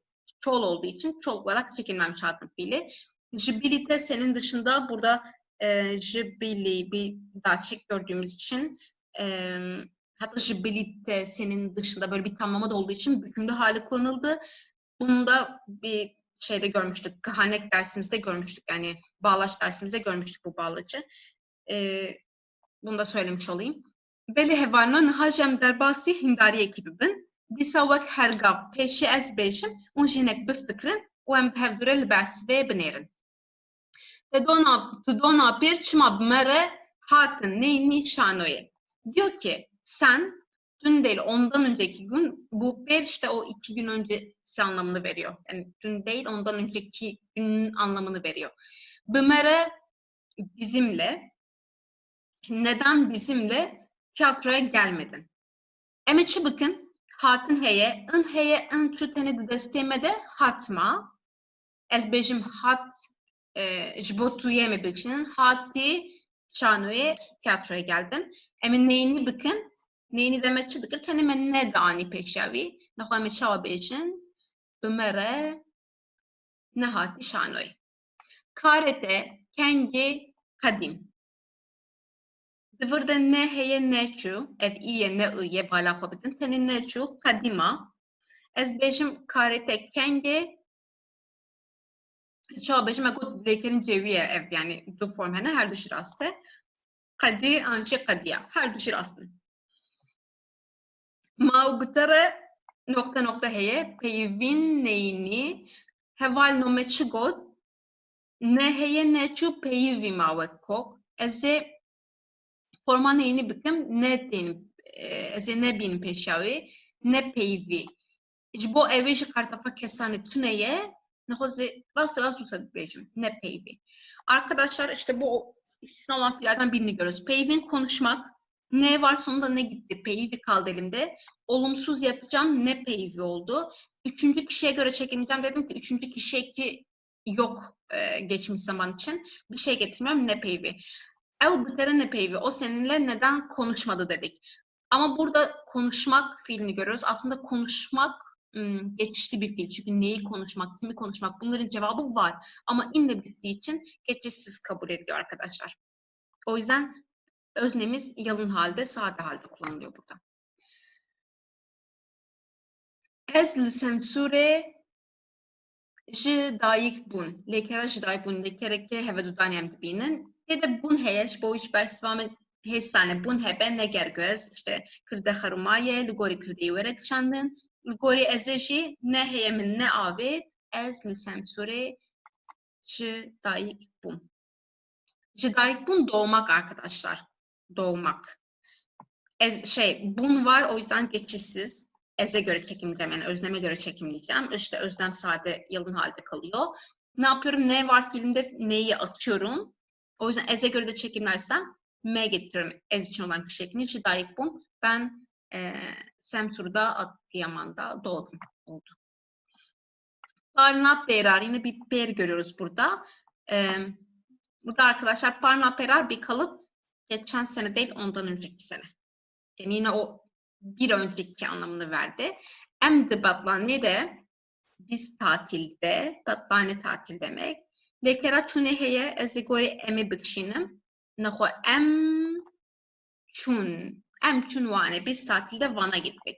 Arkadaşlar şimdiki zaman, yani geçmiş zaman kökü sadece şu, ya çok fazla şimdiki zaman kökü diyorum çünkü hep ağız alışkanlığı ya, onu bir sürü yerde kullandık. O yüzden kusura bakmayın, umarım kafanızı karıştırmamışımdır.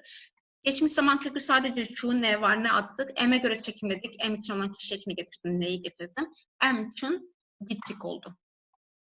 U, A ve disazeli gori M'i bükşinin ketin ın heye ın çu ket madde sisteminde ligori M'i M ketin abi.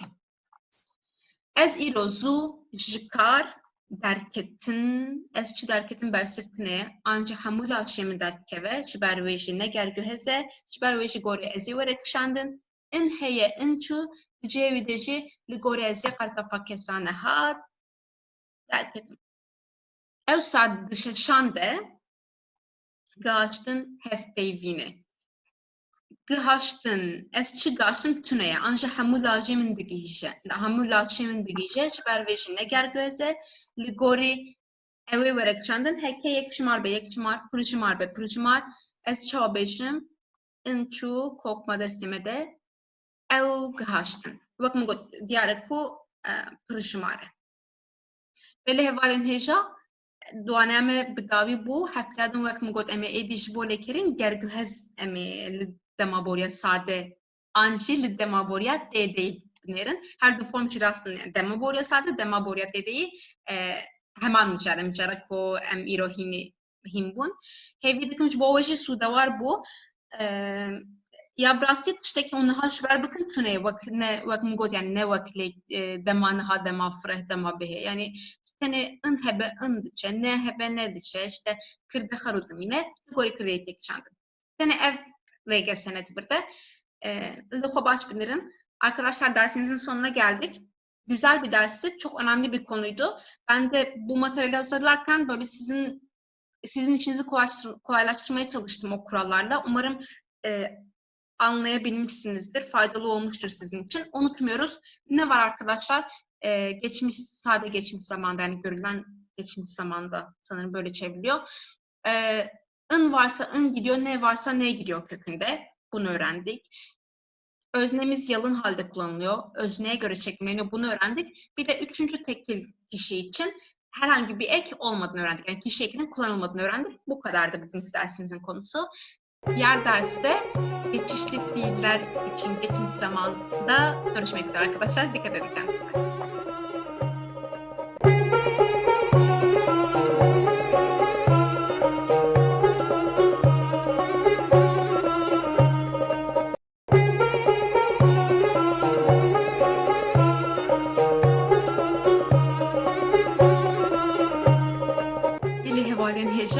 Yardım xeratın ferqa kurdi. İro emiş dema borya sade, ancij dema borya dedeyi berdevam bikin. Livve cari emir ser lekerin gergühez bisekin. Duane bori de jbo lekerin ne gergühez dema bori çava çedbe, emhin bubun. Nahaciş heke leker gergühez be çava çedbe, emehini ve bibin. Arkadaşlar 8. dersimize hoş geldiniz. Yine basit geçmiş zamandan devam edeceğiz. Ya da görülen geçmiş zaman ya da dili geçmiş zaman her ne diyorsanız. Ancak bu 8. dersimizde artık Türkçeden ayrılan kısmını göreceğiz. Türkçeden farklı kısmını göreceğiz geçmiş zaman için. Çünkü bu dersimizde eğer fiil geçişli ise geçmiş zaman cümlesi nasıl kurulur? Hep birlikte bunu öğreneceğiz.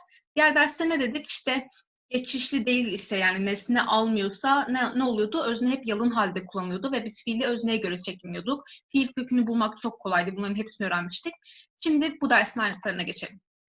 دیسا متنك هي ام بهدوره بخوينن مرحبا هوالي زنار هیوی دکم روشات باشه بباره من ناميات درنگ برسوان من دست بکارکی نوکر لو ما من درفت ندید کج ضرب نویسم تد نامه خود گوتیه از نخوش کتم لخوم قاتبه هکه پیوستیه که تهبه من هایدار بکه لگل سلاوان بریتان بلا بالا وش بکشینه دورده من هیه ته هیه انگو جنابکن توان دهنه جنابکن خروتونه هرچی هوکن dema borine le cinafke mene harune tavandine. Arkadaşlar şimdi burada bazı geçmiş zaman cümleleri geçiyor. Bunların hep birlikte tek tek analizini yapalım. Burada dikkatimizi çekmesi gereken şey kullanılan zamirlerin bükümlü zamir olması. Şimdi o cümleler burada ayrıntısıyla yazıyor. Tek tek analiz edelim. Min nameyata bersivand. Ben mektubunu cevapladım. Bakın tipik bir geçmiş zaman cümlesi ama ez yok, onun yerine min var. Ya da min dest bi kareki kir. Ben bir işe başladım. Yine tipik bir geçmiş zaman cümlesi ama bükümlü zamir var. Min derfet nedir? Derfet değilken böyle fırsat bulmadım. Böyle çevirince böyle düşünebilirsiniz. Ben fırsat bulmadım ya da ted nameye hodegot. Ez ne hoş geldin. Ted nameye hodegot. Sen mektubunda söyledin. Arkadaşlar burada dikkatimizi çekmesi gereken şey buradaki fiillerin hepsinin nesne alması. Şurada kırmızıyla belirttiklerimin hepsi nesne. Örneğin min nameyate bersivand dediğimde ben mektubunu cevapladım. Ben neyi cevapladım? Mektubunu. Bakın neyi sorusunun cevabı nesne olarak karşında. Ya da min dest bi kareki kır. Ben bir işe başladım. Ben neye başladım? İşe arkadaşlar. Min derfet nedir? Ben fırsat bulmadım. Ben neyi bulmadım? Ben fırsat bulmadım. Ya da ted nameye hodegot. Sen mektubunda söyledin. Neyi söyledin? Ez ne hoş geldin. Hasta olduğunu söyledin. Bunların hepsi bize neyi cevabını veriyor? Neyi sorusunun cevabını veriyor? O yüzden bu fiillerin hepsi geçişli. Yani şunu diyebiliriz. Eğer fiilimiz geçişliyse kullanılan zamirler bükümlü zamir olmalı ya da özne de büküme uğramalı.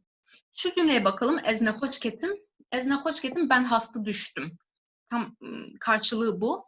Yine ketin fiilinin geçen derste geçişsiz bir fiil olduğunu görmüştük. Çünkü ketin böyle girmek, düşmek anlamlarını veriyordu ve bir fiil böyle bütün vücudumuzu etkiliyorsa geçişsizdi, değil mi? Ya da neyi düştüm?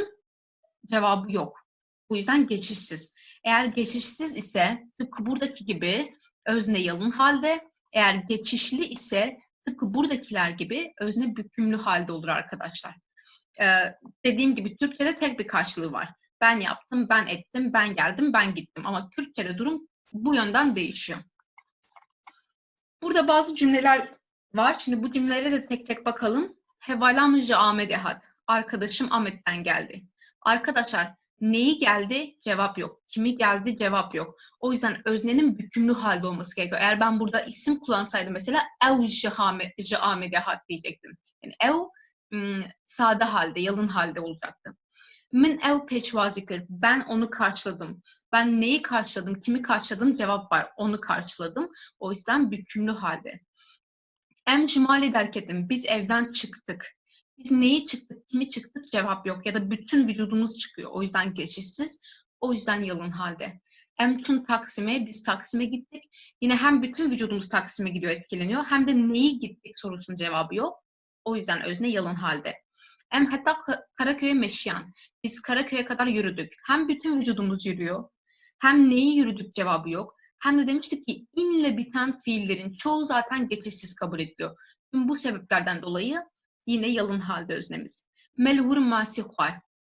Biz orada balık yedik. Neyi yedik? Balığı yedik. Bir cevap var ya da huarın fiilinin burada geçişli olduğunu anlıyoruz ve o yüzden öznemiz büküme uğramış. Merrojeke hoşlar bastır. Biz güzel bir gün geçirdik. Biz neyi geçirdik? Güzel bir günü geçirdik. Bunun cevabı var. O yüzden bükümlü halde. Vecmıratıştek negot. O bana bir şey söylemedi. Neyi söylemedi? Bir şeyi söylemedi. Bunun cevabı var. O yüzden bükümlü halde. Bakın bükümlü zamir kullandım. Es hatta şebeke kabitim. Ben sabaha kadar çalıştım. Arkadaşlar aslında neyi çalıştım? Belki bunun cevabı vardır. Matematiği çalıştım, dersi çalıştım. Ancak inle biten fiillerin istisnası olduğunu söylemiştik geçen dersimizde. O yüzden yine geçişsiz kabul ediyor ve yalın halde öznemiz. Vicdikane kolaya zerkri. Vicdikane kolaya zerkri. Vici kri o neyi aldı? Kolaya zer cevabı var değil mi? O yüzden burada yine ne görüyoruz? Evin vi'ye dönüştüğünü yani bükümlü halde kullanıldığını görüyoruz. Vej huarine haznekir. O yemeği sevmedi. O neyi sevmedi? Yemeği sevmedi. Cevap var. O yüzden bükümlü bir zamir görüyoruz. Peki eğer zamir değil de isim olursa ne olacak? Zelal huarine haznekir. Yine neyi sevmedi? Yemeği.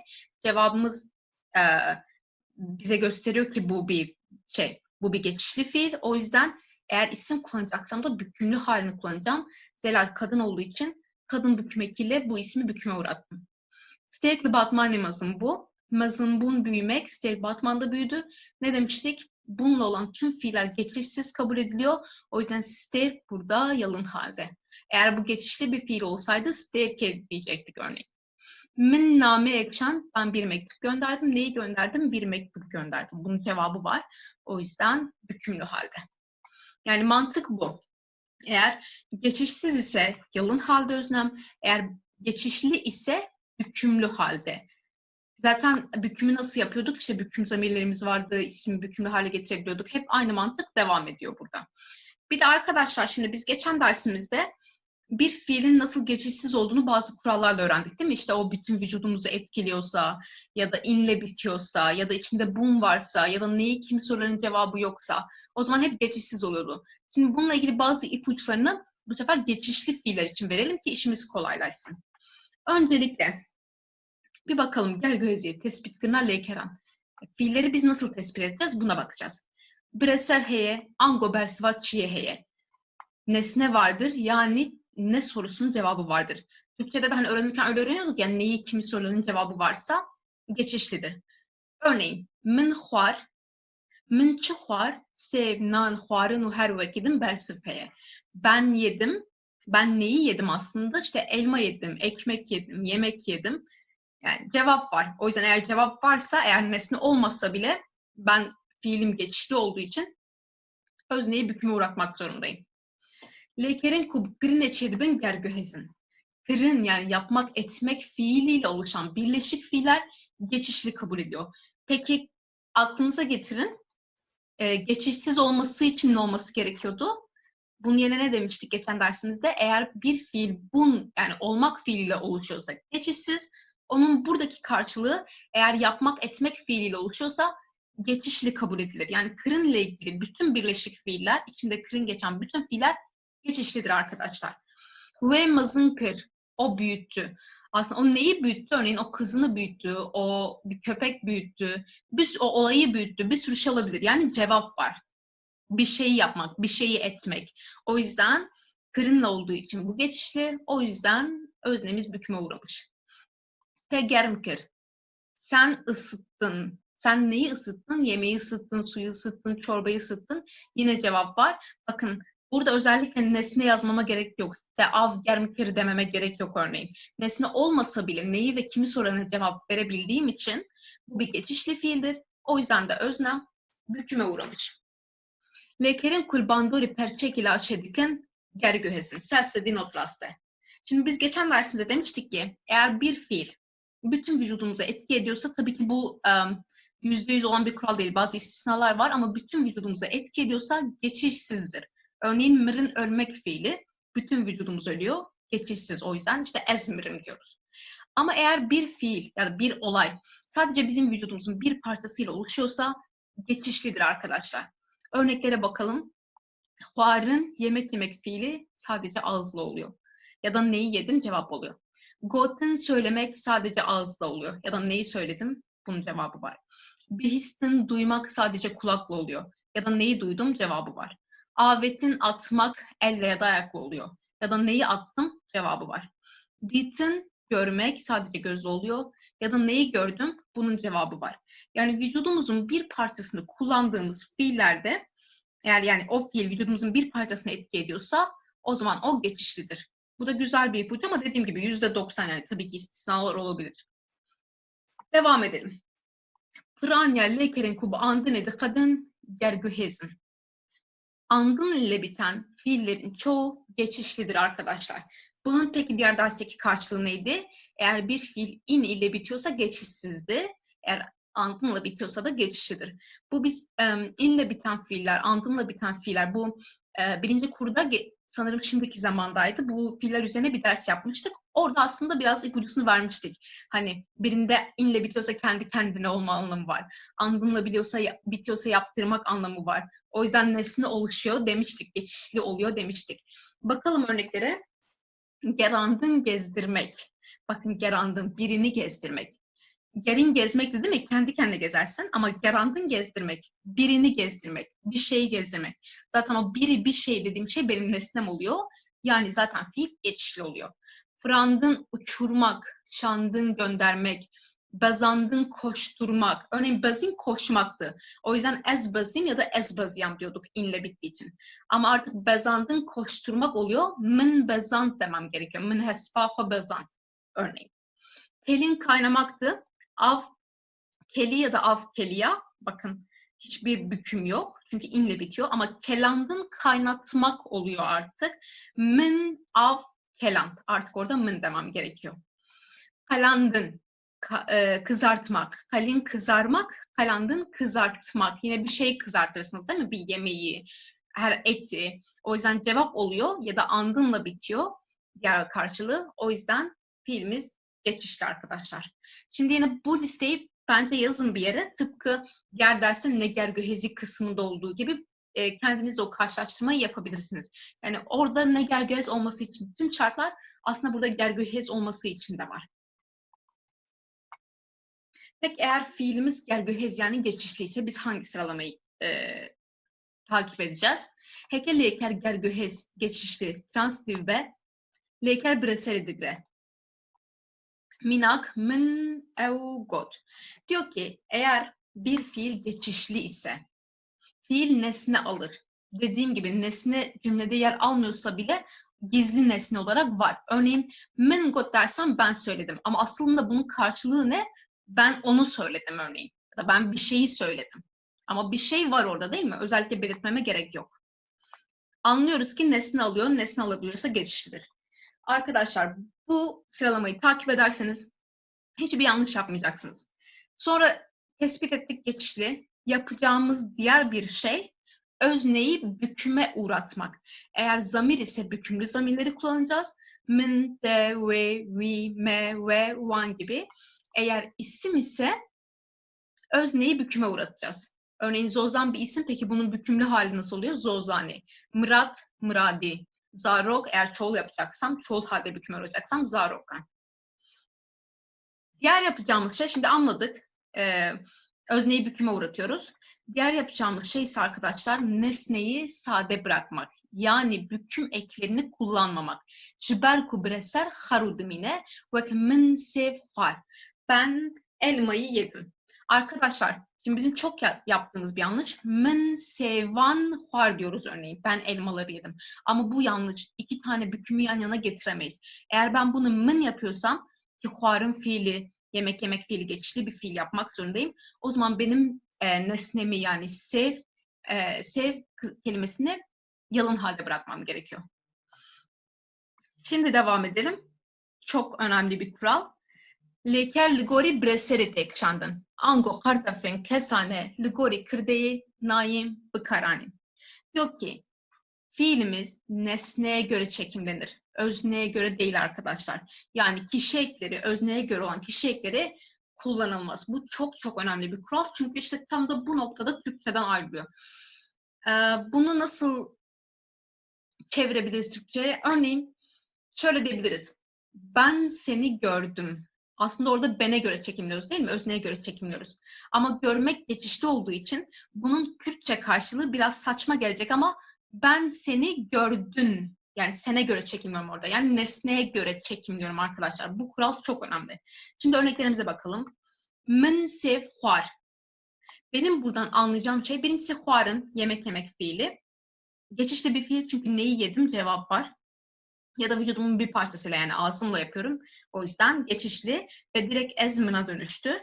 Eğer ben burada sev huar dersem yediğim elmanın bir tane olduğunu anlıyorum arkadaşlar.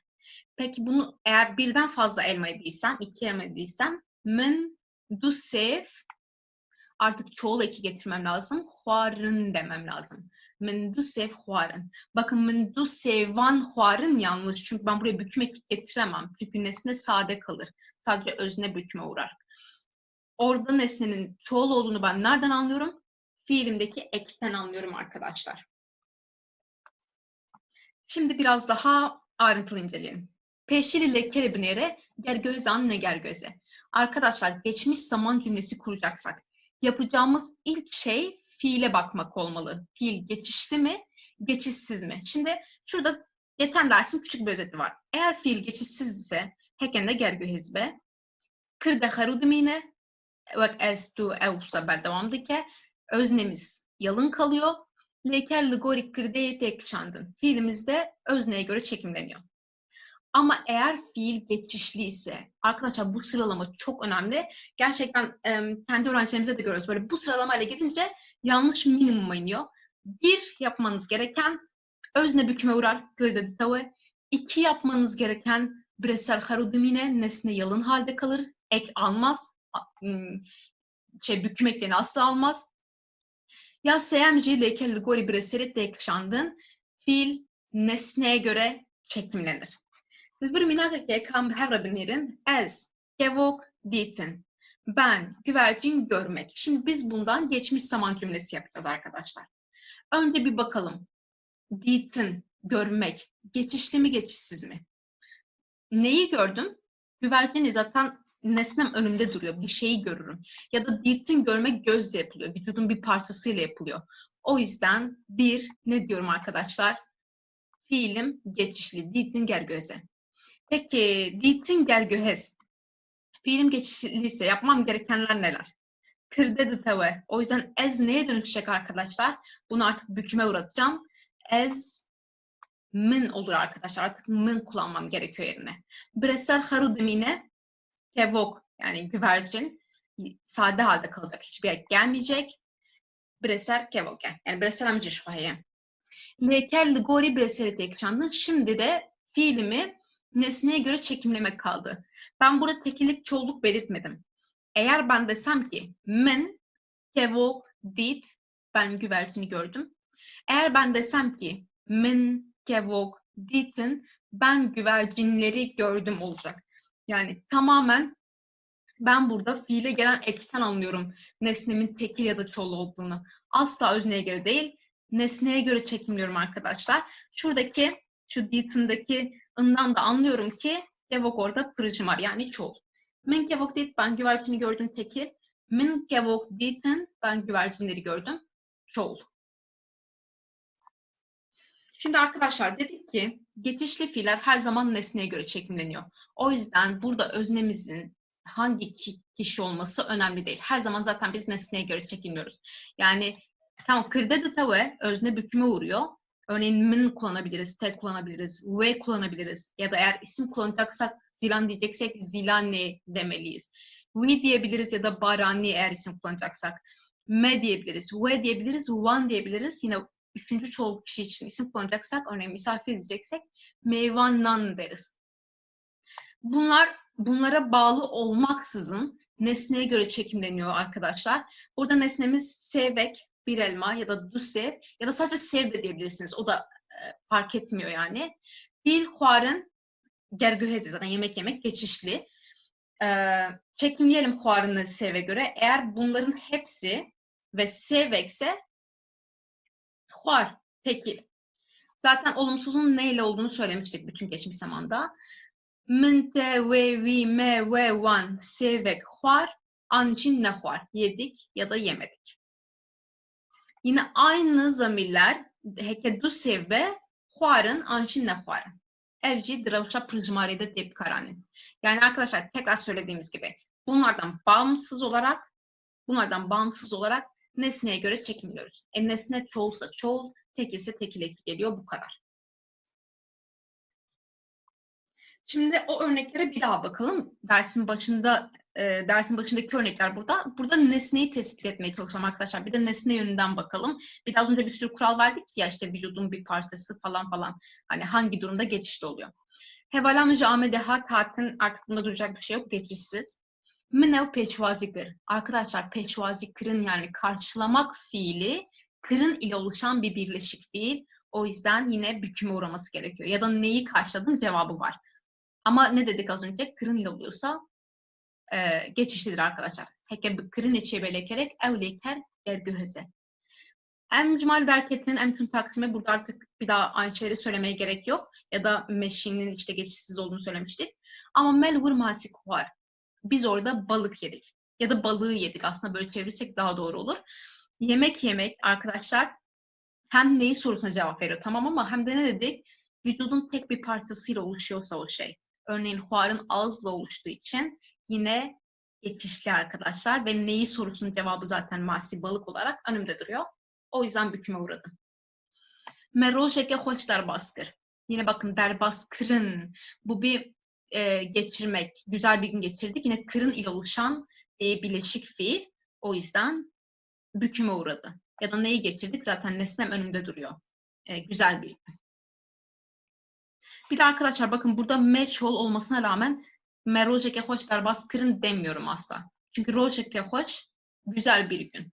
O yüzden güzel bir gün yani tekil. O yüzden tekil halde kalıyor. Asla me'ye göre değil, nesneye göre çekimliyorum. Vecimin ratıştek ne god. Şimdi god'un söylemek ne dedik? Eğer ağzın, yani vücudun bir parçasıyla oluşuyorsa, örneğin god'un ağızla oluşuyor, geçişlidir. O yüzden yine büküme uğramış. Ez hatta şevake habbetim. Aynı şey arkadaşlar. İnle bitmiş. O yüzden geçişsiz ya da dedik zaten neyi cevabın olsa bile inden dolayı geçişsiz kabul ediliyor. Ve jidikane kolay zerkri. Arkadaşlar aslında burada bir istisna görüyoruz. Şimdi dedik ki inle bitenlerin hepsi, yani inle bitenlerin çoğu, aslında o zaman tam hepsi demedik, bazı istisnalar var dedik. Krin, satın almak bunlardan biri. İnle bitmesine rağmen zaten neyi aldım cevap da var. Ama hani bazılarında cevap olduğu halde inle bittiği için geçişsiz kabul ediliyor. Bu öyle bir fiil değil. Yani inle bitmesine rağmen geçişli artık. Neyi aldım? İşte sarı kolayı aldım. O yüzden ya da o sarı kolayı aldı. Bükümlü hale gelmiş. Veçvarne heznekir. Heskırın arkadaşlar. Şı heskırın. Sevmek fiili kırın ile oluşan bir fiil olduğu için geçişlidir. O yüzden burada ve kullanılmış. Aynı şekilde isim olduğu için yine söylediğim gibi zelale olması gerekiyor. Burada bun ile oluşan bir fiil var. Az önce söylediğim gibi bun ile oluşanlar geçişsiz, kırın ile oluşanlar geçişli. Şandın, bakın minname ekşand, aslında bu şandın fiili şandın andınla bittiği için ne dedik biz? Andınla biten fiiller geçişli kabul ediliyor. Yani bu diğer kurallara göre de değerlendirebilirsiniz. Umarım sizin de işinizi kolaylaştırır. Naci hindariye keye min ev hindari hinkera stadyum vargırt. Unci dikaran li hinkeri jibnerin naham pevraj şeklin. Pop peşi katak mimikın disa bersive en behevre bir bersivinin. Min do kuşken xwe û dîtin heye.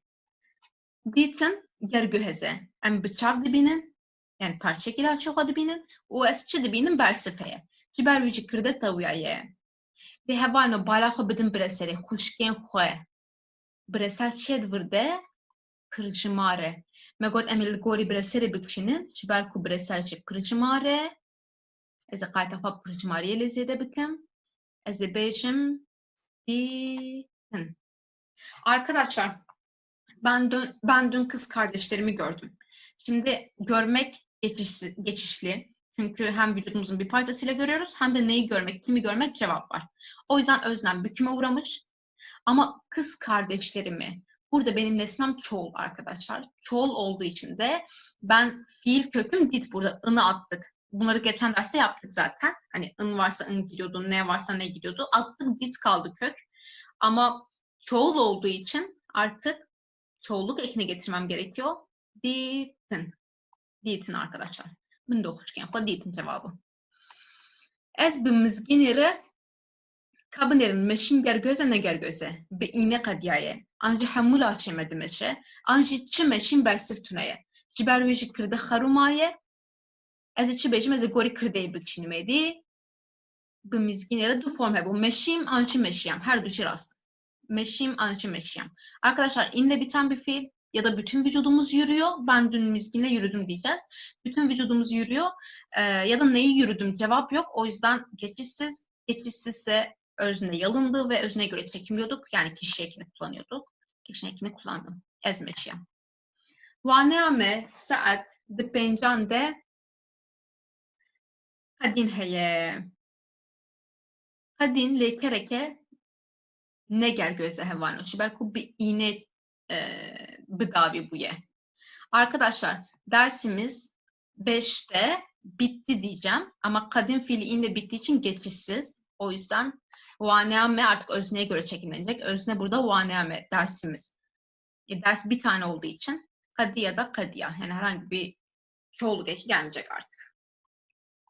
Min doh evari rojname ne u xwendin. Ez neyini bikimeydi. Ben dün akşam gazete okumadım diyeceğim. Arkadaşlar burada şimdi Juan'dan okumak ya gözle okuruz ya ağızla okuruz ya da neyi okuruz cevabı var. Her türlü bu artık bir geçişli fiil. O yüzden özne büküme uğramış.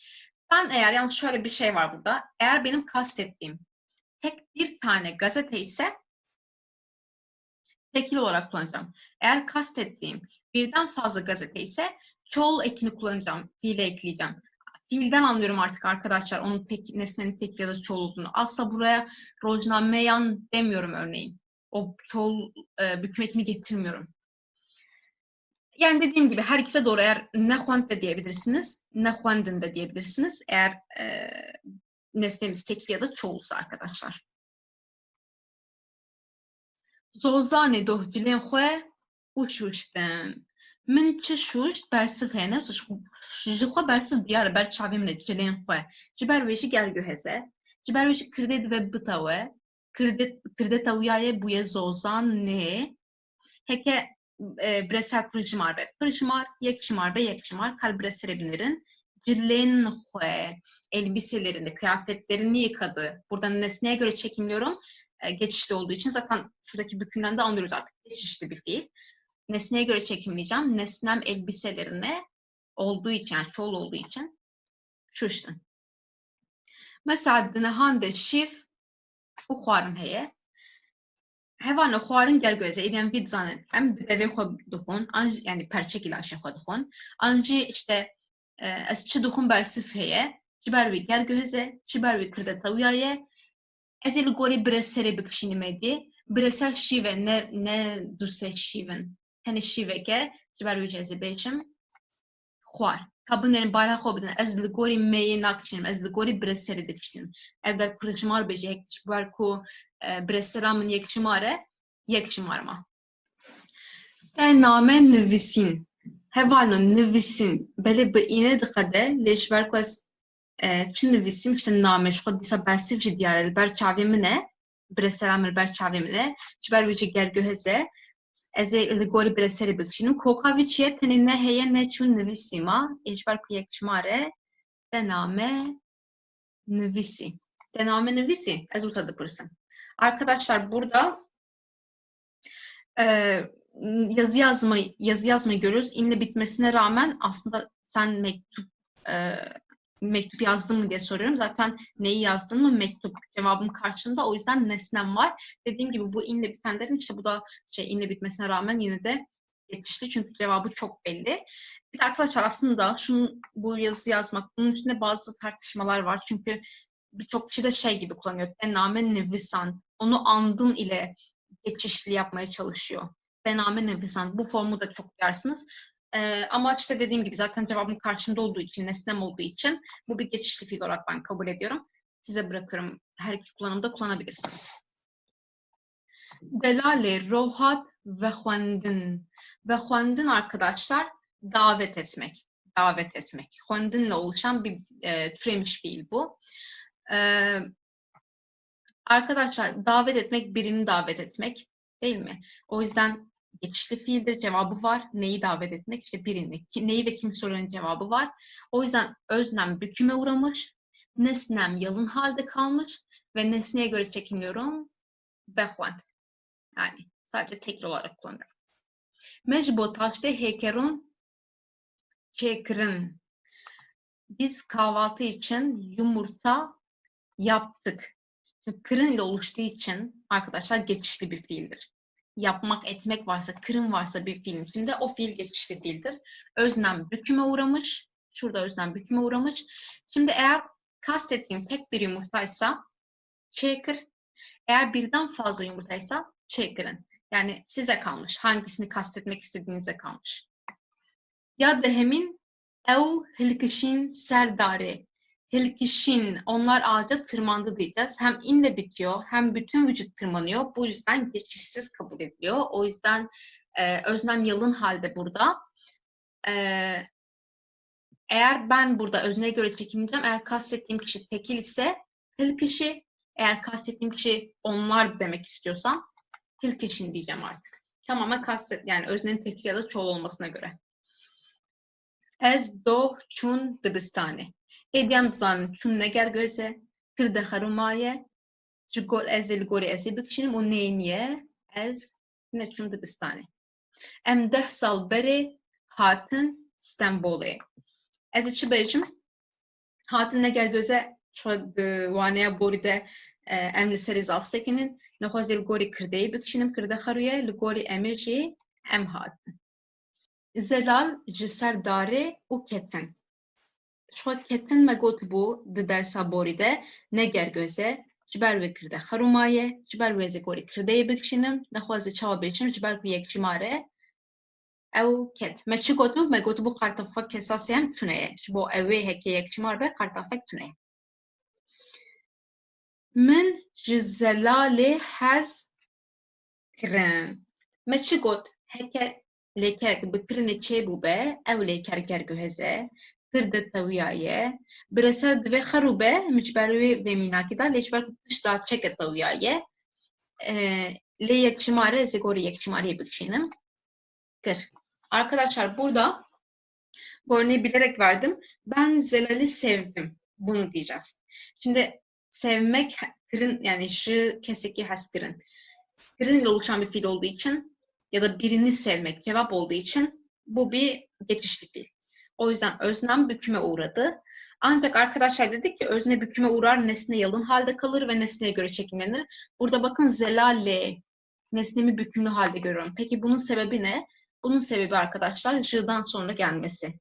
Yani eğer ne demiştik? Edattan sonra gelen isimler mutlaka büküme uğrar. O yüzden bu da büküme uğramış.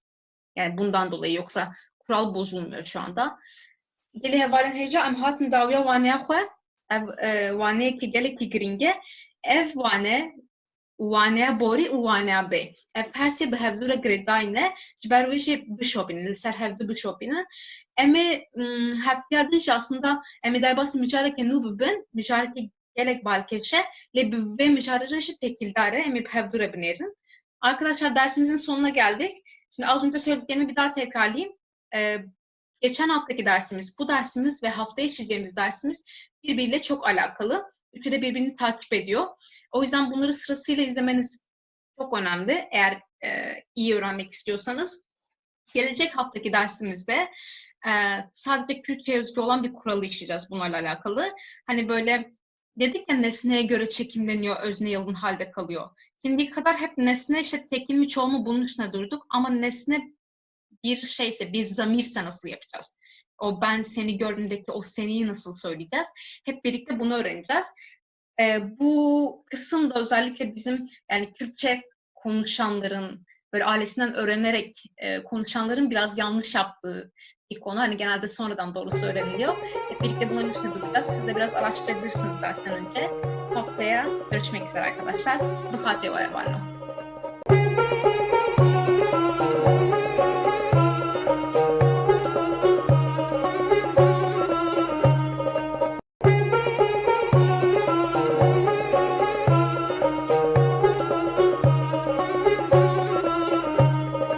Gelê hevalên hêja û xêratin pêrga Kurdî em hatin waneya nehemîn û îro mijara me di kurmancî de ergetiviye çoğu jî dizanin zimanê Kurdî û Tirkiş hev gelek cuda ne aydê malbatên cuda ne taybetmendiyên wan cuda ne lê bi min cudahiya herî mezin ev mijara ergetiviye em ê vêga bi kurahî lê binêrin di kurmancî de ergetivî çawa çêbe.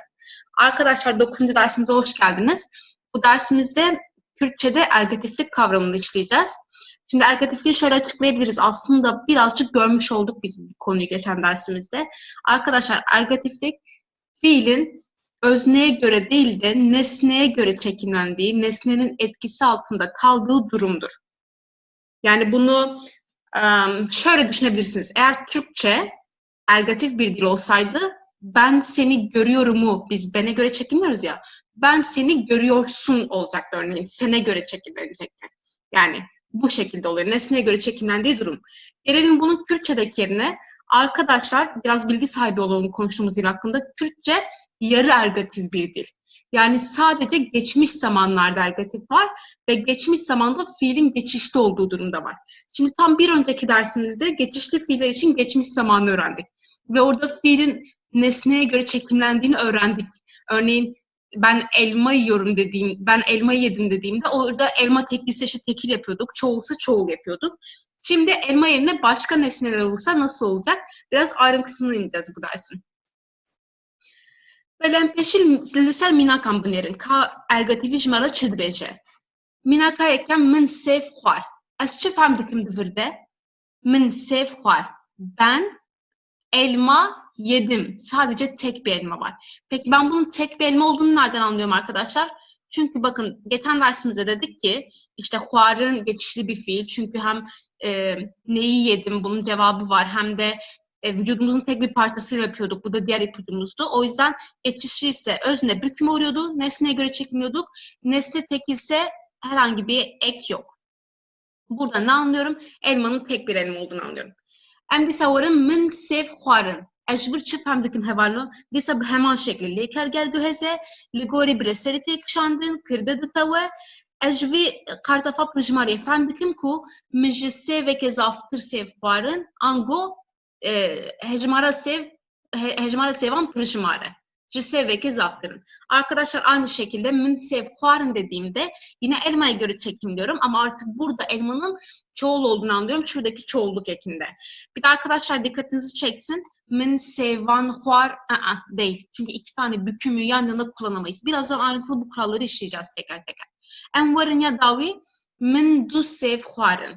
Dîsa qartefa pirjimariye heye. Ji ber çi? Ji ber ku evan çi xwe diyar e. Du sêv yani ji sêvekî ji xwe zaftir e. Yani burada jî bi tevayî dîsa pirjimare ji ber wî jî van de her cande qartefa pirjimarî hatine. Em dikarin çi bêjin hevalno? Van her sê hevokan de jî lêker li gorî sêvê, ango li gorî birêserê tê kişandin. Üçünün ortak yanında arkadaşlar fiilin nesneye göre yani elmaya göre çekimlenmesidir. Li ergativî çi ye kam hinek dijî bi berfirehî lê binêrin. Rewşa lêkerê ya ku li gorî birêserê tê kişandine fiilin nesneye göre çekimlendiği durumdur. Bunu artık anladık. Şimdi Türkçe'ye değerlendirecek olursak belki kafanızda bir karşılaştırma yapmak istersiniz. Tilki zmaneke akuzatifi. Türkçe akuzatif bir değil yani ergatif değil. Lêker her zaman ligori kırdeye tekşandın. Fiil her zaman özneye göre çekimlenir.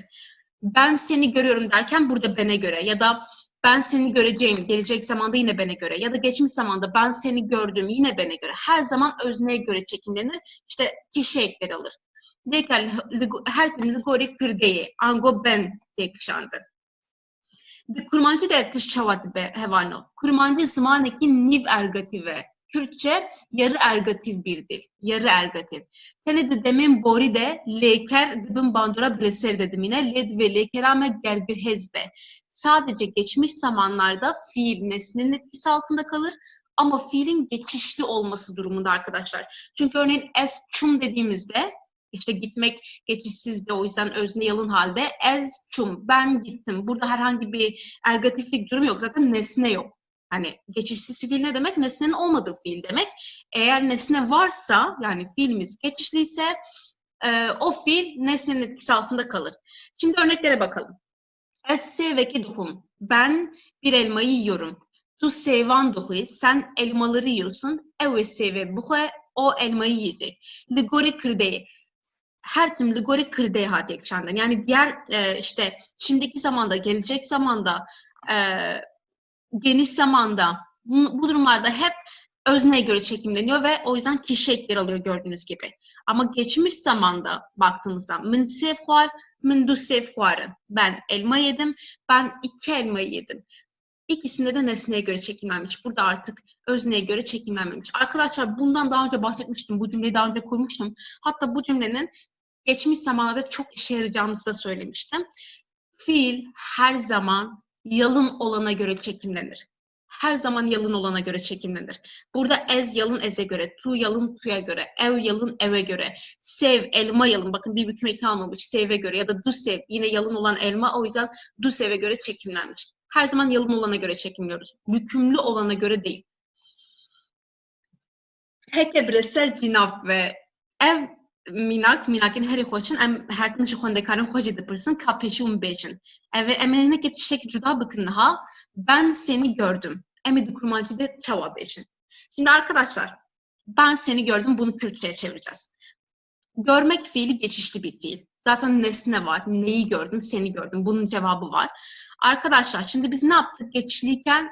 Birincisi bizim öznemiz büküme uğruyor. Yani ben ez diye onun artık bükümlü halini kullanmamız gerekiyor. O da nasıl?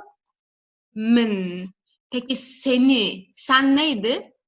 Tu değil mi? Onun bükümlü hali de te. Ama arkadaşlar biz ne dedik? Özne büküme uğrar, nesne yalın halde kalır. O yüzden yalın halini kullanacağız. Men tu. Şimdi buraya kadar tamam, bir problem yok. Görmek geçişli. Dedik ki geçişliyse geçmiş zamanda nesneye göre çekimleyeceğiz. Yani to'ya göre çekimleyeceğiz. Şimdi did'in görmek, did geçmiş zaman kökü ını attık orada. Peki did yanına ne ekleyeceğiz arkadaşlar? Nesneye göre çekimleyeceğimiz için nesneye göre olan kişi ekini ekleyeceğiz. Min tu didi, ben seni gördüm olmuş oluyor. Min te did değil. Min tu didi. Min te did değil arkadaşlar. Burası çok önemli. Prane hevalin kurda ahıvın yani kurmancı dizanın ergativiye zav bıkarnaynen yani hinek bunda bu yedizmanimede ne ez jibo gelen peri nabeşim yani hem cihanda ez rusa beşim em ihmal diken em beşin min te did lenna min tu didi. Bu hemen şekli. Sen beni gördün. Şimdi aynısını yapacağız. İşte görmek yine geçişli. O yüzden sen büküme vuracak. Tu te olacak yani. Te. Şimdi ben yalın halde olmalı. Neydi Kürtçe'de ben? Ez. Yine did bizim fiil kökümüz ama ez'e göre çekimleyeceğiz. Nesneye göre çekimleyeceğiz. Te ez diddim. Ez'e göre çekimledik. Gördüğünüz gibi kişi eki var. Ben onu gördüm. Ben büküme vuracak min. Onu gördüm. O neydi? Artık yalın halde olacak. Ev. Peki görmek did değil mi? Görmenin kökü. Ama biz ne dedik? Geçmiş zamanda üçüncü tekil kişi için olan ek kullanılmıyor. Kişi eki kullanılmıyor. Min ev did. Min ev did. O bizi gördü. Şimdi o nedir? Ev. Peki bükümlü hali we ya da we. İkisinden birini kullanmamız gerekiyor. Biz neydi? Yalın halde am, we, anji we, am ve gazi ditine görmek ango ditine ligori eme bükşinin we, am, ditin. Kartafa pırıcmarı yatış var. Am pırıcmarı. Yani kartafa keser burada. Biz sizi gördük. Biz am, bükümlü hali me, siz hun ama burada artık yalın halde kullanacağız. Nesne her zaman yalın olur. Me, hun, ditin. Yine hun'a göre olan kişi eki geldi burada. Siz onları gördünüz. Siz onları gördünüz. Nasıl olacak bu? Bükümlü halde ve yalın halde ama çoğul olan yalın. Ev. Şimdi onları gördüğünüz gibi burada bir çoğulluk var. O yüzden fiile de çoğulluk eki gelecek. Ve ev ditin. Yani şöyle bir toparlayalım. Ne oluyordu? Özne büküme uğruyor. Nesne yalın halde kalıyor. Ve her zaman yalın olana göre çekimleniyor. Burada nesne yalın olduğu için fiil nesnenin etkisinin altında yani nesneye göre çekimleniyor. Emberdevam bakın kurmancı da ergativi. Daha pregezin gele ku kerime vere henedvirde ya yekemin du haptavang nain bahevdu. Kurmancı da du haptavang nain bahevdu. Ya diyem ki kurmancı da leker her gün gorya harutek çenden. Gerçekten meşgul mevtiş koydun. Arkadaşlar birinci kuralımız eğer bu iki kuralı iyi bilirseniz hata yapma payınız çok aza düşüyor. Birinci kuralımız Türkçe'de 2 tane bükümlü yan yana gelmez. İkinci kuralımız ise fiil her zaman yalın olana göre çekimlenir arkadaşlar. Bükülme hale göre değil, yalın olana göre çekimlenir. Şimdi önce şuradaki bir şeyi hatırlayalım. Diğer şimdiye kadar gördüğümüz zamanları bir hatırlayalım. Sonra örnekler üzerinden şu iki kuralı değerlendirelim. Dema naha, dema be, dema beya nezikte, kırda hariye, bresel bitave. Şimdiki zamanda, gelecek zamanda, yakın gelecek zamanda özne yalın haldedir. Nesne büküme uğruyordu. Demin burada hekeliker ne gergehezbe disakırda hariye bresel kıneşve. Eğer geçmiş zamanda eğer fiilimiz geçişsizse işte ez çum ben gittim gibi orada kırda yani ez yalın halde kullanılıyor. Zaten geçişsiz demek nesnenin olmaması demek. Eğer fiil geçişliyse, bu da geçen dersimizin konusu, kırde dıtave, tıpkı min dit gibi, anji min sev var gibi. Min orada büküme uğradı öznemiz, bireysel karudimine sev orada hep yalın kalıyordu. Şimdi bunu bir hatırladık. Bir de arkadaşlar bundan bir sonraki dersimiz, yani son dersimiz tamamen bu şimdiye kadar gördüğümüz tüm büküm konularının özeti olacak. Yani biz bunların hepsini zaten gördük ama son bir toparlama amacıyla son dersimiz de bunun üzerine olacak. Tam oturtacağız bu kavramları. Şimdi burada bunların açılımını bir yapalım. Este bizim, ben seni duyuyorum. Bu bir şimdiki zaman cümlesi. Şimdiki zaman cümlesinde gördüğünüz gibi öznemiz yalın halde, nesnemiz büküme uğramış ve birincisi iki tane büküm yan yana gelmemiş, iki tane yalın da yan yana gelmemiş. Aynı şey. İkincisi fiil yalın olana göre çekimlenmiş, eze göre çekimlenmiş. Es dedi bizim. Tüyeme bibini, sen bizi göreceksin. Bu bir gelecek zaman cümlesi. İki tane yalın yan yana, iki tane yalın ya da iki tane bükümlü yan yana gelmemiş. Bir yalın, biri bükümlü. Yalın olana göre çekimlenmişiz. Tu'ya göre çekimlemişiz. Evdeki metroya da keve, o metrodan inmek üzere. Yakın gelecek zaman cümlesi. Biri yalın, biri yani metrodan aslında burada hem edattan sonra büküme uğruyordu, hem o yüzden büküme uğramış ama eğer normal bir nesne de olsaydı büküme uğrayacaktı. Bir yalın, bir bükümlü oluyor ve eve göre çekimlenmiş. Min tu nediti, ben seni görmedim. Burada yine bir yalın, biri bükümlü, biri yalın. Yine iki tanesi yan yana gelmemiş. Ve ne yaptık? Yine yalına göre çekimledik, tu'ya göre çekimledik. Burada ilk kişi ekini görüyoruz. Tu'ya göre olan kişi ekini. Wan pırtıkhondin, onlar kitap okudular. Böyle çevirebiliriz. Arkadaşlar bunun burada çoğul eki olduğunu görüyoruz. Ama bu one'a göre değil, pırtık çoğul olduğu için, yani birden fazla kitap olduğu için çoğul eki var. Ne yaptık? Nesneye göre, yalın olana göre çekimledik çünkü. Yalın olana göre çekimliyoruz. One bükümlü, bükümlü hale göre değil. Yine zaten görüyorsunuz. Biri bükümlü, biri yalın, ikisi asla yan yana gelmez dedik. Eğer şöyle bir durum olmazsa tabii hani edattan sonra büküme uğruyordu ya da tamlamalarda büküme uğruyordu, o durumları koymuyoruz. Normal estedi bizim gibi, yani iki tane bu şekilde yan yana gelmiyor. Belin hasraneki kuvvet var oradaki ben tevgizanın hedefinde. Enlivistani binerin ka ergatvi çavaha diye bir karani. Tidbeje te ez kuştum nesrine. Kabınerin te ez kuştum. Kuştun lekereke gergüheze. Cibervi breserhiye. Kırdet taviyaye. Breser harumaye. Ligori breseri hatiye kışandın. Be hemen şekli. Dilim tuhazete bibine dişektüne. Kulika soruşine dişektüne. Te ez bir kırım ledine. Meçi gotu bu? Lekerin kobu kırını çedbin, hemu gergöhezin, bir kırın heye, disaj barku gergöheze, kırde tavuyaye, bresel harumaye, yek tavan di yek haru, ulgorya haru, angolgorya breseri hatiyek şandı. Arkadaşlar burada çok meşhur bir şarkı var, Nesrin'e şarkısı. Şimdi burada ergatiflik nasıl kullanılmış buna bakalım. Dez kuştum, sen beni öldürdün. Sen beni öldürdün. Öldürmek. Birincisi birini öldürmek. Neyi öldürmek? Yani bunun cevabı var. O yüzden geçişli. O yüzden orada sen büküme uğradı. Hani o bizim adımlarımız var ya, işte birincisi işte özne büküme uğrar, ikincisi nesneye alın kalır, üçüncüsü nesneye göre çekimlenir. Eğer bunları karıştırıyorsanız bundan bir ve iki önceki derslere bakabilirsiniz, geçmiş zaman derslerine. Nesne yalın halde kaldı ve öldürmek fiili nesneye göre çekimlendi arkadaşlar. Burada nesnemiz ez olduğu için kişi eki geldi. Nesneye göre çekimledik. Sondaki cümlede des bir kırım, sen beni yaşlandırdın. Şimdi bir kırın yaşlandırmak, bir bun yaşlanmak. Biz demiştik ki kırın ile oluşan her fiil geçişli fiildir arkadaşlar. Zaten neyi, kimi soruların cevabını da veriyor. İşte neyi yaşlandırdım, seni yaşlandırdım gibi. O yüzden ne oluyor? Bir, özne büküme uğruyor. 2, nesne yalın halde kalıyor. 3, nesneye yani yalın olana göre çekimleniyor. Ez'e göre çekimlenmiş haliyle kişi eki gelmiş. Naçil Hindarya xobnerin tuçma men nabin. Emi van hemu hevukan bıkın dema bori. Tuçma men nabini. Eçi be hevalno ditin lekereke gergüheze. Leker gergühezbe emnaha hevokeke deman haye. Gergühezbe yek kırda dıtave evi bette. Bireser xaru dimine evi bibe ez.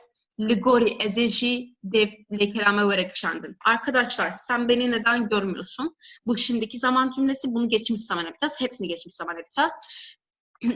Görmek, birini görmek, bir şeyi görmek geçişli bir fiil. Neyi sorusunun cevabı var.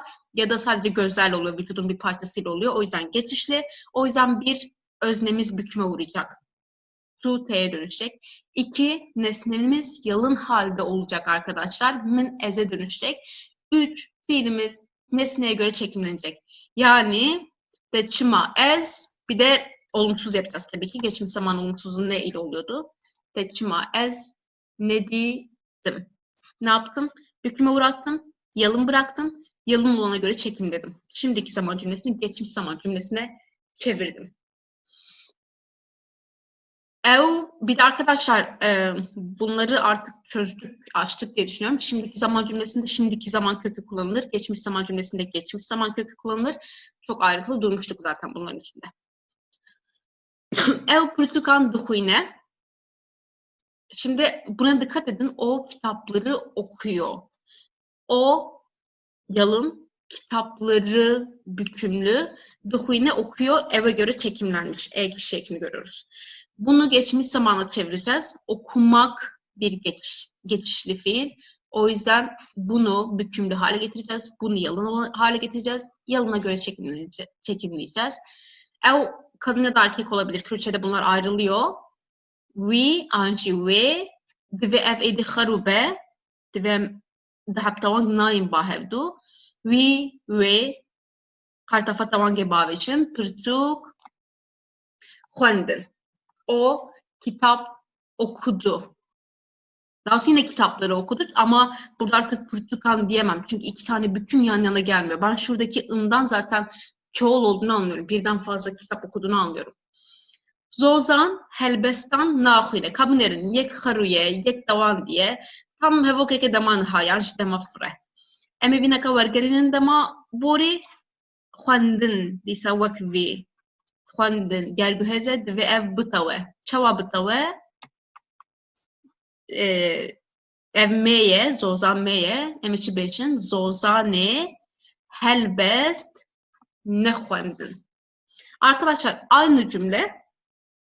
İşte bir kitap yerine şiir var sadece. Şimdi biz özneyi bükümlü hale getiriyorduk ya. Eğer tamam zamir ise bükümlü zamir kullanıyoruz. Peki isimse ne yapıyoruz? Büküm ekini getiriyoruz. Zozan ne oldu? Dedik ki 2 tane bükümlü yan yana gelmez. Zozane helbestan yanlış olur. Zozane helbest. Şimdi helbeste göre, şiire göre çekimleyeceğiz bunu. Eğer yalın olsaydı nehvend ama çoğul olduğu için burada çoğul olduğunu görüyoruz zaten. Nehvendin yaptık.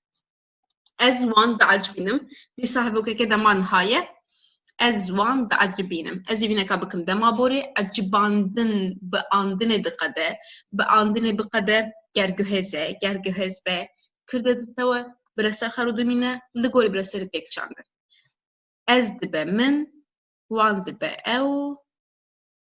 Min ev acibandın. Dîsa ciberku pırjmar kartafa pırjmar ya hatiyet burada. Ew firavînê dixwin. Hevokeke deman haye, xwarin gergüheze, dîsazê ev çi ye? Ev pırjmar ne ji ber ku dixwin. Onlar öğle yemeği yiyorlar. Burada artık bükümlü hale getireceğim. Yalın hale getireceğim. Yalına göre çekilmeyeceğim. Çoğul olduğunu görüyorum şuradaki ekinden. Çoğul kişi eki almış. O yüzden one, firavîn, xwar. Burada tek bir öğlen yemeği olduğu için buraya çoğulluk getirmiyorum. Belê em hatin ya dawî mêvan fêkiyan dînin. Hevalno balaxwe bidin ev hevokeke deman haye diînin ew dînin ango mêvan pırjmare ez ê dîsa tewang bikim lê tewanga pırjmariyê lê zêde bikin. Divê ev xerû bimîne di dema borî de. Çawa bibe mêvanan fêkî anî.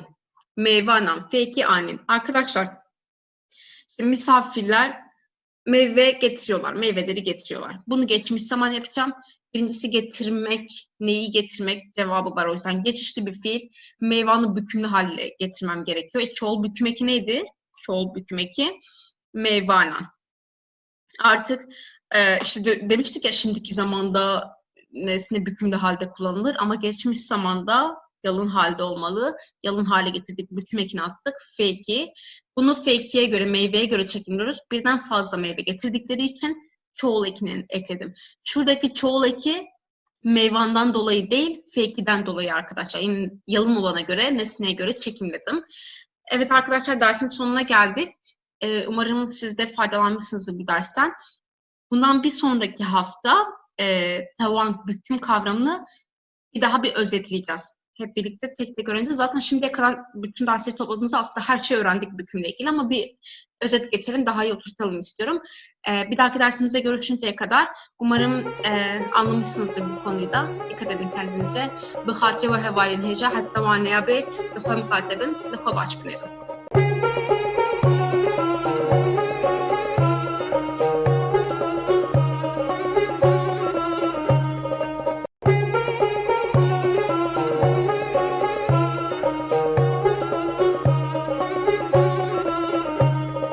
Dili hevalin heja umxeratın ferga kurdi. Em hatim vanaya dehem u kesin gud Twitter'da medşopinin zanın vanaya dehem vanaya davine bu hasta diyemin. Edi büve vanaya em mücadele rezmani dikkatinin. Ama bu hasta diyemin. Em hasta sevmin berdavan bıkındıysa. Mücadele mea iroji kurmancıza tavange ya brasti me mücadele tavange me kadat me biber frehidit. Le me perçe perçe bir mücadele tekildar medit. Naha ez duxwazim sawaneyekî ki dawî de em hemû tawankê bitin hevdû û em tenê duwaneyekî de em hînî vê micarê bibin. Ji ber ku micarekî gelek giring û gelek can de dersteve pêşiyan me. Arkadaşlar 10. dersimize hoş geldiniz. Son dersimize geldik. İkinci kurun son dersindeyiz. Bununla birlikte gramer konularımız bitiyor. Başka derslerle yine karşınızda olacağız. Artık ikinci kur için gramer konuları yok ama bugünkü dersimizin konusu ise kurmancıda tavank, yani Kürtçe'de büküm kavramı. Şimdi derslerde çok söyledik. Bükümlü hal, büküm eki, bükümlü zamir. Bunu bir dersi toparlayalım istedim. Bu konuyu geniş olarak gördük. Konularla ilişkili olarak gördük. İşte birinci kurda örneğin işte bir derste zamir halini gördük. Başka bir derste bazı eklerini gördük. Diğer bir derste başka eklerini gördük. Bu derste hepsini bir toparlayacağız. Çok fazla karşımıza çıkan bir konu ve böyle büküm deyince biraz aslında Türkçe karşılığı olmadığı için kafa da karıştırabiliyor. O yüzden genel olarak toparlayalım istedim. Şimdi ilk slaytımıza geçelim. Hevanu dvirde pençap minakene, emi jisser van minakan ve derse bidomine. Yek biyek emi buxuinen, pişta yek biyek emi di slaytên dawî de emi vaneka dubare bikin. Em buxuinen navê wê arîne, navê arînê xweş e. Navê wê arîne, navê arînê xweş e. Hûn çi dibînin dvirde? Di heb tawankê yek cinavkên tawan dihê, yek ji qartafat tawangeye me çi gotibû ravekan de tawan têv karanên peyva dawî ditewe. Em ê qasekin berfirehî lê binêrin. Lê binêrin ciyek de cinavkeye herkes bixwazim nav bikarbînim divê ez navê jî bitewînim. Ya duyemîn pirtûk li ser maseyê ye, pirtûk li ser wê ye. Herkes bixwazim cihê masê de ez cinavkek bikarbînim, ez ê dîsa cinavka tawan dî bikarbînim, ez ê bêjim li ser wê ye. Ya sêmîn ez şîvê dixwim, ançe ez bixwazim cihê şîv de cinavkekî bikarbînim, ez ê dîsa cinavka tawan dî bikarbînim, ez ê bêjim ez wê dixwim. Ya çaremîn min doh pirtûkek xwend, berîtanê doh pirtûkek xwend. Her du ji halê tawan dîne, diyekî de cinavke ye, diyekî de nav tewya ye. Me ev her çar mînaka me berê dît lê tenê me yek nedît ya pêncemîn. Ez çûm malê, ez çûm wê derê. Yek de mal tewya ye, ya din de jî me dîsa cihê malê de me cinavkek bikaraniye. Arkadaşlar burada 5 örnek görüyoruz. 5'inde de bükümün hem zamir halini hem de ek halini görüyoruz. Yani zamirse işte ve ama ben bunun yerine isim kullanacaksam yine onun bükümlü halini kullanmak zorundayım büküm ekleri sayesinde. İşte biz şimdiye kadar ne dedik? Tamlamalarda son kelime büküme uğrar dedik. Edatlardan sonra kelimemiz büküme uğrar dedik. Ya da şimdiki zamanda örneğin nesne büküme uğrar dedik. Şimdi ayrıntılı olarak tek tek bunları göreceğiz arkadaşlar. Bunlardan sadece 5.'sini şimdiye kadar görmedik. Bunların her dördünü de gördük. Devam edelim arkadaşlar. Tawang çava çedibe. Yek tawang cinafken tawandi çedibe. Ez bawer dikim em tevedi hini ve yeke bun. Cinafken tawandi. Diye biçimere nas denevsa. Cinafken meyin xaru hene. Ez, tu, ev, em, hun, ev. Ev neka dıtawın. Dibin mesela ez dibe min. Tu dibe te. Ev dibe ve vi. Heke ve be me. Heke vi be nir. Em ditawe dibe me. Hun ditawe dibe ve. Ev ditawe dibe wan. Arkadaşlar biz şimdiye kadar zamirlerin iki türünü gördük. Bir yalın zamirler cinafken haru, ikincisi bükümlü zamirler cinafken tawandi. Bütün yalın zamirlerin burada bükümlü halinde görüyorsunuz. Bir tek burada evin ikiye ayrıldığını görüyoruz. We, we. Bunu da söylemiştik. Kürtçe'de işte eril ve dişil olmasına göre iki tane kullanıyoruz. Eğer we ise bu dişil, eğer yani me, eğer we ise eril yani ner büküm zamiri oluyor arkadaşlar. Bir de iki tane ev var. Bunların bükümlü halde birbirinden farklı. Şu tekil, şu da çoğul. Ya duyemci, bıkartafen tavange çelbe. Bıkartafen tavange. Du cüreyin kartafen tavange hene. Yek binafkiri, yek ne binafkiri. Disa me biberfrihi ev mijar ditin hevalno. Em nici ser tavanga binafkiri biçin. Hekez beçin bave hevale. Vırdes fem dikim ku ev heval meye, jiber ku tawanga me bu hevalno. Heke ev heval nerbe, vek ali be, hozan bezeçi beçim, ba ve hevali. Heke pırışımar be, ba ve hevalan. Her se hevokan dece, ez çıdıkım, ez peyva davi dıtavini, ulgori zayen de anji yekşimariye, pırışımariye dıtavinim hevalno. Bıvan kartafan. Hekev ne kartaf buna vek cinaf buna mne gota ba ve, ba ve vi, ba ve wan. Lez çıdıkım ez xwazım nav bikarbînim, lê divê ez van navan kartafên tawange zêde bikim hevano. Pêşî ev kê bifikirin. Mesela hûn dibêjin bavê wê an jî bavê te an bavê wek ez tu. Na, em dibêjin bavê te, bavê min, bavê wî ne wisa cihên ku em cinavka tawan de bikartînin, gavan nav bikarbînin divê em kartafên tawangê lê zêde bikin. Em werin yên ne binavkirî, heke heval ne diyar be ev heval kiye? Ez ê bêjim bavê hevalekê, heke heval me be. Heke nêr be? Ez ê bêjim bavê hevalekî, heke pırjimar bin, ez ê bêjim bavê hevalnan. Arkadaşlar büküm eklerini ayrı derslerde gördük ve bir belirtili büküm ekleri, bir de belgesiz büküm ekleri olduğunu öğrenmiştik. Şimdi bunlar da neye göre ayrılıyordu? Dişillik, erillik, işte tekillik, çoğulluğa göre ayrılıyordu. Farkları neydi arkadaşlar? Dediğim gibi biri belirtili, biri belgesiz. Ba ve heval edersem arkadaşım babası ama o arkadaş dişil. Ba ve heval edersem yine arkadaşım babası ama arkadaş eril yani erkek. Ba ve hevalan dersem arkadaşların babası, o arkadaşlar çoğul oluyor artık. Eğer belgesizse yani herhangi bir anlamı varsa ya da bazı anlamı varsa o zaman ba ve hevale diyemem. Örneğin eğer dişil ise ba ve hevaleki. Artık bu ne oldu? Herhangi bir arkadaşın babası. Ba ve hevaleki herhangi bir arkadaşın babası ama o arkadaş erkek. Ba ve hevallan bazı arkadaşların babası. Yani şuralarda belgesizlik var. Arkadaşlar kafanızda şöyle tutabilirsiniz. Örneğin bunu eğer isim değil de zamir kullansaydım ba ve ez demezdim, ba ve min derdim değil mi? Benim babam demek için. Ba ve min derdim. Ya da ba ve te senin baban. Ya da ba ve vi onun babası örneğin. Benim bükümlü zamir kullandığım tüm durumlarda eğer ben zamir yerine isim kullanacaksam yine bükümlü halini kullanmam gerekiyor. Peki o bükümlü hali nasıl sağlayacağım? Büküm ekleriyle sağlayacağım. Burada da görüyorsunuz zaten hem belirtili büküm eklerini hem belgesiz büküm eklerini.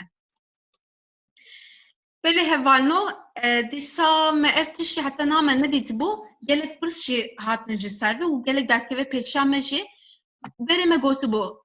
Kartafa ner a binafkirin ne terkaz bu yani vekregez zavnet hat bu karayın u ne mecburi bu. Le pişre ev regez guheri u gotin edi mecburiyeti. Ve em bejim bave hevali. Em dikarim bejim bave heval. Li dihin cihande ev tiş diguhere. Ev kartaf peyve diguherine u her du bikaranci dinav geldi. Zafheye her du jî rastın. Kampın erin çavaçet be. Bave holzani dibe bave holzen. Ve hatta na bawer dikim bîstiye em dibêjin bavê hozên an ji qewmê ji agirî qewmê ji êgir ev î vê ayê diguherîne dike ê î ayê diguherîne dike ê ava çemî î êyê diguherîne dike ê û dibe êdî ava çêm berfa çiyayî ev î ayê diguherîne dike çi berfa çiyê her du jê halên tawan dîne. Behna nanî î dîsa ayê guheran bû behna nên. Dengê şivanî î dîsa ayê guheran bû dengê şivên. Bêrîkirina welatî î dîsa ayê guheran bû bêrîkirina welêt. Ji bajarî î ayê guheran bû ji bajêr. Deriyê xaniyî î ayê guheran bu deriyê xênî. Ûn çi dibînin gava a an jî e hebe di peyvê de carna ev kartafan nêr wê peyvê diguherîne û van tîvan dike ê hevalno. Her du bikaranî jî rastin, her du bikaranî jî di nav gel de zaf hene. Hatta ez dikarim bêjim ev neka zaftır hene. Ev halên guherî zaftır hene.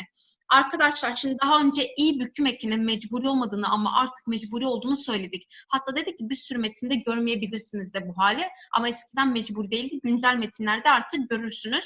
Arkadaşlar sadece bu eril büküm ekine has bir kural var. Bu büküm eki bazen kelimenin kökünü değiştiriyor ve karşımıza yeni bir form çıkarıyor ve her iki form da doğru. Örneğin hozani, hozen oluyor. Aslında ikisi de bükümlü hal. Ya da agri, egir oluyor. Çemmi, cem oluyor. Çiyayi, çiye oluyor. Nani, nen oluyor. Her ikisi de aynı. Buradaki mantık şu. Gelen i eki eğer kelimede a ya da e varsa o kelimeyi değiştiriyor ve şu harfleri e'ye dönüştürüyor arkadaşlar. E'ye dönüştürüyor. Devam edelim. Behnan, nani. Bakın a var burada. İ a'yı değiştiriyor ve onu e yapıyor. Behnan nen oldu. Ya da şivani. Şuradaki i a'yı değiştiriyor. E yapıyor. Denge şiven oldu. Berikirna velati. I a'yı değiştiriyor. E'ye dönüştürüyor. Berikirna velet oluyor. I a'yı değiştiriyor. Bajari diyeceğimize bajer diyoruz. Yine i a'yı değiştiriyor. Hani diyeceğimize heni diyoruz. Bu formu daha çok görme ihtimaliniz de var. Çok sık karşımıza çıkan bir form. Şöyle, eğer kelimede a ya da e varsa ve eril büküm eki, arkadaşlar kelimenin kesinlikle eril olması gerekiyor. Sadece eril büküm ekine has bir durum bu. O kelimeyi değiştirebiliyor. Sanıyorum ki yani %90'ın zaten bu formun bunlar. Birkaç tane daha görürsünüz ama öyle çok da yok yani. Her iki formda doğrudur. Her iki formda karşımıza çıkabilir. Em ravekirine bu huyunun peyven ner en kudu xoda a anji e dihawinin heke kartafa iye tawanga nera binafkiri bigrin ev tip diguherin u dibin e. Karsektin tişteküme got yani. A u anji e hebe e dev diguherin dibin e. A anji e hebe e dev diguherin dibin e. Her du bikaranji rastın. Ne beşin yek şarş yek ne rast. Her du şey hemen şekli rastın. Arkadaşlar tekrar söylediğim gibi önemli olan şu eril büküm eki olması. Yani kelimenin eril olması. Eril kelime büküm eki aldığı zaman eğer a ya da e varsa bazen değişiyor ve şu forma dönüşüyor. Her iki kullanımda doğru, istediğinizde tercih edebilirsiniz. Eğer diyorsanız ki ezberleyemem ya da aklımda tutamam, şu formu çok rahatlıkla kullanabilirsiniz. Belê niha jemhatın di serîwanê de me çi got pênc heb hevokene em ê ji ser van pênc hevokan em ê wan ya xwe rave bikin. Hevokeyekêm çi bû? Navê wê Arîne, navê Arînê xweş e. Hevalê me çi gotibû? Di ravekan de raveker ditewe. Ango tirkevî ji ew e isim tamlamalarında tamlayan büküme uğrar. Hevalê Raveker kurmancı da pırani peyva daviye emvecbirnekin o berovaje Türkiye. Arkadaşlar şimdi onun adı dediğimde aslında Türkçe'de ne demiştik? Söylerken adı onun gibi düşünüyoruz. Onun sona geliyor ve bu in, nun şu anlamları veren, tamlayan bizim Kürtçe'de büküme uğruyor arkadaşlar. Şu gördüğünüz anlamları alan kelime Kürtçe'de büküme uğruyor. Raveker dıtave. Örneğin Naveve onun adı. Naveve onun adı. Burada un gördüğümüz yer büküme uğrar arkadaşlar. Eğer kişi dişilse bu örnekte olduğu gibi naveve dişil bükümlü zamiri kullanıyoruz. Ya da eğer ben zamir yerine isim kullanmak istiyorsam Arin'in adı diyeceksem, bakın yine bir in görüyorum burada. Arin'in adı, o in anlamını vermek için onu büküme uğratmam gerekiyor. Ne yapıyorum? Dişil büküm eki kullanıyorum. Ne demiştik? Mantık ters. Onun adı, Türkçe'de adı onun yerine kullanılıyor. Adı onun yerine kullanılıyor. Onun sona geliyor. Diğer örnekten devam edelim. Bir de eril büküm eki görelim. Deriye, haniye, hozani. Çubu hevano disa peyva davi ve bıtave. Tirkaviçiye disa evvatiha ıntedehiye. Hozan'ın evinin kapısı. O ev ya da kapı temelde kime aitse burada hozan büküme uğrar arkadaşlar. Şuradaki ın kavramını görüyoruz. Hozan eril olduğu için, erkek olduğu için eril büküm ekini kullandık burada. Eğer ben burada zamir kullansaydım yine büküm zamiri kullanmam gerekiyordu. Deriye hani we diyecektim örneğin. Ama artık isim kullanmak istiyorum. We'yi kaldırıyorum. Yerine isim ve büküm halini kullanıyorum. Delaliya keçavan hemçi dibinin peyva davi disa taviyaye dıvırda ravekere taviyaye uprışmare.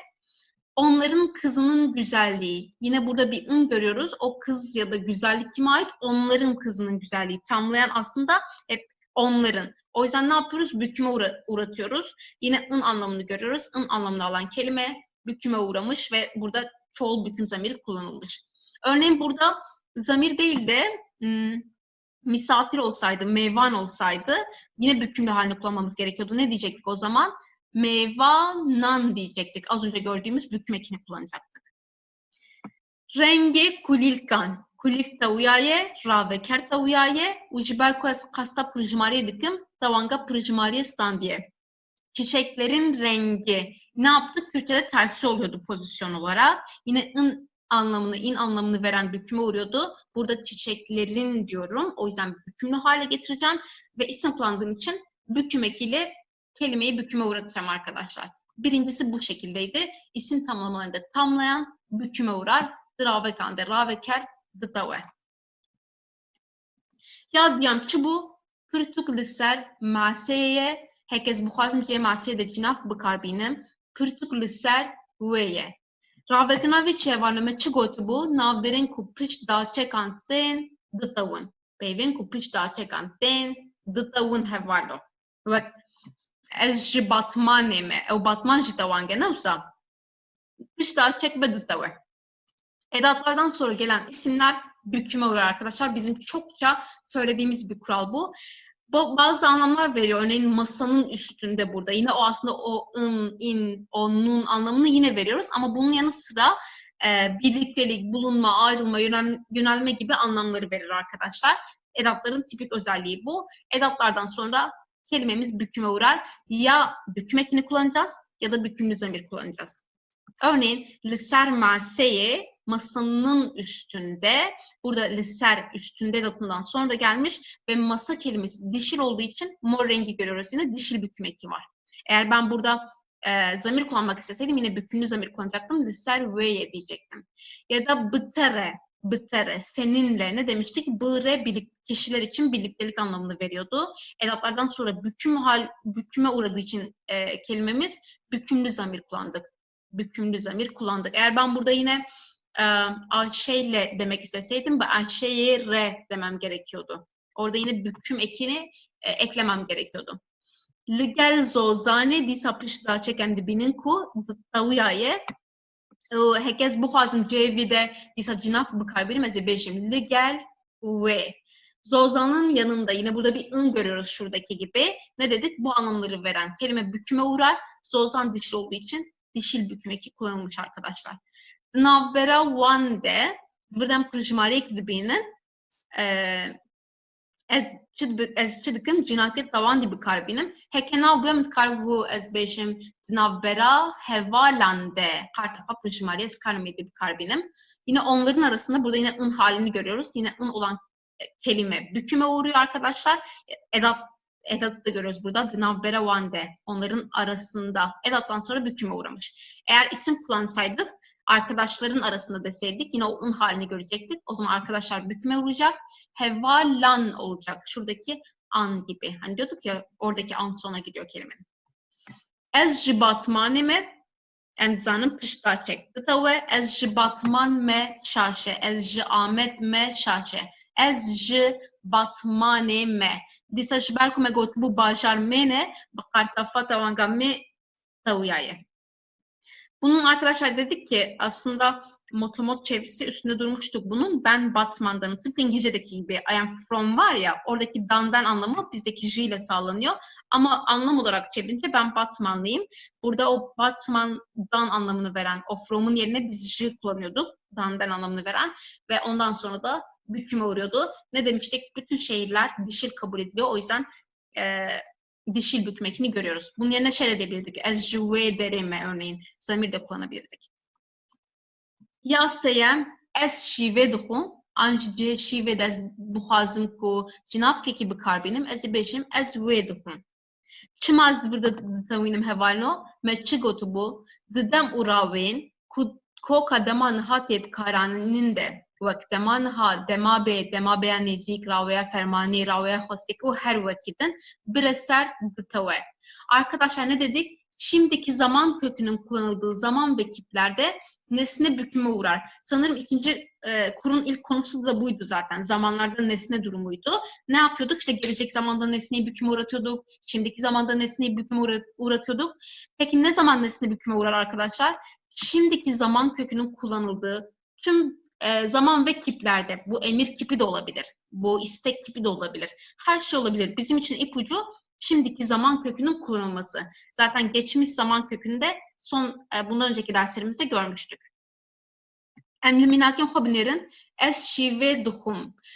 Aslında bu ne? Ben onu yiyorum arkadaşlar. Ben yemeği yiyorum. Orada o nesneyi büküme uğratıyoruz. Şimdiki zamanda nesne büküme uğramış. Ezi haniye ki bıkrım. Ben bir ev alacağım. Herhangi bir ev alacağım. Hani eril olduğu için eril ve belgesiz büküm eki kullanılmış arkadaşlar. Haniye ki bıkrım. Herhangi bir evi alacağım. Zelal pürtükan duhuyne. Bu gelecek zaman cümlesi. Şimdi bir daha şimdiki zaman cümlesine döndük. Zelal pürtükan duhuyne. Zelal kitapları okuyor. Burada pürtükan bükümlü hali. Eğer ben zamir kullansaydım zelal van duhuyne. Onları okuyor diyecektim. Yakın gelecek zaman cümlesi. Ez dikim ve bibinim. Ben onu görmek üzereyim. Burada onu nesne olduğu için nesne büküme uğramış arkadaşlar. Zaten dişil bükümlü zamiri görüyoruz burada. Bir de emir cümlesi var. Xwarine buxe. Ya bıraksi ve hevoki çiye tu xwarine buxe. Leme gotu bu çem tıkarım bejin xwarine buxe. Em musajı fermane bidin. U çi bu me got ev mesela hani ravin fermani de jiber kokada manhatib karanin bir eser tavuyaye. Yemeği ye dediğimde arkadaşlar aslında bu sen yemeği yedir. Hani emri biz karşımızdakine veriyoruz ya. Orada sen özne, yemeği nesne ve ne oluyor? Şimdiki zaman kökünü kullanıldı. Her yerde nesne büküme uğruyor arkadaşlar. Bir de geçmiş zaman dersimizde görmüştük. Her zaman yalın olana göre çekimliyoruz. Bunu hiç unutmuyoruz. Bu çok önemli arkadaşlar. Örneğin burada ez, zelal, ez hep bunlara göre çekimlendi. Bir tek emir kipinde durum farklı. Onda zaten emir kipini anlattığımız Rabia Fermani dediğimiz derse dönerseniz görürsünüz farkı. Şimdi dördüncüsüne geçelim. Min do pırtuke xwend ançekez cihe min de buxwaz navekî bikarbînim Beritanê do pırtuke xwend. Und her du hevokan de jî halê tewandê dibînin çima hevalno kesin ku waneya dema borî temaşekir be baş dizanê dibîn biçarê di demên borî de hekelê ker gerguhez be tirde ditewe. Geçmiş zamanlarda eğer fiil geçişliyse özne büküme uğrar. Bunu geçmiş zaman derslerinde çok öğrendik. Çok üstünde durduk arkadaşlar. Örneğin Min pirtûkek xwend. Ben bir kitap okudum. Aslında bu ben nedir? Ezdir değil mi? Ama geçişli olduğu için okumak fiili büküme uğrar. Ben kitap okudum. Ve ne demiştik? Asla bükümlü olana göre çekimlenmez. Asla bunlara göre çekimlenmiyor. Hep burada da nesneye göre çekimleniyor arkadaşlar. Bakayım başka söyleyecek bir şey. Hem bir de arkadaşlar eğer dersi izlemediyseniz diye söylüyorum. Umarım o dersleri izleyip sırasıyla buraya gelmişsinizdir. Ne oluyordu? Geçişli fiil neydi? Nesne alabilen fiildi ve bunlarla ilgili bir sürü ipucu verdik. Dedik ki neyi kimi sorularına cevap veriyorsa geçişlidir. İşte vücudumuzun bir parçasıyla yapıyorsak örneğin kendin ya ağızla olur ya gözle olur geçişlidir. Ondan sonra kırın varsa fiilin içinde geçişlidir. Hep bunların ipucusunu da vermiştik zaten. Ve name şant. O mektup yolladı. Burada şandın geçişli bir fiil. Hatta demiştik ki andınla bitiyorsa geçişlidir. O yüzden öznemiz büküme uğradı. Zilane name şant. Arkadaşlar burada zamir vardı. Eğer ben zamir yerine isim kullanmak istiyorsam, örneğin zilan demek istiyorsam o zaman dişil bükmekini eklemek zorundayım ona. Büküme uğratmak zorundayım. Böyle durumlarda dediğim gibi hep ipucu olarak kafanıza oluşturun. Yani ez name şant mı diyoruz yoksa min name şant mı diyoruz? Min dediğimize göre orada büküm vardır. O zaman bükümlü hali kurallarına göre uygulamamız gerekiyor. Wî du qedeh çay ve xwarin. Ve xwarin dîsa lêkereke gerguheze û ev hevoka demaboriyê ji ber vê yekê em çi dikin? Em ditewînin halê wî bikarbînin. Hekes bixwazin cêvî de dîsa nav bikarbînim. Ez ê bêjim wek Ehmedî du qedeh çay ve xwarin. Bala xwe bidin li gorî du qedeh çayê hatiye kişandin lêkera me. Hevaleke gazi tekir. Gazi kirin lekereke gerguheze ji ber ku tê de kirin heye an jî gazî kê kir gazî tekir bersif heye ji ber vê jî divê kirde bitewe divir de tewanga me an ne binavkirî ve tewiyayê. Ev hevalekî ku ne diyare û jine ji ekê em fehm dikin. Hevaleke gazetekir bir arkadaş seni çağırdı ama herhangi bir arkadaş arkadaşlar. Burada belgesizlik var. O yüzden belgesiz olan büküm ekini kullandık ve arkadaş kadın olduğu için kadın olan dişil büküm ekini kullandık. Gazi kırın işte seni çağırdı, sana seslendi. Kırın olduğu için kırın olduğu her fiil geçişlidir demiştik. Arkadaşlar şimdi beşincisine geçmeden önce bir şey söylemek istiyorum. Türkçe'de hani bu işte örneğin bana, benden, beni, benim bu hallerin hepsini biz büküm ile sağlıyoruz. Bu gördüğümüz ekler ya da zamirlerle sağlıyoruz. Yani ben dediğim dışındaki bütün durumlar ya da masa dediğim durumdaki bütün durumlar örneğin masaya, masayı, masada, masadan hepsinde büküm eklerini kullanıyoruz. Bu anlamların hepsini büküm ekleriyle veriyoruz. Tek bir durum hariç arkadaşlar. O da geçmiş zaman. Çünkü örneğin min huant dediğimde ben yedim oluyor. Direkt artık beni, bana, benden gibi bir şey yok. Direkt ben oluyor. Ama bunu da çok ayrıntılı zaten gördük arkadaşlar geçmiş zaman dersinde. 7 ve 8. derslerimiz bunun üstüneydi. Onlara bakabilirsiniz. Bu güzel bir ipucudur. Dediğim gibi ben dediğim tüm durum dışında ya da masa dediğim ya da kalem dediğim yalın halin dışında hani burada Türkçe'de işte yönelme haleki var, bulunma haleki var. Bunların hepsini biz Kürtçe'de büküm ile sağlıyoruz arkadaşlar. Enver'in yap Benjamin. Vak min seri ders vane deşikut me ev tiş nedit hattenha es çum male es çum vedere. Arkadaşlar şimdi biz geçmiş zamanı görünce işte geçişsiz ise ne oluyordu? Zaten nesne yoktu. Özne de yalın kalıyordu. Özne göre çekilmiyorduk. Es çum gibi.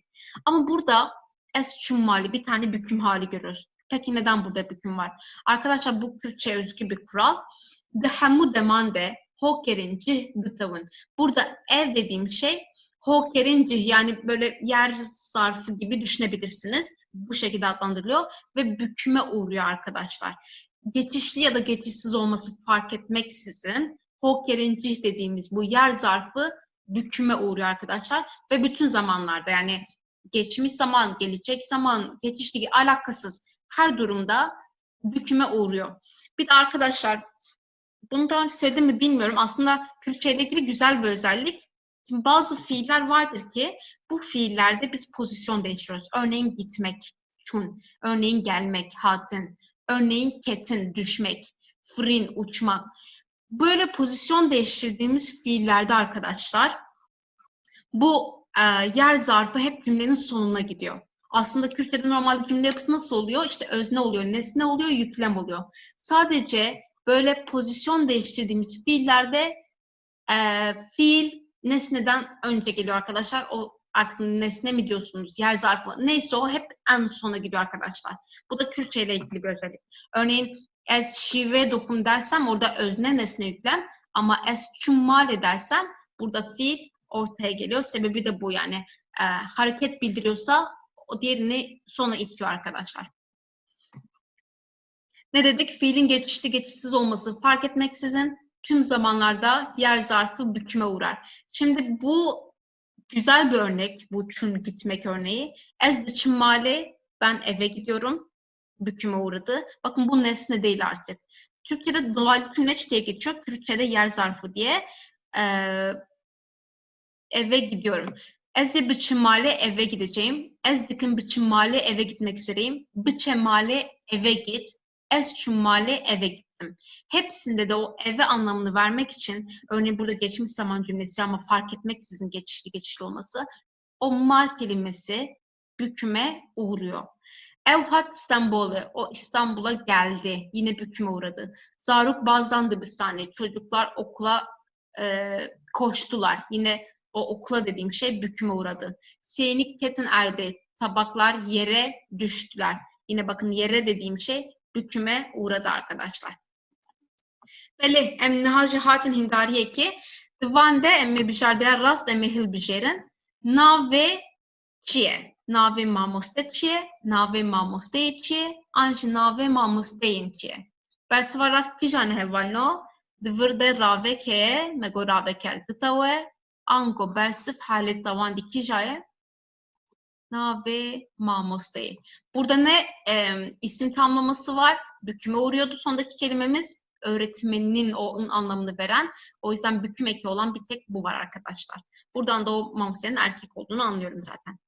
Ya duyem lavık cihekiye meçi gotu bu tış da çekti ve dve halet tavan dibe dvırde batman çok arıyor. Çok ne eve Hevalno i tawanga nere leme gotu bajar menej berwi i jinabe jisem Suriye. Arkadaşlar aslında i de büküm eki. Şimdi büküme uğraması gerekiyor edattan sonra olduğu için. Ama biz ne dedik? Bütün şeyler dişil kabul ediliyor. O yüzden j amedi dememem gerekiyor. J amede demem gerekiyor. Bazı yerlerde şöyle bir konum var. Mesela j amedi değil de amediye gibi. Böyle konularda duyarsınız ama j'yi gördük mü unutmuyoruz. Büküm eki, dişil büküm eki geliyor şeylere. Kondekar dıçın an dibistan, dibistaneke, dibistani. Ve meçi gotu bahevalno ev hokeri cih ditaviya ev cibitawe kijan tavan getvirde kondekar dıçın, dibistani. Ev ve katandeke ne tavange ev cişfa hale haruye. Kala tekir Kalkırın lekereke gergüheze ev hevok hevoka demaboriye hevokin demaboride kırdadı tave ezi hali tavan gibi karbinim ev her duşu harune nabın ango cevap beye bersivame beye wan kala tekir kajmin re çayeke tiştek dagre medve vani de ne kotle me beri gotu bu çayeke kaçahi an çayeke kaçah peşihun bu fikrin Bağırdıkım unjitsanın bersif çiye varno bersif çayke kaçahe jiber ku jibir nekin nav dirgitavun heval nav ango renkler natavun. Arkadaşlar kaçak çay burada kaçak sıfat görevinde ve unutmayalım isim soyluk sözcükler büküme uğrar. Sıfatlar büküme uğramazlar. Mesela işte Peylavin sor derim örneğin kırmızı ayakkabılar. Orada sor büküme uğramıyor sıfat olduğu için. Emvarın yaşaşemin meyvan nahun dvırda çiye hevokeke deman hade bire tave ezi hali tavan gibi karbinim fravin haruye fravinen evvakatandeke ne tavange fravine tavange bersiv aye. Hevokeke dema beheye ezi bibinim Ez ê hevala bibînim, hevalekê bibînim an heval bibînim kîjan rast e? Hevala me çi got divê bi ser bitewe di dema bê de. Newsa çi ev xeruye ev qet nabe hevalno hevala ev an netewanga divê ez bitewînim. Ev av veqetandeke wek dêya min ev netewange. Nexwe çi be? Ez ê hevalekê bibînim. Arkadaşlar ben bir arkadaşı göreceğim. Burada belgesiz büküm ekini görüyoruz. Ne dedik? Nesnenin büküme uğraması gerektiğini öğrendik gelecek zamanda. Burada bir gelecek zaman cümlesi, nesneyi büküme uğratacağız. Burada hevala, hevala bibinim. Bu yanlış, hevalan derseniz, yani sonunda ne varsa doğru. Hevalan arkadaşları göreceğim oluyor. Ama burada hevala diyor. A sadece büküm eki değil, vekatandek dediğimiz diğer tamlama eki. Örneğin hevala, baş, iyi bir arkadaş. Ama orası artık büküm değil arkadaşlar. Ez ne ditim? Disam emitçi bükün kırdayı bitavinin. Ditinle kereke gel göze. Ef hevok hevoka dema borye. Dvırda cinaf tüne nafeye mi nave tavan dibi karbinin. Arin heye. Arin nave meye yani musa kabul kır. Baku merceben le bersev de min vek me kabul kır. U dive ev nave me bitave. Ango bibe arine. Ne demiştik arkadaşlar? Geçmiş zamanda fiilimiz geçişliyse özne büküme uğrar. Öznemiz burada arin. Ben arini kadın kabul edip cevap verdim. O yüzden dişil büküm ekini kullandım. Arine. Beli hevalen heja em hatin davya vanaya xwe hevi dikim ev wanec bo Suudewar bu ve Hindistan femkirin. Hatta waneyê kedin xwe baş binêrin wek min got ev wane dawiye lê em hin waneyên din jî em ê çêkin bi hev re em ê hin caran bibînin. Hatta waneyê kedin li xwe miqate bin hevarno. Arkadaşlar ikinci kurun sonuna geldik ve dersimizin de sonuna geldik. Başka dersi görüşünceye kadar dikkat edin kendinize. Başka dersin eğer duyurusunu yapacaksak bunu Twitter'dan yapıyoruz zaten. Oradan takip edebilirsiniz ya da buradan da görebilirsiniz eğer takip ediyorsanız. Ama gramer konularımız bitti. Şimdi daha önce bir öneri gelmişti derslerden, yorumlardan birinde şey diyordu işte bütün zamanlarla ilgili bir ders olsa. Yani böyle bir gramer kuralına göre değil de sadece örneğin bir fiilin tüm zamanlarda kullanımı. Belki böyle bir ders yaparız. Eğer sizin de başka önerileriniz varsa yazabilirsiniz. Mutlaka biz onları değerlendiririz. Hepsini okuyoruz zaten. Diğer dersi görüşünceye kadar kendinize dikkat edin arkadaşlar. Çalışmayı ve Kürtçe öğrenmeyi unutmayın. Hoşçakalın.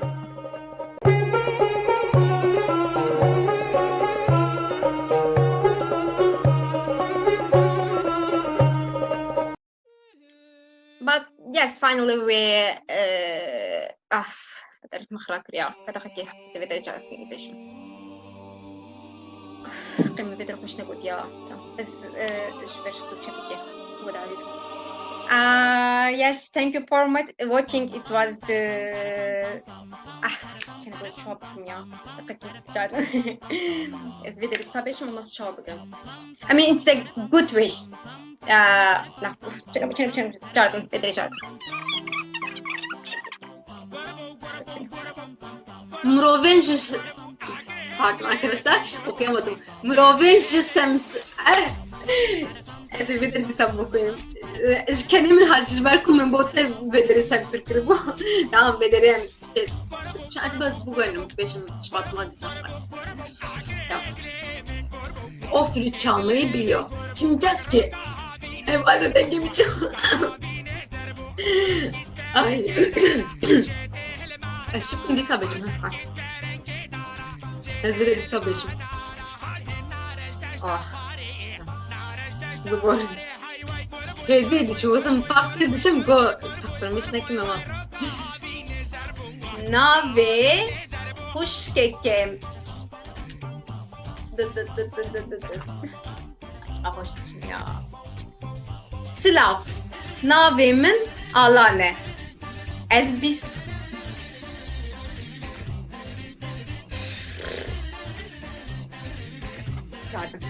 Metekemin benim bir halam var diyor. Şelam bezledim bebim.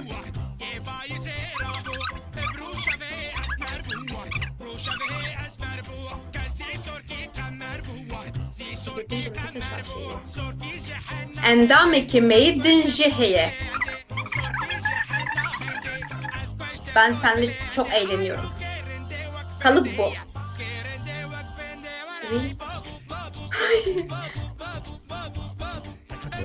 Tamam, ez iş şarjı hindariye dest bittim, lanet öyle. Endameki meyedin şeheye.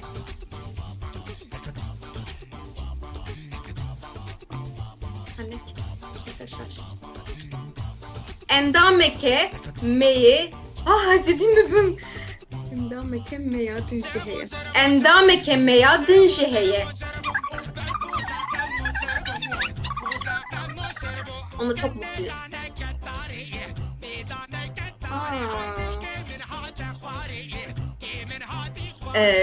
Hani siz biz farklı söylüyoruz diyebilirsiniz ya da burada böyle söylüyoruz.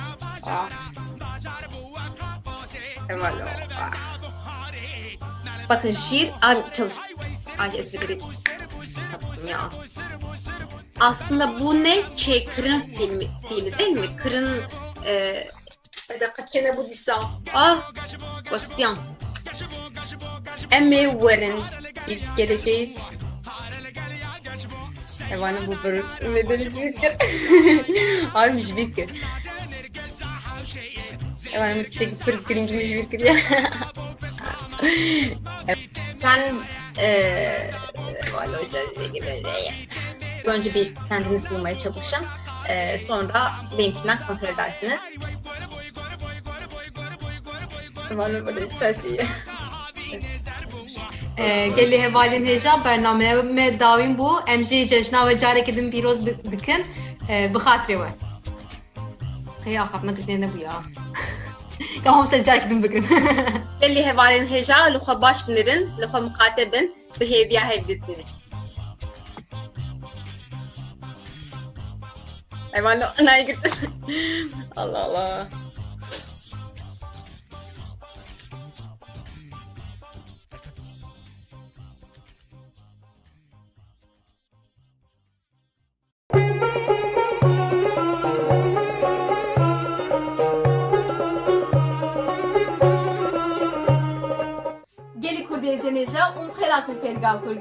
Arkadaşlar Kürtçe derslerimize hoş geldiniz. Bundan sonra haftanın 3 günü, pazartesi, çarşamba ve cuma günleri hep birlikte en temelden başlayıp en ileriki seviyelere kadar Kürtçe öğreneceğiz.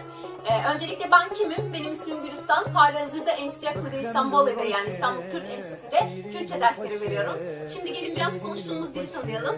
Kürtçe, Hint-Avrupa Dil Ailesi'ne ait bir dil. Hint-Avrupa Dil Ailesi'nin İrani Diller Kolunda yer alıyor. Avrupa dilleri ve Farsça gibi diller Kürtçenin akrabaları arasında sayılıyor. Peki Kürtçenin kurmancı lehçesini öğreneceğiz dedik. Diğer lehçeler neler? Arkadaşlar Kürtçe 7 tane lehçeye sahip. Kurmancı, Kırmançki, Lekki, Lori, Sorani, Kelhuri ve Hevrami Kürtçenin diğer lehçeleri arasında yer alıyor. Bu dersler Kürtçesini geliştirmek isteyen Kürtler ve en baştan Kürtçe öğrenmek isteyen Kürt dostları için hazırlandı. Umarım siz de en güzel şekilde faydalanır, öğrendiğiniz bilgileri kendi yaşamınızda da kullanırsınız. Yeryüzündeki en temel haklardan biri ana dilini konuşma hakkı arkadaşlar. Gelin hep birlikte Kürtçeyi konuşalım. Evlerimizde, eşimizle, dostumuzla, çocuklarımızla Kürtçe konuşalım. Kendinize iyi bakın. Büminin xeyir hoş geldin.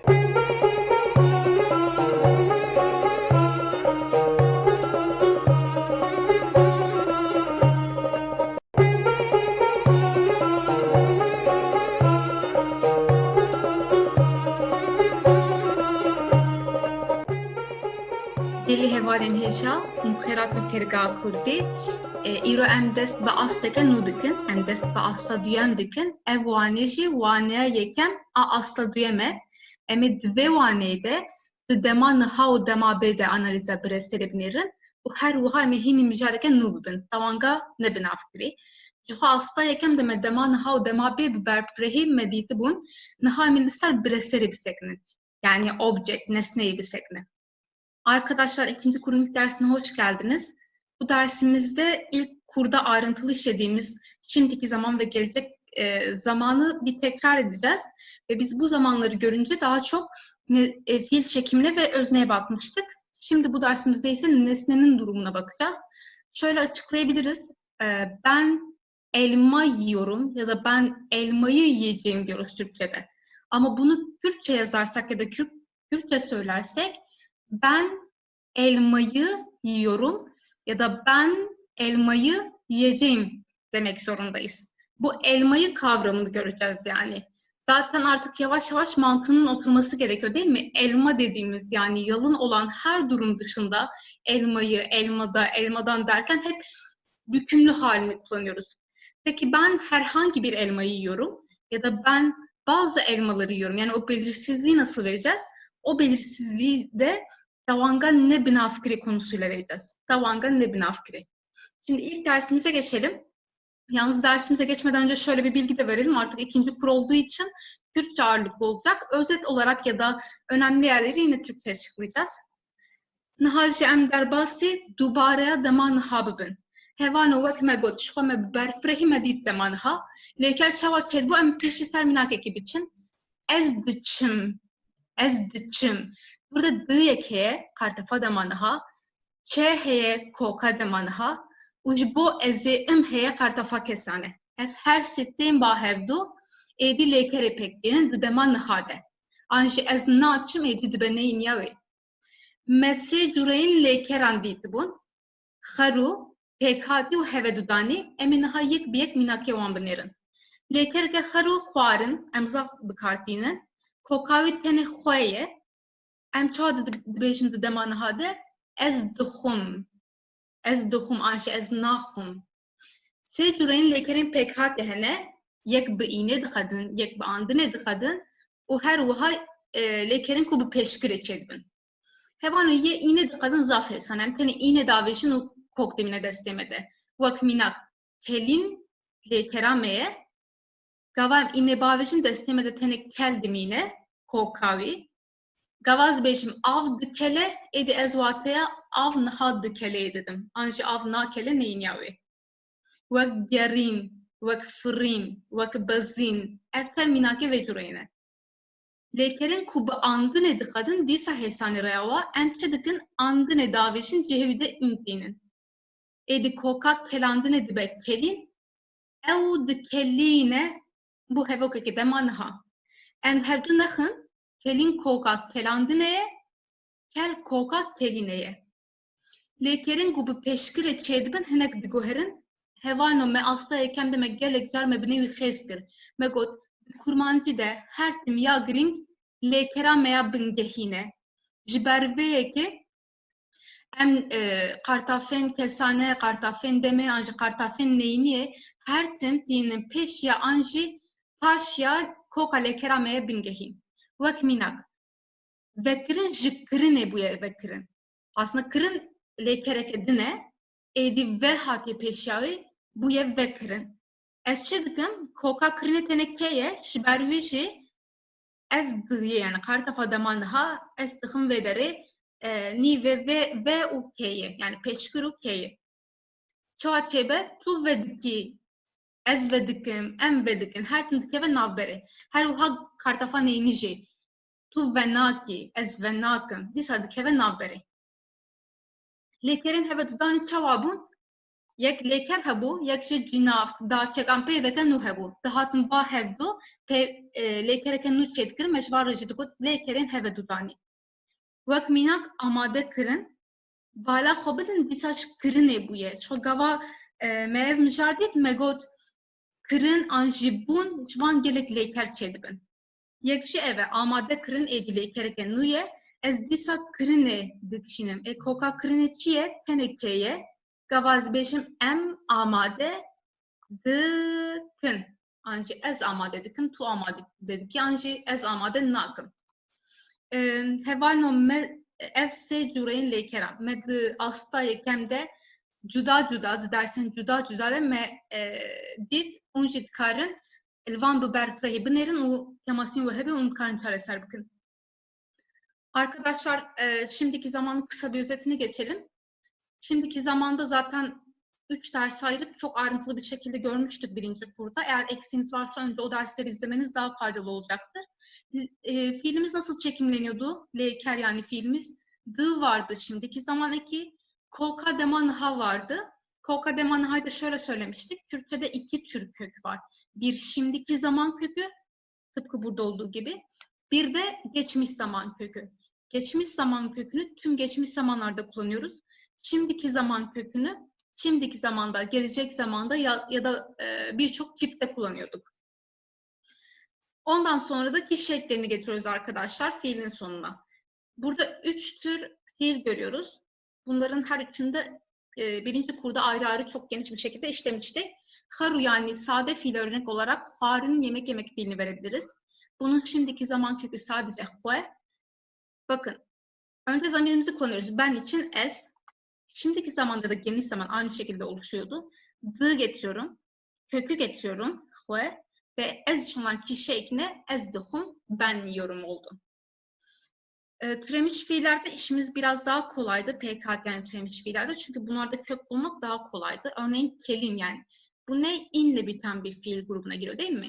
Ne demiştik? İnle biten bütün fiillerde sondaki ini atarak kökü elde ederiz. Her ne kadar sade fiillerde kökler düzensizse de bunlarda ini atarak direkt kökü elde edebiliriz. Buna örnek olarak frin uçmak verebiliriz ya da yarın gezmek verebiliriz. Bazin koşmak verebiliriz. Kelinden in atınca elimize kel kaldı kökü, kaynamak fiilinin kökü. Avdi kele dediğimde artık su kaynıyor demiş oldum. Eğer bir fiil andın ile biterse andını ine çevirerek yeni fiil kökünü oluşturabiliyoruz. Kelandığında kaynatmakta andını atıyoruz. Yerine in getiriyoruz. Kelin artık kelandın fiilinin, kaynatmak fiilinin kökü oldu. Evdi kelin ne dersem o kaynatıyor olmuş oluyor. Bir de arkadaşlar şöyle bir bilgi verelim. Ne demiştik? Eğer bir fiil inle bitiyorsa işte kaynamak, kızarmak, gezmek, uçmak, koşmak gibi kendi kendine olma anlamı var biraz. Eğer andınla bitiyorsa biz o fiili geçişli yapıyoruz. Kaynatmak, kızartmak, gezdirmek, hep fiilin sonuna andın ekleyerek bu şekilde dönüştürebiliyorduk. Dediğim gibi bunları çok ayrıntılı görmüştük zaten. Örnek alarak oluşmuş türemiş fiillerde ise durum biraz daha değişiyordu. Çünkü ne demiştik? Kürtçe'de her zaman önemli olan asıl fiildir. O yüzden biz çekimlerken fiilleri asıl fiil kökünün önüne getiriyoruz eklerimizi. Ve kırından oluşmuş, yapmak fiilinden oluşmuş yeni bir fiil, açmak fiili oldu. Ben dedim ki her zaman asıl fiil önemli. Kırın fiilinin kökü, yapmak fiilinin kökü sadece ke. O yüzden ben zaman ekini ya da olumsuzluk ekini ya da kişi ekini hep ke'nin önüne ya da arkasına getiriyorum. Benim için her zaman önemli olan asıl fiilim. Burada ve sadece bir örnek. Belli başlı örnekleri de görmüştük. Mesela ve kırın var. Ra vardı, ra kırın gibi. Hıl vardı, hıl kışın gibi. Bunları zaten artık aşina oluyoruz. Birkaç tane var, çok fazla yok. Yine dediğim gibi PKT konulu derste, birinci kurda bunların hepsini ayrıntılı görmüştük. O zaman ben tu ve the ki dersem sen açıyorsun demiş oluyorum. The'yi nereye getiriyorum? Asıl fiilimin önüne getirmiş oluyorum. Evet, dudani birleşik fiil. Bu da nasıl oluşuyordu? Bir fiil, onun yanında ya bir kelime olur ya bir edat olur ya da bir zamir ya da birkaçı birden olmuş oluyor. Ve bunların hepsi bir araya gelip yeni bir fiil oluşturuyor. Burada da kırından oluşmuş bir fiil var. Kırın yapmaktı. Amade kırın hazırlamak oluyor artık. Yine kırını çekin asıl fiil kırın olduğu için. Şuradaki mantık gibi. Em amade dikın dersem biz hazırlıyoruz olmuş oluyor. Hepsinin olumsuzunda ne yapıyoruz? D'yi kaldırıp yerine na'yı getiriyoruz. Ezduhum, nahum, avdikele, avnakele, evdikeline, evnakeline, tuvvediki, tuvvenaki, em amade dikin, em amade nakın gibi. Bu da şimdiki zamanın özetiydi. Naha ceme derbası dema bey bibin. Dema beyde işte koyam dema naha him bibin kareme hesantre ciberku disa koka dema nahayye. Leker çava pekte edidicihe dıye de bı heye. U koka dema naha heye. Disam koka dema naha bıkartini. U kartafa kesane heye. Çoğu me kalsekbere me ev leker ditibun. Koka vaçime ditibun. Naham teni minakem wan binerin. Çava çedbet dema beyde gavaz beşim. Eze buxum. Burada d, anjime gotu bu ve, eftef, dema beyde deyim karani. De em diğer atkın cevideci. Bu dinin lekerame derkeve peşyame. Eze buxum.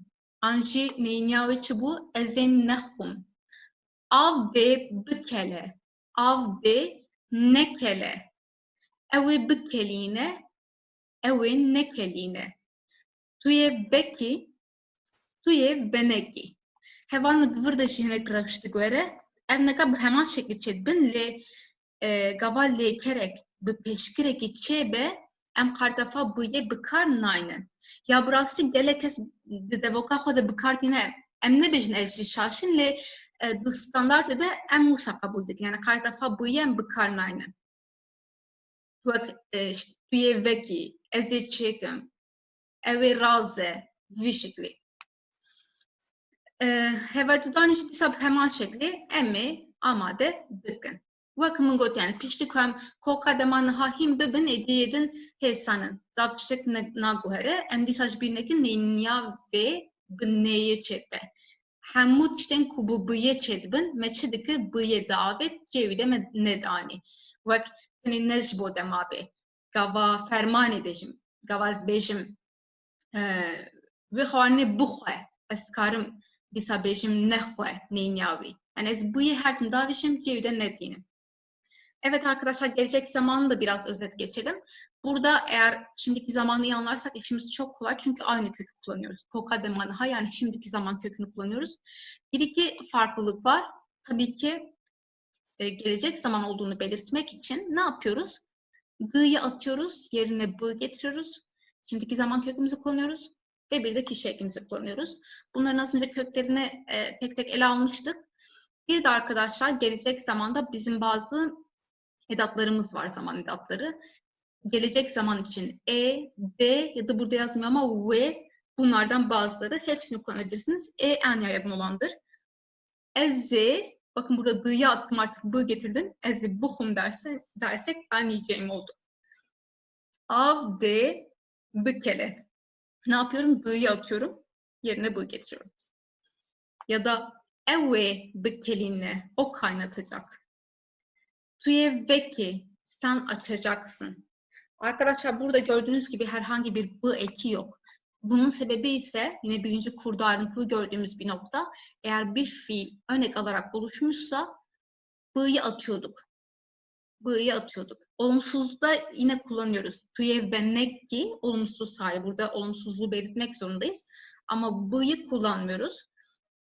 Kullanan bir sürü kesim var aslında ama standart olarak bunu kabul ediyoruz. Bunu tercih ediyoruz. Bileşik fiil yine aynı şekilde. Kök değişmiyor, hiçbir şey değişmiyor.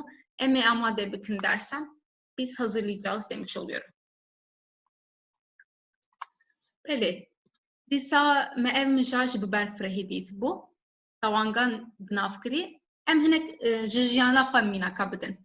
Ve kavaz beşim teçavi, bavi ez fem dikim ku ev keseki jine. Yani meye zayandavi. Bakır. Meye. Herkes bu xazım cihe veye de nav bikar binim. Ez beşim mesela vek minak zozan. Herkes beşim keça zozan efnek gem dimine. Çiber ku divez ve deri bıtavinem. Çima dive bıtavinem mev cidiyeti bu. Zırave kandeya duyam her tin bıtave. Nexwazi çawa bêjim ez ê zozanê bitewînim, ez ê bêjim keça zozanê. Çima ez êyê bikartînim?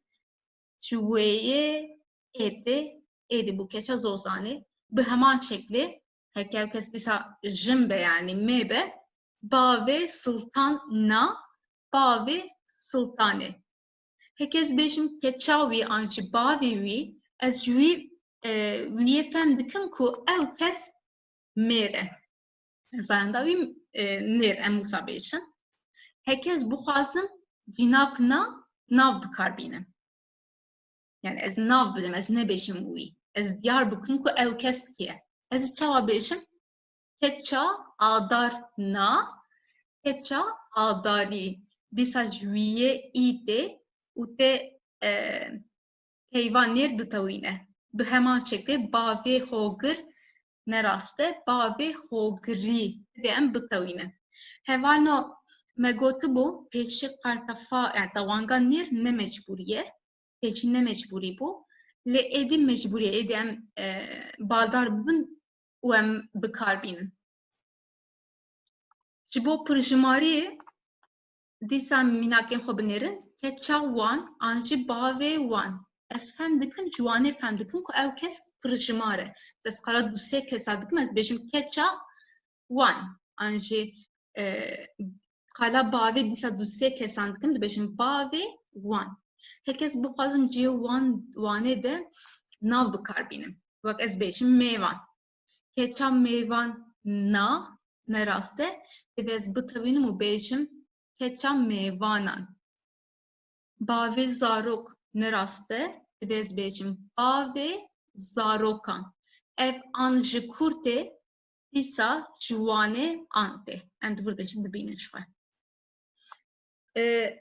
Di vir de mantiqeke wisa hûn dikarin çekin. Wek gava em rû bi kesek hemberî me be em nabêjin keça tu. Em dibêjin keça te. An jî em dibêjin keça min. Divê em teqez bitewînin. An jî em dibêjin keça we. Ez ê vê tewangê çawa diyar bikim di navan de? Pêşî bifikirin hûn ditewînin an na. Heke hûn bitewînin divê hûn navê jî bitewînin û hûn ê çawa bitewînin bi kartafên tewangê bitewînin. Evet arkadaşlar, yine birinci kurda çok geniş bir şekilde gördüğümüz bir konu var burada. Büküm kavramı. Büküm kavramının üstüne ayrı olarak bir ders yapacağız. Hatta 10. dersimiz, bu kurun son dersi bunun üzerine. Çünkü çok önemli bir konu. Şimdilik ipucu vermesi için bunu söyleyebiliriz. Eğer ipucudan fazlasını istiyorsanız yine bununla ilgili ders izleyebilirsiniz. Ne demiştik? Tamlamalarda son kelime büküme uğruyordu demiştik. Keça ve ya da ba ve dersen, bakın bükümlü zamirleri kullandım. Onun kızı, onun babası demiş oluyorum. Burada onun dediğim o kişisi bir kadın. Çünkü kadın için olan bükümlü zamirini kullanmışım. Peki ben burada zamir değil de isim vermek istersem, o kişinin ismini belirtmek istersem nasıl söyleyeceğim? Örneğin burada iki örneğimiz var. Zozan, Sıldan, ikisi de kadın ismi. Keça Zozane, yine bunu büküme uğratmak zorundayım. Ya da Bave Sultane, yine bunu büküme uğratmak zorundayım. Keçavi ya da Bavevi dersem anlıyorum ki o, yani vi dediğim kişi bir erkek. Çünkü erkekler için olan bükümlü zamiri kullanmışım. Peki ben yine bunun yerine isim kullanmak istersem Keça Adari ya da Bave Hogri, yani bu isimleri büküme uğratmak zorundayım.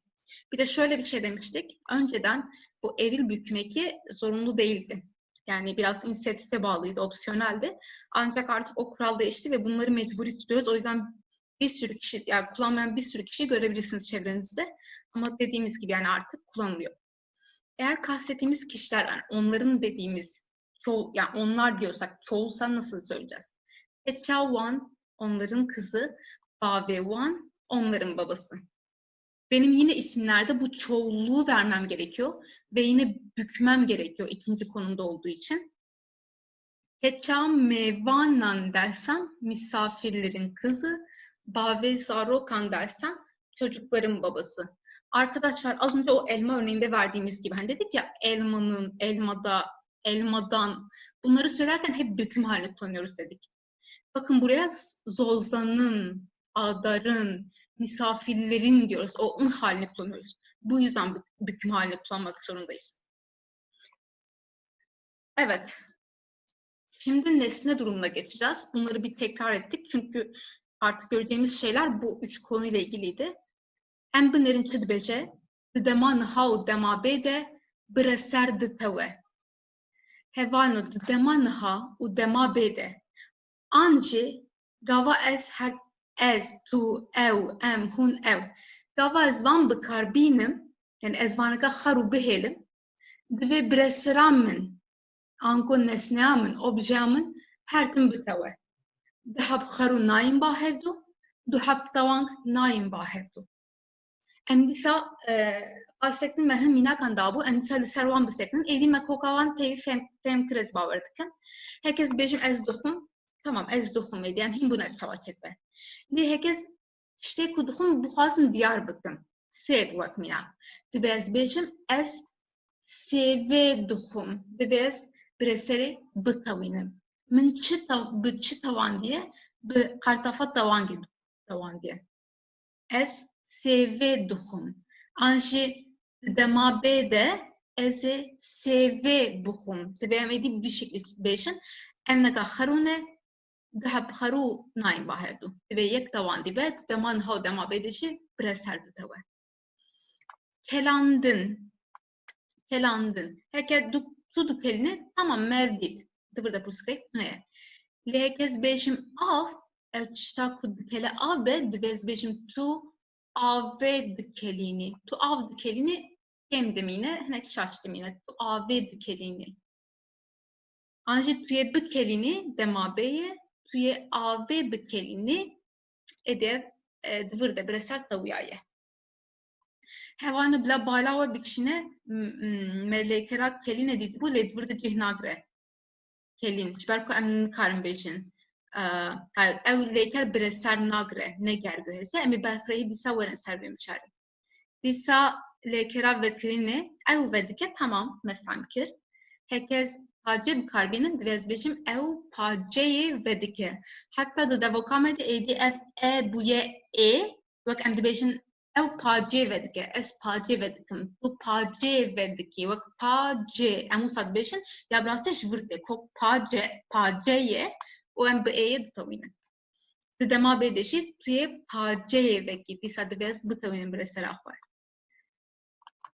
em amade dikin tamam dıvırda tişektüneye leheke breser hebe em şiv amade dikin na em şive amade dikin anji ninyavi em şive amade nakın eme amade dikin mevdid leheke breser hebe eme şive amade dikin yani disat tişten me be eye ditavun tişten ner be iye ditavun tişten pırışmarçı be ane ditavun vak minak eskan vırda beşim es sevan duhum. Eğer sevecek ezaftır ben beşim es sevan duhum.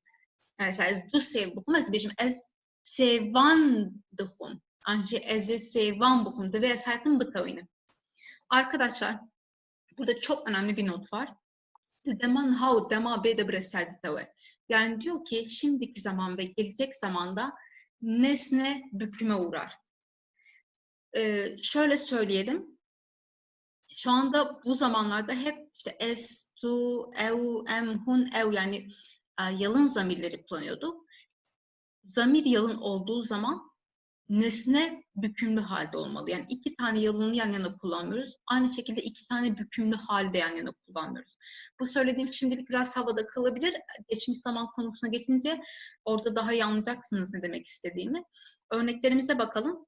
Ez duhum az önce gördüğümüz gibi ben yiyorum. Bunda bir şey yok. Ama ben yediğim şey elma ise ben elmayı yiyorum demem gerekiyor. Ne dedik? Elmayı anlamını vermek için hep bükümlü halde kullanıyoruz. Ez SV duhum. Burada elmanın cinsiyeti dişil kabul edildiği için şuradaki dişil olan eki kullandık. Evet arkadaşlar. Aynı şekilde gelecek zamanda yine büküme uğratmam gerekiyor. Eze SV buhum. Ben elmayı yiyeceğim demem gerekiyor. Kelandın fiilinde bakalım tutu kelini tamam burada her şey normal. Ama o kaynayan şey su ise benim demem gerekiyor ki sen suyu kaynatıyorsun. Tu ave dikelini. Tu ave dikelini. Bakın biri sade biri bükümlü. Ya da tuye bikelini sen kaynatacaksın. Tuye ave bikelini sen suyu kaynatacaksın. Arkadaşlar ilk o fiil grubunda kelin kaynamak fiili de vardı.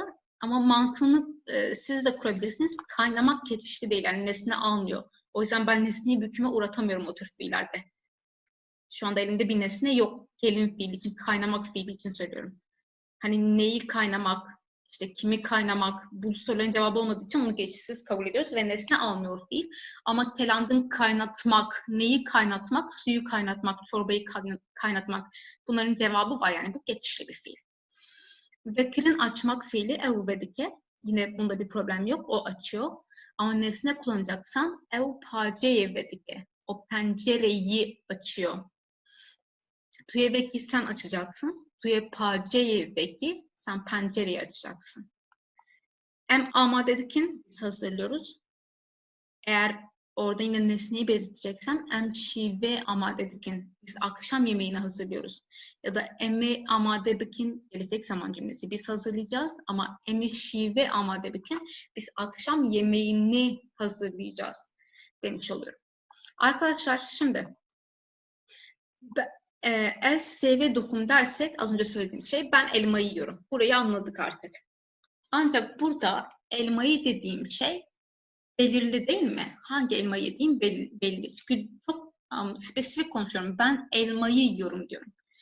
Ne bınafkiri, tavanga ne bınafkiri değilse artık o herhangi bir elmayı ya da bazı elmaları o belgesizlik halini vereceğim. Yani bu slaytımıza o belgesizliği vermeyi öğreneceğiz. Zaten yine ilk kurda artık çok üstünden geçmiştik bu bınafkiri ne bınafkiri. Belirtili belgesiz, belirtili belgesiz. Bunları öğrenmiştik. Sanırım çağrışım da yapıyordur. Şimdi tek tek bakalım. Es seve duhum. Ben elmayı yiyorum. Bunun İngilizce karşılığı da I eat the apple. Yani the dediğim şey burada çok artık spesifik, kastettiğim elma çok spesifik. Ama ben bunu belgesiz yapmak istersem, yani herhangi bir elmayı anlamını vermek istersem, nasıl söyleyeceğim? Es seveke duhum. Es seveke duhum. Ben herhangi bir elmayı yiyorum. Yani tabii ki bunun çevresi yine ben elma yiyorum. Ama böyle herhangi bir elma. Hani hangi elma olduğu belli değil. Bunun İngilizce karşılığı da I eat an apple dediğimizde orada yani herhangi bir, hangi elma olduğu belli değil. Yeşil elma mı, kırmızı elma mı, tatlı mı, ekşi mi hiçbir şey belli değil. Bir belgesizlik var. Buradan neyi çıkarıyoruz? Bakın sev elma kelimesi gördüğümüz gibi mor. Bunları da görmüştük değil mi? Bir şey mor olunca hemen dişil olduğu aklınıza gelecekti kelimenin. O zaman ne diyebiliriz? Dişil olan kelimeler için ya da şu e'leri benzetebilirsiniz. Şuradaki e'leri. Belgesizlik anlamını eke ile sağlıyorum. Eke ile sağlıyorum. Eğer nesnem erilse bunu nasıl yapacağım? Ezi hani bıkırım dersek ben evi alacağım. I will buy the house. Ben evi alacağım. O ev çok belli. Ancak ezi haniye ki bıkırım dersem o evin hangi ev olduğu belli değil. Ben bir ev alacağım ama hangi ev, nerede, büyük mü, küçük mü hiçbir şey belli değil. Bu belgesizliği şuradaki ekiyle sağlıyoruz. Bunun İngilizce karşılığına I will buy a house diyebiliriz. Şuradaki o anlamını, o belgesizlik anlamını veriyor. Tabii ki yine çağrışım yaptığı üzere ekler yekten geliyor ve bir anlamını veriyor. Yani tekillik anlamını veriyor. Peki nesnemiz çoğulsa nasıl yapacağız? Eğer belirtiliyse az önce gördük. Es sevaran benim, ben arkadaşları görüyorum. Burada hem çoğul yaptık hem de nesneyi büküme uğrattık. I see friends diyorum. Ancak ben bazı arkadaşları görüyorum demem için yine bükümlü hali ve belgesizlik halini kullanmam gerekiyor. Es hevalnan benim. Es hevalnan benim. Artık buradaki bu ınan, I see some friends, buradaki some anlamını veriyor. Yani bazı arkadaşları görüyorum. O bazı anlamını veriyor. Özetleyecek olursak arkadaşlar, eki, dişil ve tekil olanlar için kullanılıyor. Eki yine eril ve tekil olanlar için kullanılıyor. Inan ise çoğul olan durumlar için kullanılıyor. Şimdi bir de yine artık bizim klişemiz oldu. Bunların nereden geldiğine bakalım. Çok basit arkadaşlar. Ek, ın hep gördüğümüz şeyler. Biri ek, yekten geliyor, tekillik veriyor. In, hından geliyor, çoğulluk veriyor. Bizim o ilk gördüğümüz V'den E geliyordu, V'den I geliyordu, Van'dan An geliyordu. Tavanga bınafkiri yani belirtili bükmekleri. Bunlar yan yana gelerek belgesiz bükmeklerini veriyor. Ek ve eke, dişil ve tekil için. Ek ve eki, eril ve tekil için. In ve an, ınan, bu da çoğulluk için arkadaşlar. Nihacem derbasi hingarya xobibin ve kerga. Burada bir sene hunci hatta deste ve tahmin bikin bersi ve o em behev dure çekin. Rengin şin qastan neritiye dike. Rengin morçi qastan metiye dike. Kamp hev dure binerin. Ez kes nabinim. Hevanu binerin burada kartafin tavange gavatine be ez kes nabinim. Vate ne kim dimine usa kals dimine. Devez bresera xo bitawine. Burada breser şine ango evkes mere. Skala mere kitkim. Nexwazê çawa bêjim bi tawangên ne binavkirê me dakin. Tawanga ne binavkiriyan nêr çi bû? ez keseki nabinim. Arkadaşlar dedik ki ez kes nabinim, ben kimse görmüyorum ama ben kimseyi görmüyorum diyeceğim ve böyle kastettiğim kişi de herhangi bir, yani herhangi kimseyi görmüyorum. O yüzden ne yapıyorum? Bu arada maviyle belirttiklerim, örneğin bu kes hem dişi olabilir hem eril olabilir. Maviyle belirttiklerim eril. O yüzden de eril olan eki getiriyorum.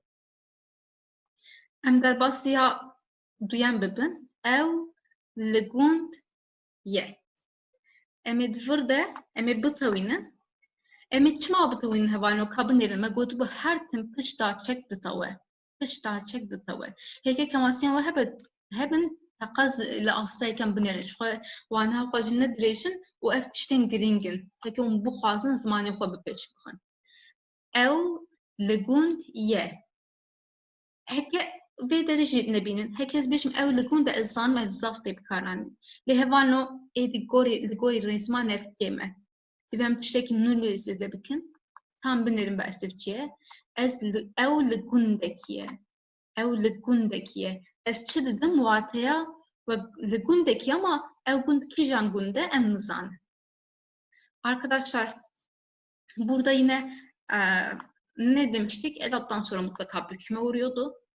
Ben büküme uğratacağım. Burada eril bir kelime görüyoruz. Mavi renkte belirtilmiş. Ew li gund, eğer ben li gundekî dersem o herhangi bir köyde. Daha doğrusu o bir köyde ama o köy herhangi bir köy. Karşıdaki bunu anlar, yani o köyün belirsiz olduğunu. Em derbasiyasiyen bibin li malekemizin li ser paldank rudnim. Li malekemizin li ser paldank rudnim. Emi çi bikin paldank bitawînin. Ve emi tawangan ne bin afkirî bitawînin. Şu ji rengê wî jî diyar e zayin davê emi çi bêjin li ser paldankekî rudnim. Min ev mînak ji ber vê da hevano malekemizin dvirde ve qetandeke em vana ji bîr nakin dvirde pişta çek tawyaye ji ber wî jî qartefa tawan geldiye. Eke û eke li hevdû nexin. Evet arkadaşlar, burada bu örneği vermemin sebebi iki tür ek görüyoruz burada. Birincisi şurada vekatandek dediğimiz o tamlamalarda ilk kelimenin aldığı, hatta burada da vekatandek ne benafkiri, malekemazın, yani herhangi büyük bir evde, ama bakın bu tamlamada ilk kelime ne dedik? Büküm hali her zaman ikinci kelimede olur ve edatlardan sonra da kelimelerimiz, isimlerimiz büküme uğruyor. O yüzden ser haldan keke dediğimde herhangi bir koltuğun üstünde oturuyorum. Büyük bir evde herhangi bir koltuğun üstünde oturuyorum. Bunları birbirine karıştırmıyoruz. Büküm ya tamlamalarda ikinci pozisyonda ya da edattan sonra geliyor ve geldiği başka durumlar var. Bunu da büküm konu derse çok ayrıntılı göreceğiz. Brahim'in dejmire kras bikre. Ev diyare ku bresere çi bikre kras bikre. Bersifeye. Le tiştek kemedi fırde deven bresere bitavinin.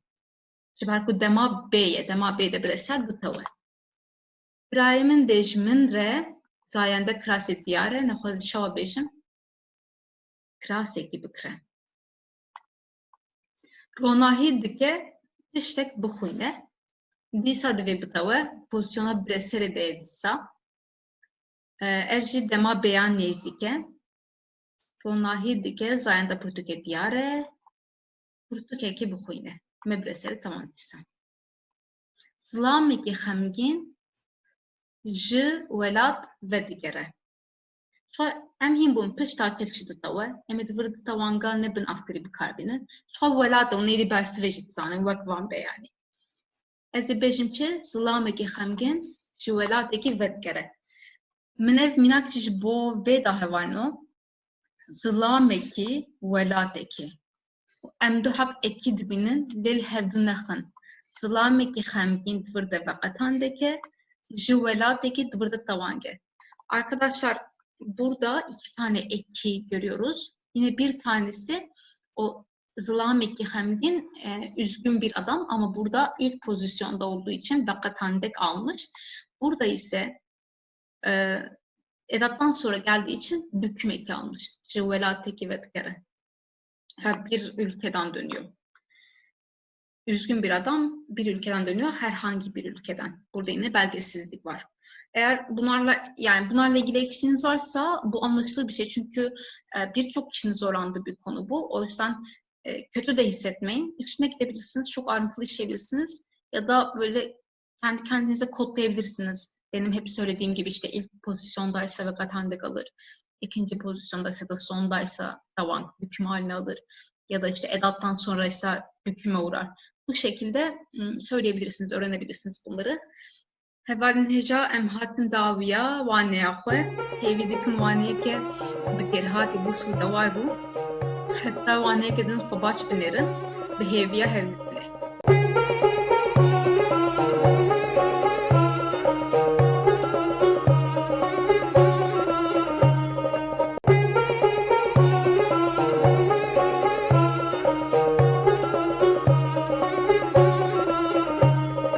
Gelî hevalên hêja û xêratên fêrga Kurdî ev waneya duyem a asta duyeme vê waneyê de em ê hin gihanekên bingehîn bibînin. Gihanek çi bû pêşember siva vê pirsê bidin. Gihanek hevalino hevokan an jî peyvan bi hevdûre girê dide. Yani em tiştên kin em bi saya gihanekan êdî dirêj dikin, hevokên dirêj kompleks saz dikin. Di vê waneyê de em ê gihanekên demkî binêrin. Yani ji aliyê demê ve em ê bi hevdûre girê bidin. Arkadaşlar ikinci kurun ikinci dersine hoş geldiniz. Bu dersimizde bazı temel bağlaçları öğreneceğiz yine. Bu bağlaçların görevi zamansal olarak bir mantık kurarak cümleleri birleştirmek. Birazcık özet verecek olursak arkadaşlar, örneğin piştiku, zaten bunu bağlaçlarda da edatlarda da görmüştük. Piş tek başına hem sırt demekti hem de sonra anlamını veriyordu. Sonra, arka anlamını veriyordu. Eğer ben piştiku dersem artık konum olarak değil, zaman olarak sonra anlamını veriyorum. Bu İngilizce'deki after'a karşılık geliyor. Aynı şekilde beri önce anlamını veriyor. Önce anlamını veriyor. Ben beriku dersem artık zamansal olarak önce anlamını vermiş oluyorum. Bu da İngilizce'deki before'a karşılık geliyor. Demaku ise arkadaşlar, dem zaten zaman demekti. Aynı anda olan eylemleri birleştirmek için kullanıyoruz. Yani aynı anda oluyor. Biri önce, biri sonra değil. Bu da İngilizce'deki when'e karşılık geliyor. Hani biz Türkçe'de diyoruz ya, sen geldiğinde ben gidiyorum. O dığında, diğinde biraz bu anlamı veriyor. Naham derbasi wanaya xwe bibin. Pêşî piştîkûtê em li hevoka xwe binêrin. Ez ê biçim malê, ez ê şîvê bixwim. Binêrin. Ya yekem çi ye? Çûna malê. Ya duyem çi ye? Xwarina şîvê. Ez ê niha waneka bi hevdûre girê bidim. Pêşî çûna malê çê dibe newsa. Ez ê bêjim piştî ku ez biçim, piştre çi çê dibe? Xwarina şîvê çê dibe. Ez ê şîvê bixwim. Pêşî diçim, piştre dixwim. Piştî ku ez biçim malê, ez ê şîvê bixwim. Ew ki binêrin bala xwe ji aliyê rêzmanê ve bidin, divir de ê tune ye. Divir de ê tune ji ber ku ev ne deme êdî. Ev ne deme. Piştî ku ez biçim malê. Dur de ez dîsa referansek diyar dikim. Kîjan deme, ez ê şîvê bixwim. Ev deme. Ji ber vê jî ez divir de dema bê bikartînim. Arkadaşlar piştiku dedik ki zamansal olarak sonra anlamını veriyor. İlk cümlemize bakalım. Ez ê biçim malê. Ben eve gideceğim. Ez ê şîvê bixwim. Ben akşam yemeğini yiyeceğim. Önce hangisi oluyor? 1 numaralı eylem eve gitme durumu oluyor. Daha sonra da 2 numaralı eylem olan yemek yeme durumu oluyor. Yani birden sonra 2 geliyor. Ben piştikuyu sonra anlamını ne zaman kullanacağım? Birden sonra kullanacağım. Bu yüzden ben bu cümleyi nasıl söylüyorum? Eve gittikten sonra yemek yiyeceğim. Peki bunun Türkçe karşılığı ne? Piştiku ez biçim malê, ez ê şîvê bixwim. Gramer olarak da inceleyelim. Arkadaşlar eve gittikten sonra burada bir zaman kavramı yok artık. O yüzden bakın eze, piştiku eze biçim demiyoruz. Buradaki gelecek zaman anlamını veren e'yi kullanmıyoruz. Ne zaman kullanıyoruz bunu? Yemek yiyeceğim dediğimiz zaman o gelecek zaman ifadesini veriyoruz. Yani bu tam bir gelecek zaman cümlesi. Bu ise yine daha önce de çok defa gördüğümüz bu ile yapılan bir tip arkadaşlar. Ayrıntılı örneklere bakalım. Hevalno em binerin, limina kan binerin. Pişti ku ez bixebitim, ez ê bêhna xwe vedim. Pêşî ez dixebitim newsa, pêşî dixebitim, piştre bêhna xwe vedim. Ev ya yekem e, ev ya duyem e. Piştî ya yekem, ez ya duyem çêdikim. Piştî ku ez bixebitim, ez ê bêhna xwe vedim. Dîsa binêrin, divir de dem tune ye, divir de dema bê heye. Piştî ku ez sparteka xwe çêkim, ez ê rakevim. Ev ya yekem e, çêkirina sparteka, ev ya duyem e, raketim. Piştî ya yekem ya duyem de. Ez ê çawa bêjim? Piştî ku ez sparteka xwe çêkim, ez ê rakevim. Dîsa divir de ê tune ye, ev hevoka dema bê ye, ev lêkereke her du jî lêkerên pêk hatîne bi pêşkiran çêdibin, divan de bi dike tevano. Piştî ku vîrusa koronayê xilas bibe, ez ê bigerim. Ev ya yekem e, ev ya duyem e. Piştî vê ez ê ya duyem çêkim. Ango, piştî ku vîrusa koronayê xilas bibe, ez ê bigerim. Piştî ku ez te bigerim, ji malê derkeve. Ya yekem gerîne, ya duyem derketine. Piştî ku ez li te bigerim, piştî ya yekem ya duyem hat. Dîsa ev bi bûyê çêbûye, ev lêkereke bi pêşgirê çêbûye pêk hatiye û bi divir de ketiye, derketin. Piştî ku birayê min paqijî bike, ew ê ji min re qehweyekî çêke. Ya yekem çi ye? Paqijkirin e. Birayê min pêşî paqij bike. Ya duyem çi ye? Qehwekî çêke. Ez çi dibêjim? Piştî ya yekem ya duyem de, piştî ku birayê min paqijî bike, ew ê ji min re qehweyekî çêke. Arkadaşlar gördüğünüz tüm cümleler piştî ku, yani bu yapıldıktan sonra bu olacak gibi bir cümleler. Hepsinde dediğimiz gibi piştî ku ile kullandığım, yani bu bağlaçla kullandığım cümlelerde bir zaman kavramı yok. O gelecek zaman kurmadım bunlarla ilgili. Hepsinde ikinci cümlede var. Hepsinde birinci eylemden sonra ikinci eylem gelecek. O yüzden birinci eylemden sonra ben o sonra ifadesini kullanıyorum. Örnek verecek olursak, piştî ku ez bixebitim, ben çalıştıktan sonra ez ê bêhna xwe vedim, dinleneceğim, ben dinleneceğim. Piştî ku ez sparteka xwe çêkim, ödevimi yaptıktan sonra ez ê rakevim, uyuyacağım. Piştî ku vîrusa koronayê xilas bibe, koronavirüsü bittikten sonra ez ê bigerim, ben gezeceğim. Piştî ku ez te bigerim, seni aradıktan sonra ji malê derkeve, evden çık. Bakın bu da bir emir cümlesi. Gördüğünüz gibi gelecek zaman olmak zorunda değil. Ama bildiğimiz bir kalıp olması lazım. Burada örneğin emir cümlesi var. Bunları da görmüştük. Nasıldı mesela? Emir cümlesi de b ile oluşan bir yapıydı. O yüzden örnek alarak oluşmuş. Fiillerde o b düşüyordu. Derkeve. Burada artık b'yi görmüyoruz. Piştî ku birayê paqijî bike, abim temizlik yaptıktan sonra ev ji min re qehweyekî çêke. O bana bir kahve yapacak. Yine burada gelecek zaman cümlesi görüyoruz. Yine gelecek zaman da b ile oluşan bir yapı, fiilimiz. O yüzden örnek aldığı için çêkirin, kırından çêkirin olduğu için buradaki b düşmüş artık. Bunu ayrıntılı görmüştük, kırın ve çêkirin, değil mi? Her ikisi de yapmak demek oluyordu. Ama kırın İngilizce'deki do'ya benziyor. Çêkirin ise İngilizce'deki make'e benziyor. Türkçe'de ikisini de yapmak diyoruz. Şöyle söyleyebiliriz. Çêkirin'da bir şeyi sıfırdan yapıyoruz, üretiyoruz gibi. Yani olmayan bir şeyi yapıyoruz gibi. Örneğin kahve. Kahve önce ortada yok, bir emekle biz onu yapıyoruz. Kırın ise normal böyle spor yapmak gibi olan yapmak eylemi. Aralarında böyle bir fark var. Yani her ne kadar Türkçe çevirdiğimizde ikisi de yapmak olsa da iki fiilin mantığı birbirinden farklı. Tıpkı İngilizce'deki gibi. Nihalcan varım berikuye. Hem de hemen hevoke binerim. Ez ê biçim malê, ez ê şîvê bixwim. Pêşiya yekem çi ye? Ez ê biçim malê, çûna maleyê. Ya duyem çi ye? Piştre ez çi dikim? Şîv dixwim. Ez ê şîvê bixwim. Heke piştî ku bûya, mê bigota piştî ku ez biçim malê, ez ê şîvê bixwim. Me vê derê fehm kir. Niha ez ê çi bêjim? Ez ê bi berîkuyê bêjim. Berîku ez şîvê bixwim, ez ê biçim malê. Berîku ez şîvê bixwim, ez ê biçim malê. Ez ê kengê biçim malê, berîku şîvê bixwim, ez ê biçim malê. Evet arkadaşlar, şimdi de bu Türkçe karşılığı önce anlamına gelen berikuyu görüyoruz. Dedik ki bu da İngilizce'deki before'a karşılık geliyor. Aynı cümleden devam edelim. Ben eve gideceğim, ben akşam yemeğini yiyeceğim. Şimdi önce dedik ki ben eve gittikten sonra akşam yemeğini yiyeceğim.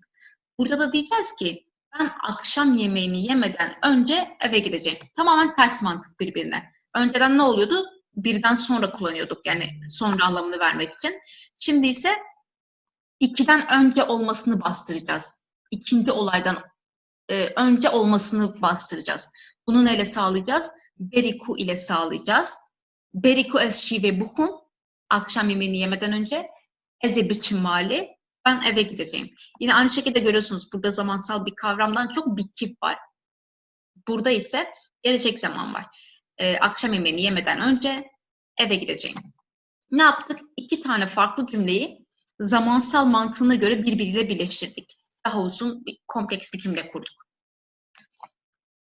Nihalci emli minakem berikuye binerin. Beriku deyam biçe suke evi biçe mala ciranan. Kabnerin. Peşi çıdık evde. Peşi çıdıke. Deven vebbinin. Peşi diçe mala ciranan. Peşi diçe suke. Kabnerin. Beri biçe suke diçe mala ciranan. Emi çava grebidin. Beriku deyamın biçe suke evi biçe mala ciranan. Disa ciheku bu kahane geçettin demek diyar nakın. Ya hevoka diyem demek diyardike. Beriku ez razım divi ez vi kari bikadinim. Beriku ez razım bey razına xwe divi ez vi kari bikadinim. Beriku tu weri li min bigere. Tu hê nehatiyî lê beriku tu werî li min bigere. Hê hatina te çêne bûye tu hê nehatiyî lê li min bigere piştre ji tê werî. Ez bawer dikim me dî ev der me fehm kir.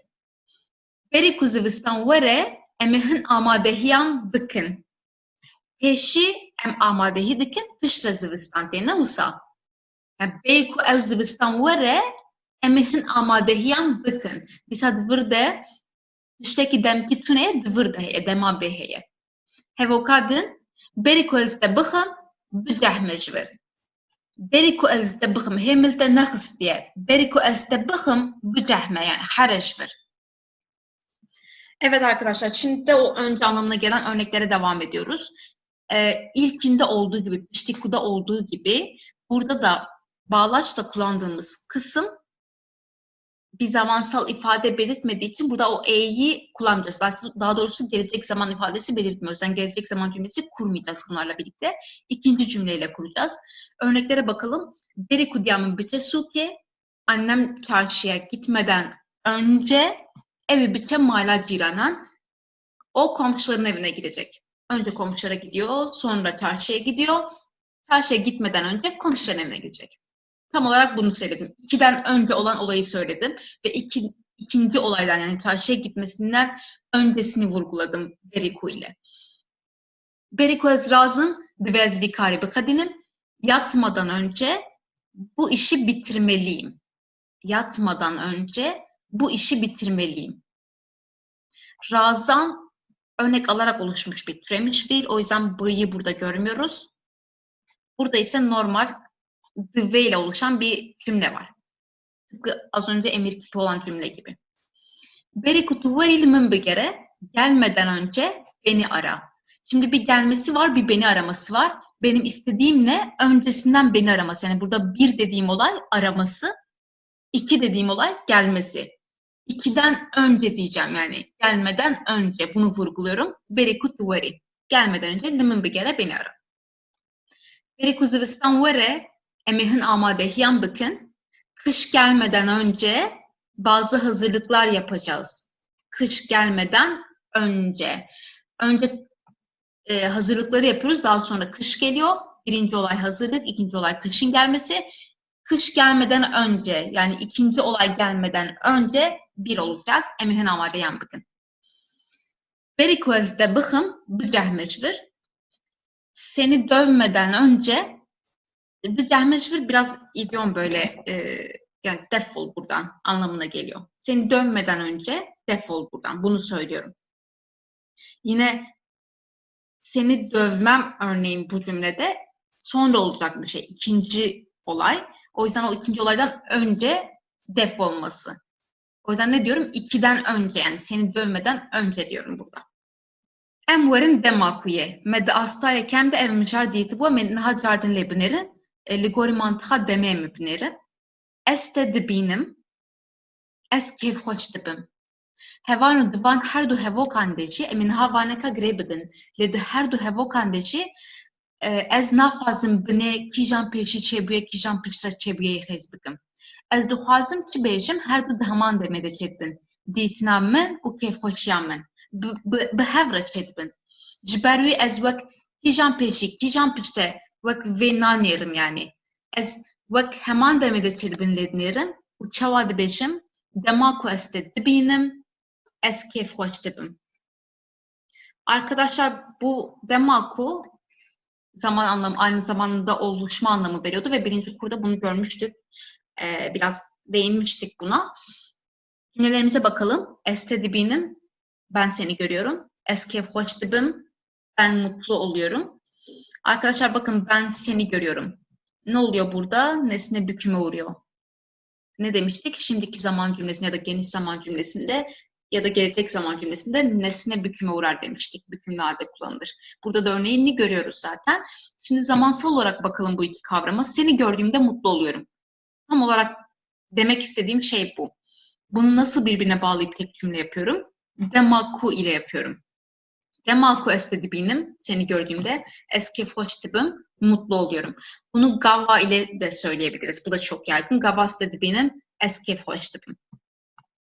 Bu diğerlerine nazaran biraz daha Türkçe mantığa yakın, yani nasıl, şöyle ki burada belirtmek istediğim, altını çizmek istediğim şey hangisinin önce ya da sonrası olması değil. Altını çizmek istediğim şey o seni görünce mutlu olmam, aynı anda olmaları, mutluluğumun o seninle gelmesi. O yüzden burada hangisi önce hangisi sonrası diye bakmıyorum. Direkt seni gördüğümde mutlu oluyorum diyorum. Niha jî em mînakin dema ku yê binêrin, dema bihartê kulîlk vedibin. Di vir de ya girîng bo min kîjan pêşî, kîjan paçî ne ev e. Ew vebûna kulîlkan bi biharê çêdibe ev e. Ji ber vê jî ez bi dema ku yê ve girê didim û hevalê me gotibû ji bo dema ku yê bi taybetî ev ku hinek opsiyonel e me di astayekêm de gotibû û niha jî dibînin xwe. Ku tune ye. Hûn dikarin bêjin dema ku jî, hûn dikarin bêjin gava jî, hûn dikarin bêjin dema jî. Dema bihartê kulîlk vedibin. Mîna kadin, dema ku em werin cem hev, em ê hev du hem bez bikin. Dîsa ya girîng kîjan pêşî kîjan piştre ne ev e, ya girîng çi ye? Ew du bûye ji wek hevin, ez bi nevê xêz dikim. Ji ber wê ez bi dema ku yê ve girê didim her du hevokan. Dema ku ez din çiyan dinêrim, ez aciz dibim. Dîsa ya girîng kîjan pêşî kîjan piştre ne ev e, ya girîng aciziya min û nêrîna min a nûçeyan bi heman demê çêdibe. Ev e. Ji ber wê ez dîsa dema ku yê bikartînim. Dema ku ez dengê diya xwe dibîzim, ez pir kêfxweş dibim. Dîsa ya girîng pêşî piştre ne ev e, ya girîng çi ye kêfxweşiya min û işte bîstina dengê diya min e. Ev bi heman şeklî, heman demê de çêdibin ev e. Dema ku gundê min tê bîra min, girî dikeve qirka min. Dîsa ez naxwazim bêjim pêşî işte girî ket qirka min an jî pêşî gundê min hat bîra min. Ez vanika naxwazim bêjim. Ez dixwazim bêjim yani heman demê de çêdibin ev tişt. Ne girîng e kîjan pêşî kîjan piştre. Bu yer ji bo min girîngin. Ji ber ez dîsa bi dema ku yê ve girê didim. Arkadaşlar şimdi dema ku ile ilgili olan cümlelere bakalım. Dema bihartê kulîlk vedibin. Bahar geldiğinde çiçekler açar. Böyle söyleyebiliriz. Bunu dediğim gibi Türkçe mantığa motomot çevirebiliriz. Yani o dığında anlamını verdiği zaman kullanabiliriz dema ku'yu. Burada ku'nun olmadığını görüyoruz. Çünkü bunu birinci kurda söylemiştik. Ku birçok yerde opsiyonel aslında. Dema ku'da da hem dema diyebilirsiniz, hem dema ku diyebilirsiniz, hem gava diyebilirsiniz. Hep aynı anlamı verecek. Dema ku em werin cem hev, em hevdu hem bez bikin. Yan yana geldiğimizde birbirimize sarılacağız. Bunu söylüyorum. Biz yan yana geldiğimizde birbirimize sarılacağız. Burada öncesi hangi olay, sonrası hangi olay önemli değil. Önemli olan o, yani hemen hemen aynı anda oluyorlar. Önemli olan bu. O yüzden önce ya da sonra diye altını çizmeme hiçbir şeyin gerek yok. Demek ki ez nûçeyên dinêrim, ez aciz dibim.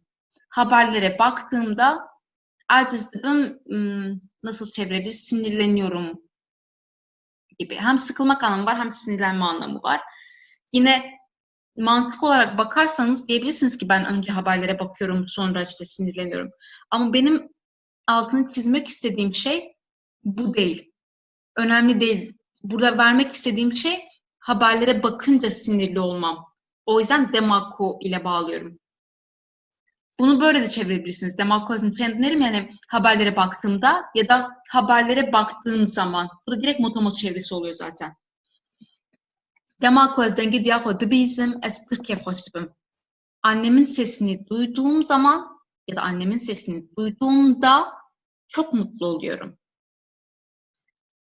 Demako gündemin tebiramın, köyüm aklıma geldiğinde Gridike ve Kırkamın. Boğazım düğümleniyor gibi düşünebilirsiniz bunu. Gridike ve Kırkamın bu bir idiom, deyim yani. Boğazım düğümleniyor. Buna benziyor anlam olarak. Yine benim için önemli olan işte önce köyüm aklıma geliyor, sonra mı boğazım düğümleniyor? Bu değil kesinlikle. Aynı anda olması. O yüzden bunları demakku ile birbirine bağlıyorum. Em nihacı hindariye xwe binêrin, hevalno dibe hindariyede em bi du şeklan em hevokên xwe saz bikin. Bi berî ku ye û bi piştî ku ye. Em binêrin û jî pêçî bi xwe bifikirin. Ez ê spartêka xwe çêkim, îpûcekê pişt re ez ê li fîlmekê temaşe bikim. Em ê bi her du şeklan jî çêkin.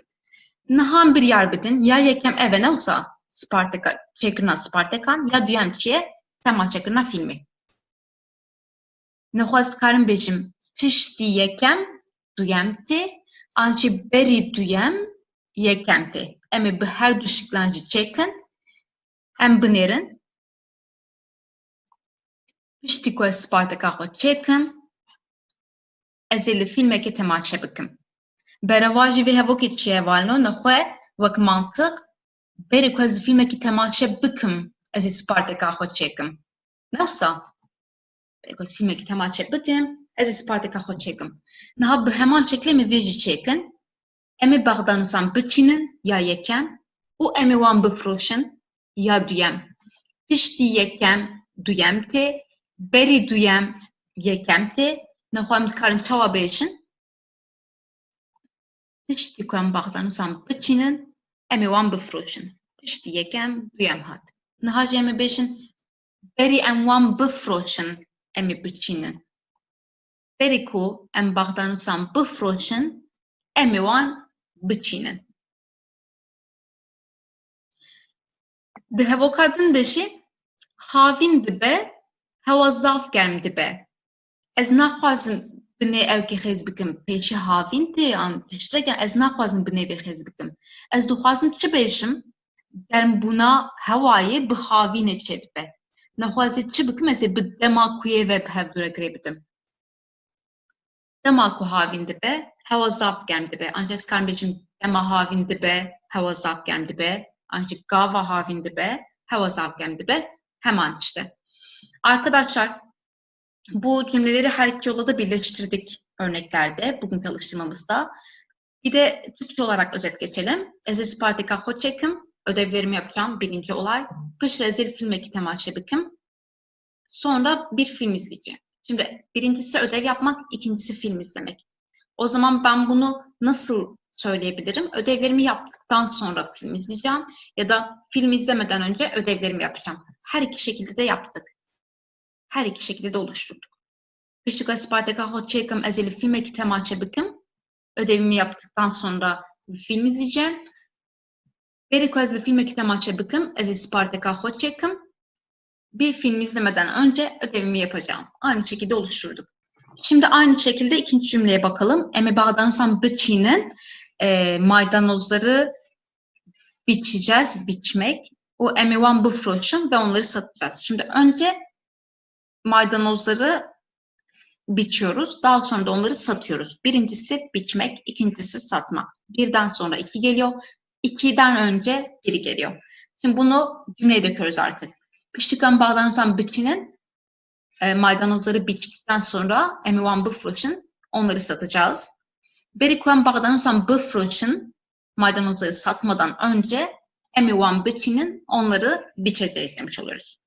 Son örneğimiz havin gemdibe, hava zav gemdibe. Yaz oluyor, hava çok sıcak oluyor. Şimdi burada benim için yani anlam olarak ben şey söylemem değil mi yani? Önce yaz gelecek, sonra hava ısınacak. Benim için önemli olan bu değil. Benim burada altını çizdiğim şey havanın ısınmasının yaz ile birlikte olması, yazın gelmesiyle olması. O yüzden beriku ya da piştiku demiyorum. Ne diyorum? İşte yaz geldiğinde havalar ısınıyor ya da yaz geldiği zaman havalar ısınır. Bunu söylüyorum. Demaku havindi be, hava zav geldi be. Hava çok ısınıyor. Heli hevalin heca em hartin davya vaneye xwe. Ev vane hinek vane ki usa hurguli bu em eydi metiştem bingehin me çareser kır nahace em hurguliyan dinerin. Hevo kendirecem sazdikin. Hevi dikim suda var bu. Arkadaşlar dersimizin sonuna geldik ve bu dersimizde böyle biraz uzun cümleler kurmayı öğrendik. Yani çok gramer gibi değildi de biraz ayrıntıya inmek gibiydi. İkinci kurun getirdiği bir şey olarak, bir getiri olarak. Bir dahaki dersimiz yine haftaya Perşembe günü olacak. O zamana kadar kendinize iyi bakın arkadaşlar. Eğer bunlarda sıkıntı çekiyorsanız, örneğin gelecek zamanda ya da şimdiki zamanda, geniş zamanda bunlarla ilgili çok ayrıntılı derslere zaten birinci kur derslerinden ulaşabilirsiniz. Onu da hatırlatmış olalım. İyi günler arkadaşlar.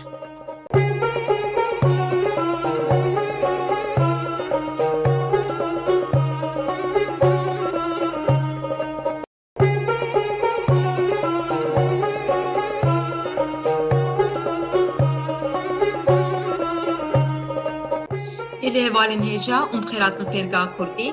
İro micara me diveti u divetiye. Med asaykem de divetiye bu berfrehi diti bu ile ev her du zaftên tevli hevkirin. Ji hêla watê ji hêla rastnivîsê em bala xwe rastnivîsa bidin rastnivîsa wa hinek tên tevli hevkirin ji ber wê jî min xwast em bi hev du rehîn bibin. Arkadaşlar 3. dersimize hoş geldiniz. Bugünkü dersimizde diveti ve dibeti kavramlarını işleyeceğiz. Diveti tanıdık gelecek çünkü birinci kurda ayrıntılı bir şekilde görmüştük. Zorunluluk kipi olduğunu öğrenmiştik. Ancak bu iki kavram hem yazılış olarak hem de anlam olarak biraz karıştırılıyor. O yüzden ikisini birlikte öğrenelim istedim. Diveti dediğimiz gibi zorunluluk kipi, dibeti ise arkadaşlar biraz olabilite, ihtimal belirtiyor bize. Şimdi kullanımlarına bakalım. Em derbasi vanaya xwe bibin. Pêşî em hinek divê dubare bikin. Em mînakek bidin, divê ez biçim. Çi tê fehm kirin? Gavaz bêjim divê ez biçim, diyar e ku ez mecbûrim ku biçim. Ez hekez niçim tiştekî xirab bê çêbe. Divê ez biçim. Pêşî divê tê, piştre kirde tê ji bo hevoka me ez û piştre jî pêveber tê. Biçim. Ev ê di hevokê de bû pêveber. Ev lêkera çûnê çawa tê kişandin? Bi heye ji bo erenî, ne heye bo neyni, rayka deman ha heye çe, bu kartafa kesane hiye, vek minak divê ez biçim ji bo li gorî ez ê hatiye kişandin. Hevano bînin bîra xwe me çi got bû, hemû dem û raweyên ku bi biyê çêdibin, em çawa neyniya wa bi dest dixin, gava em biyê radikin, cêwî de netînin, ew ê dibe neynî. Ev di dema bê de jî wisa ye, divêtî de wisa ye, ferman de wisa ye, gavaz dibêjim biçe. Ew dibe ferman neyniya wî çawa ye, dîsa ez biyê radikim dibêjim neçe. Her tim bi diçe netî dibe neynî. Em lêkera yekem binêrin çûn lêkereke ku zav tê bikaranîn, koka wî tenê çeye, divê ez biçim, divê tu biçî, divê ew biçe, divê em hûn ew biçin. Li gorî kesan, li gorî kirdeyê, kartafên kesanê tê hevano. Wekî din cihê divê her tim aynî, kirde xerûye, lêker li gorî kirdeyê tê kişandin. Em li lêkereke din binêrin, xwarin, koka wî tenê xwe ye, em ê neyînî bikin vê lêkerê, em ê çawa bêjin? Divê ez nexwim, divê ez nexwim, divê tu nexwî, Divê ew nexwe. Divê em nexwin. Divê hûn nexwin. Divê ew nexwin. Tenê bi rabû cêwî de nehat. Ew qas. Em li lêkereke pêk hatî binêrin, rabûn ji bûnê bûye rabûn, diyare ku bu pêşkirê çêbûye, di waneya borî de jî me dubare kiribû heke lêkerek bi pêşkirek çêbe, ew bi naye bikaranîn. Ew bi êdî dikeve. Lê ne tê bikaranîn. Em mînakan binêrin. Divê ez rabim. Divê tu rabî. Binêrin di navber de rabibim em nabêjin. Rabim. Divê tu rabî. Divê ew rabe. Divê em hûn ew rabin. Hekez bixwazim neyînî bikim, divê ez diyar bikim ku ev lêker neyînî ye. Ez ê çi bikim? Ez ê neyê tênim bînim navbera ra û bêyê. Ra û koka dema niha. Divê ez ranebim. Divê tu ranebî. Divê ew ranebe. Divê em hûn ew ranebin. Ew qas hadiye. Divêti ew qas bu. Arkadaşlar divêyi zaten birinci kurda ayrıntılı görmüştük. Birazcık da özet geçelim burada. Kullanım olarak dedik ki zorunluluk gibi, örneğin gitmeliyim, gitmemeliyim, yemeliyim, yememeliyim. Bunu ifade ederken kullanıyoruz. Başta her zaman divêyi kullanıyoruz. Divê, tuttuk bunu. Sonra kirde yani öznemiz geliyor. Örneğin ben için ez, divê ez. Sonra da yüklemimiz gelecek. Örneğin çün gitmek fiili için divê ez biçim, ben gitmeliyim oldu. Peki bu biçim, yüklemim nasıl oluyor? Yani fiilim hangi şekilde kullanılıyor, çekimleniyor? Divêti için bu geliyor başa. Eğer olumsuz yapacaksam b'yı atıyorum yerine ne getiriyorum? Şimdiki zaman kökünü yine kullanıyorum. Ez için kişi ekini kullanıyorum. Yani benim öznem için gelen kişi eklerini kullanıyorum. Bir de arkadaşlar bunun altını çokça çizmiştik. Sadece divêti de değil. B ile ilgili olan bir sürü biz kip de gördük, zaman da gördük. Bunların hepsinde olumsuz yaparken b'yı atıp yerine ne getiriyorduk? Örneğin emir kipinde böyleydi. Gelecek zamanda böyleydi. Ya da yakın gelecek zaman mesela ez dikim biçim gitmek üzereyim. Orada b'yı gördüğümüz her zaman b'yı atıp yerine ne getirerek olumsuz yapabiliriz cümlemizi. Şimdi fiil örneklerimize bakalım. Çün çokça kullanılan bir fiil. Kökü sadece ç, şimdiki zaman kökü. Arkadaşlar gördüğünüz gibi şimdiki zaman kökünü bir sürü yerde kullanıyoruz. Yani sadece şimdiki zamanda değil. Bunu da çokça belirttik. O yüzden bunu şu aşamada, ikinci kurda ezberlemeniz önemli.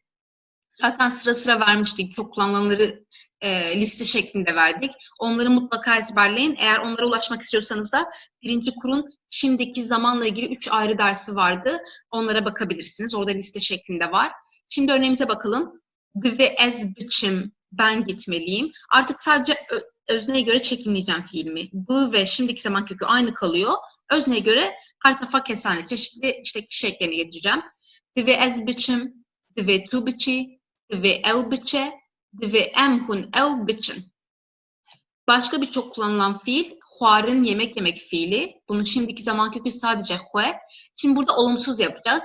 Ne yapıyoruz? Sadece b'yı atıp yerine ne getiriyoruz? Yine rayka demanaha yani şimdiki zaman kökü kartafa kesane kişi eki aynı kalıyor. Divê ez nexwim, ben yememeliyim oldu. Şimdi bunu bütün öznelere göre çekimleyelim. Bütün zamirlere göre.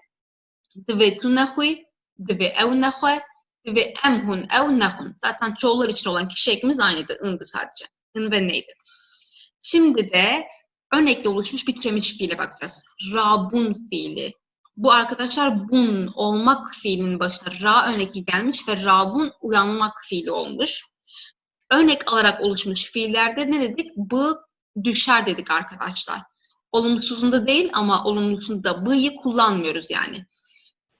Divê ez rabim, ben uyanmalıyım dedik burada. Bakın bım değil. Divê ez rabim demiyoruz. Divê ez rabim diyoruz sadece. Divê tu rabî, sen uyanmalısın. Divê ew rabe, o uyanmalı. Divê em hûn ew rabin. Biz uyanmalıyız. Siz uyanmalısınız, onlar uyanmalılar. Arkadaşlar olumsuzluğunu belirtirken neyi kullanmak zorundayız? Yoksa onun olumsuz olduğunu anlayamayız. Ama neyi yine nerede kullanıyoruz? Örnek ve şimdiki zaman kökünün arasında kullanıyoruz arkadaşlar. Çünkü hep tekrar ettiğimiz bir şey var. Türkçe'de her zaman önemli olan asıl fiil. Burada da asıl fiilimiz bun olduğu için Onun da kökü B olduğu için B'nin önüne getiriyorum ben ekimi. Her zaman asıl fiilin önüne gelerekler arkadaşlar. O yüzden olumsuz yapacaksam nasıl söyleyeceğim bunu? Dve ez ranebim. Dve tu ranebi. Dve ev ranebe. Dve em hun ev ranebin. Bu dvet yani zorunluluk kipinin özeti bu şekildeydi. Nihacem dervasi dibe kuyabilirim. Şu vak vate dişbe belki ya Türkiye Kurdi de jiye belki. Yani ne teni Türkiye. Dibe ku belki un karın her bir anci bir karbinin. Em li hevok ebilirim. Dibe ku ez biçim amede. Dibe ku ez biçim amede. Em çi fem dikinci bir? Dibe ku ez biçim amede li dibe ku ez ne çimji. Yani ne tekaze. Ne sersadi sad. Ez biçim amede. Tişteki uzatınıyor. Teni ihtimal heyet burada. Dibe ku ez biçim. Dibe ku ez ne çim. Çava çedbe binerin. Dibe ku disa serideye. Disa kırda hatiye. Lekera meheye. Leker jitçiye pekti disa bu ne. Disa rayka demanha. Disa kartafa kesene. Aynıye. Eşkur femdikim. Ne dveyedi. Dibe ku ez. Dibe ku femdikim. Kudu burada ihtimal heye. Hevano. Dibe tena seri xwe dibe lêkere jî xwe ji vir tê lêkera bûnê tê ji lêkera bûnê tê ew kartefa demanha bê koka demanha jî ji bo keseseyem kartefa kesaneyê dibe kabinêrîn çawa pêk tê gava kesek ji were bêje wek mînak em qaveyekê vexwin dikarin bêjin erê dibe dîsa wek ew kêt burada. Yani ne tekaziyek ev. Arkadaşlar şimdi Dibeku'yu inceleyelim. Dibeku dedi ki bu olabilir anlamını veriyor. Bilmek anlamını veriyor biraz. Ve belki, Türkçesi belki, Kürtçe'de de çok fazla belki kullanılıyor. İkisini de kullanabilirsiniz. Şimdi cümlemize bakalım. Dibeku ez biçim Ahmet'e. Ahmet'e gidebilirim. Ahmet'e gidebilirim. Ya da belki Ahmet'e giderim. Bu, yani anlam olarak ikisi aynı şey. İkisinde de ihtimal var. %100 değil. Ben Ahmet'e gitmeliyim gibi değil bu. Gidebilirim de gitmeyebilirim de. Burada sadece bir ihtimali konuşuyoruz. Nasıl oluşuyor? Dve'ye çok benziyor arkadaşlar. Dibeku geliyor Dve'nin yerine. İhtimal belirtiyor bize. Öznemiz geliyor burada. Bu örnek için ez. Fiilimiz geliyor. Cümledeki yüklemimiz yani. Peki yüklem nasıl oluşuyor? Tıpkı Dve'deki gibi. Olumlu için bu, olumsuz için ne? Şimdiki zaman kökü ve kişi eki geliyor arkadaşlar öznemize göre. Bir de arkadaşlar dibeku dedik ki bu bir olabilite veriyor değil mi? Olabilite olmak fiili. Buradan aklınıza kalsın. Bun olmak fiiliydi. Bunun şimdiki zamanda üçüncü kişiye göre çekimlenmesi dibe. Ben dibe dediğim zaman olabilir anlamını veriyorum.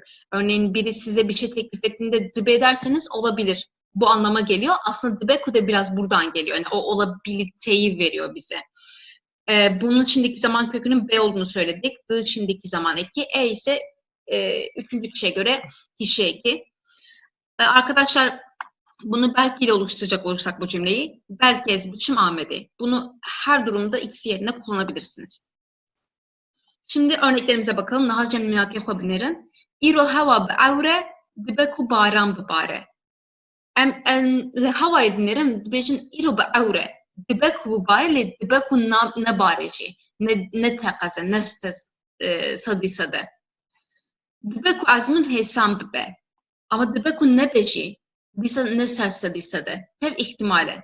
Untkarın cihi dibeku'ya da belki cibi karbinin vaktidir belki em ve havine biçim veled belki em ne çinci dibeku em ne çinci tevzi çedbin disa hamyan da ihtimal ne var no dibeku az carek edin tebibinim le dibeku ne binimci tabın elinde burada için neyin ye dibeku em ne çin meyvandari le dibeku biçinci yoksa dibeku biçinci gori evi hat yakışandın karimin zahfe dibeku ez derenk verim mali. Disa ne serse disa de, belki dibeku zu verim yani karimin heki bıkade ez zu verim. Ne serse disa de. Arkadaşlar burada belki ve dibeku ile ilgili örnekleri görüyoruz. Şimdi tek tek bir bakalım. İro hava be'avre, dibeku baran bibare.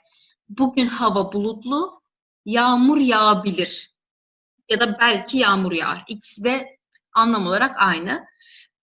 Ben havaya bakıp yağmurun yağma olasılığının yüksek olduğunu biliyorum ama hala bir ihtimal. Ben hala yağmurun yağdığını görmüyorum. Belki diyorum, belki yağar ama belki de yağmaz. Yani %100 bir kesinlik yok. Dibeko azmin hesam bebe. Sınav kolay olabilir. Kolay olabilir de ama olmayabilir de. Bu bir sadece öngörü, bu bir kesinlik değil. O yüzden Dibeko'yu kullanıyorum. Bunun yerine belki de kullanabilirsiniz. Belki azmin hesam bebe. Böyle de diyebilirsiniz. Belki ve havine biçim velet. Bu yaz memlekete gidebiliriz.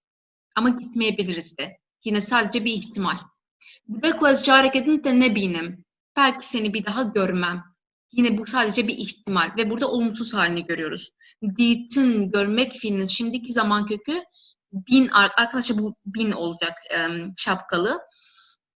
Ne binim. Bin şimdiki zaman kökü olumsuz yaptık, ne getirdik başına? Ise kişiye ez için.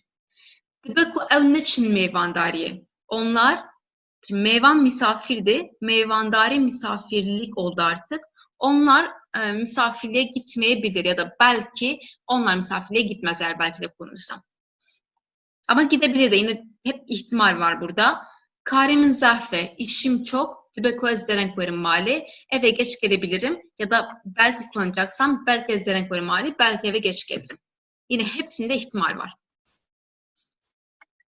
Hem de metn ekibinlerin ha ev metna hinkereye çünkü burada rupeleji dibinin karinleji binlerin divre du kesene felatu sinem eminaha bıkarana dibeku belki binlerin hevalno peşem binlerin felat beje sinem tepiş dizaninge hiç çibiki vakit tuji dizani ezebibim parezer eze sağla peşin stajı bikim dibeku ez piştî wê dest bi lîsansa bilind bikim. Tu yê çi bikî? Kabinêrin. Dibe ku ez piştî wê dest bi lîsansa bilind bikim lê dibe ku nekim jî. Ne sersedî sedev, ihtimal edifirde. Ez ê karî rojnamegeriyê bikim. Dibe ku ez di televizyonekî de bixebitim. Dîsem dibe ku yê dibînin lê dibe ku ez nexebitim, ev ne teqeziye. İhtimal heye jî. Ez dixwazim ji bo televizyonan nûçegihaniyê bikim. Xostekekiye, li gorî wî xostekî ihtimalekiye ji bo felatê. Tu yê li Îstanbolê bimînî? Nizanim. Dibe ku ez biçim Amedê. Çixwe ev nizanim hinek îpucu jî dide me. Nizanim. Dibe ku biçim, dibe ku neçim jî. Ne diyare, yani ihtimale ji bo me. Belki ez jî li Amedê bixebitim. Kabinêrin. Belki ez jî li Amedê bixebitim. Belki nexebitim jî. Belki nexebitim jî. Tenê ihtimale. Felatçı dibece başı. Arkadaşlar burada Hinter'den aldığım bir metin var. Sayfa sayısı 55. İkinci kurun 55. sayfası. Siz de bakabilirsiniz isterseniz. Burada Dibeko ve Belkin'in kullanıldığı cümleler var. Şimdi hep birlikte biraz bakalım. Sinem tevfiş dizanı geç çıbiki. Diyor ki bu tipik bir gelecek zaman cümlesi. Üniversiteden sonra ne yapacaksın diyor. Bakın yine böyle oluşmuş. Gelecek zaman çünkü. Vakit tuji dizani ezebibim parezer. Senin de bildiğin gibi, bakın bu bir kalıp, bunu ezberleyebilirsiniz. Vakit tuji dizani, senin de bildiğin gibi, senin de bildiğin üzere. Ezebibim parezer. Yine bir gelecek zaman cümlesi görüyoruz. Ben avukat olacağım. Eze sağla peşin staj yapıyorum. İlk sene sağla peşin staj yapacakmış. Dibeku ez piştî dest bir lisansa bilind bikim. Belki ondan sonra piştî lisansa bilind yüksek lisans arkadaşlar. Yüksek lisans yaparım. Diyor ki ondan sonra yüksek lisans yapabilirim diyor. Yine bir ihtimalden bahsediyor. Bir kesinlik yok. Arkadaşlar yüksek lisans yapmalıyım deseydi Sinem nasıl söyleyecekti bunu? Sadece Dibeku'yu kaldırıp yerine dive getireceğiz. Dive ez piştî dest bir lisansa bilind bikim. Ondan sonra yüksek lisansa başlamak zorundayım demiş oldu burada. Diye çibiki sen ne yapacaksın? Ezekari rozname geriye bikim. Ben gazetecilik yapacağım. Dibeku ez de televizyon ekide bixebitim. Dibeku ez de televizyon ekide bixebitim. Diyor ki bir televizyonda çalışabilirim. Çalışabilirim. Ez dixwazim ji bo televizyonan nûçegihaniyê bikim. Ben televizyonlar için muhabirlik yapmak istiyorum diyor. Bakın burada bir isteği var ve ona göre bir ihtimalden bahsediyor. Bu isteği doğrultusunda. Tüyel İstanbul mini. Yine bir gelecek zaman cümlesi görüyoruz. İstanbul'da mı kalacaksın? Bu man fiilinin şimdiki zaman kökü sadece mindi. Bimini, tuye bimini gelecek zaman cümlesi kurduk. Nızanım, bilmiyorum. Arkadaşlar şimdi size bir şey hatırlatayım. Birinci kurda bunu görmüştük. Normalde geniş zaman ve şimdiki zaman yanıtı kullanılan yerlerde ezdiçim gidiyorum, eznaçım gitmiyorum. Hep nail olumsuzluk yapıyorduk. Sadece iki fiil vardı nı ile olan. Bunlardan biri zanim yani bilmek fiiliydi. Örneğin bunun olumlusu zanım, olumsuzu nizanım. Diğeri ise karin yani yapabilmek fiiliydi. Dıkarım yapabilirim, nıkarım yapamam. Onda bir bilgisini verelim. Dibe ez biçim Ahmet'e. Ahmet'e gidebilirim. Eğer zorunluluk olsaydı yine burada nasıl diyecektik? Dive ez biçim Ahmet'e. O dive'den ben anlayacaktım ki ben Ahmet'e gitmeliyim, gitmek zorundayım. Bir zorunluluk var orada. Belki ez ile Ahmet'e bakabitim. Belki ben de Ahmet'te çalışırım. Başa.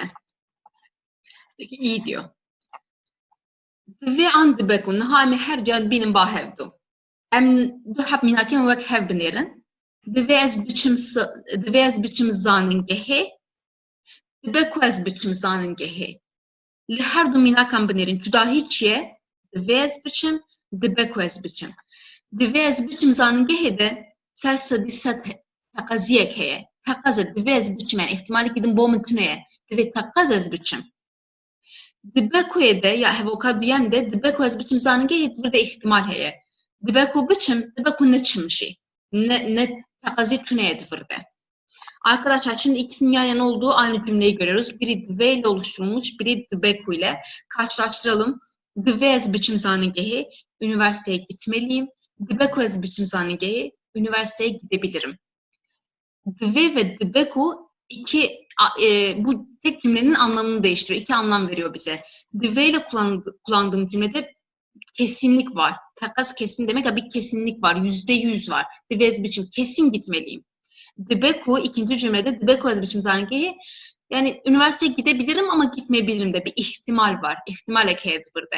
Yani %50 ihtimal gidebilirim de gitmeyebilirim de. İkisinin yazılışına da bakın arkadaşlar. Dive şapkalı dibeku şapkasız Yani ikisi çok karıştırılıyor. Dibeku yazan çok var ama dibeku bu dibe Bu da dive Yani biri şapkalı biri şapkasız. Yazılışını birbirine karıştırmayın o yüzden. Bir de dive ku diyen var. Mesela ku'yu dive ile birleştiren var. Yok arkadaşlar. Dive tek başına, dive ku birlikte. Yani yazılış olarak, doğru yazmak olarak buna dikkat edin. Anlam olarak da dediğim gibi dive'de kesinlik var. Dive ku'da bir ihtimal var. Nihacem derbasi hindaryan fobibin. Burada hevok hene emelli gori kevane kevaneka bugoherine. Serimin değişe ez biçim nexweşxaneyi.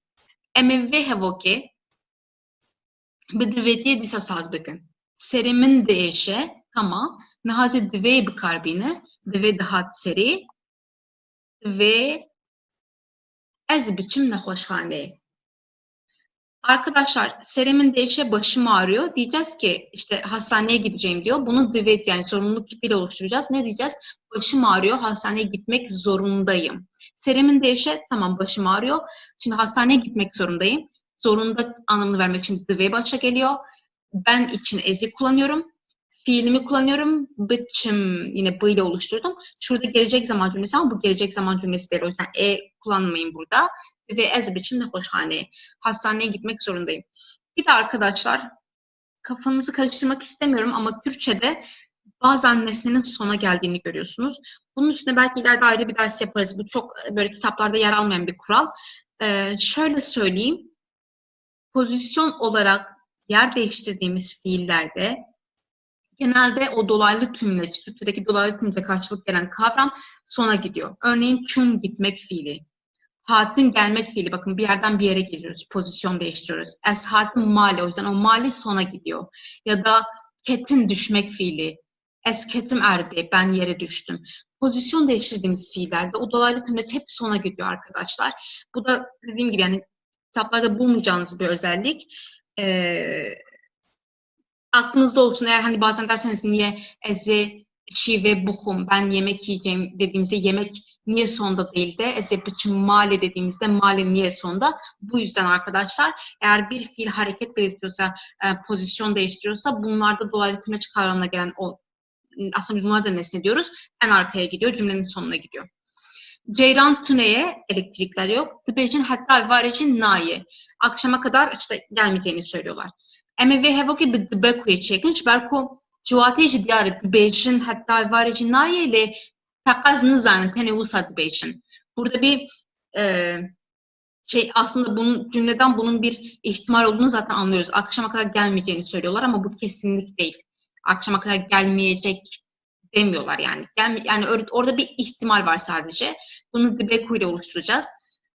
Emi çava beşin ceyran tüneye dibeku hatta evareji neyi? Elektrikler yok. Belki akşama kadar da gelmeyecek. Gazete dikin vere vederi. Gazete dikin vere vederi. Seni çağırıyorlar. Buraya gel. Şimdi bunu dvetiyle oluşturacağız. Zorunluluk kipiyle oluşturacağız. Parantezin içinde verilen kavram kip. Nasıl söyleyeceğiz bunu? Gazetedeyken seni çağırıyorlar, duruyor. Karşımızdakine sesleniyoruz ikinci kişiye. Bunu nasıl söyleyebiliriz? Gazetedeyken dvetuveri vederi. Emir kipinde ne yapıyoruz? Vere. Bu artık gel demek oluyor. Ama dvetide nasıl söyleyeceğiz bunu? Dvetuveri. Her ne kadar emir verirken tu söylememize gerek yoksa da dvetide bu var. Hevalemin duhazın hini kurdi bibin. Arkadaşlarım Kürtçe öğrenmek istiyorlar. Ev de fikrin kubiçin enstitüye kurdi. Onlar Kürt enstitüsüne gitmeyi düşünüyorlar. Şimdi zaten düşünüyorlar. Buradan aslında bir kesinlik olmadığını anlıyoruz. Enfem dikin ku dvile takazitüne ihtimal ki. Nehoyme çava bejin hatta vederi bir hemen şekli dimine yadında emi edi çok diyar emi dibe kuyu bu karbinin. Hevalemin duhazın hini kurdi bibin. Dveku ev bütün enstitüye kurdi. Zaten burada düşünüyorlardan onun ihtimal olduğunu anlıyoruz. Arkadaşlarım Kürtçe öğrenmek istiyor. Onlar Kürt enstitüsüne gidip bildirirler. Yani, ya da şey edebiliriz. Belki ev bütün enstitüye kurdi. Belki Kürt enstitüsüne giderler. Bu şekilde de kullanabiliriz. Gele varin heja em hatin davya vaneye xwe. Vaneye ki xoç bu yani jana rojane de ev mücazat tepkayan uzav derdi keve peşame. Şber ve şimdi fasem her duyan rubru bikin him bibin. Hatta vaneye kedin xwe baş binerin bixatre ve. Arkadaşlar dersimizin sonuna geldik. Bu kolay bir dersti. Zaten yarısını daha önceki burada görmüştük. Ancak dediğim gibi bunu ayrı olarak ders gibi işlememizin nedeni ikisinin çok fazla karıştırılıyor olması ve günlük hayatta çok fazla kullanılıyor olması. Umarım siz de artık ikisinin ayırdığına varabilirsiniz. Farkını öğrenmişsinizdir. Bir dahaki dersimize kadar görüşürüz. Kendinize iyi bakın arkadaşlar. Hoşçakalın.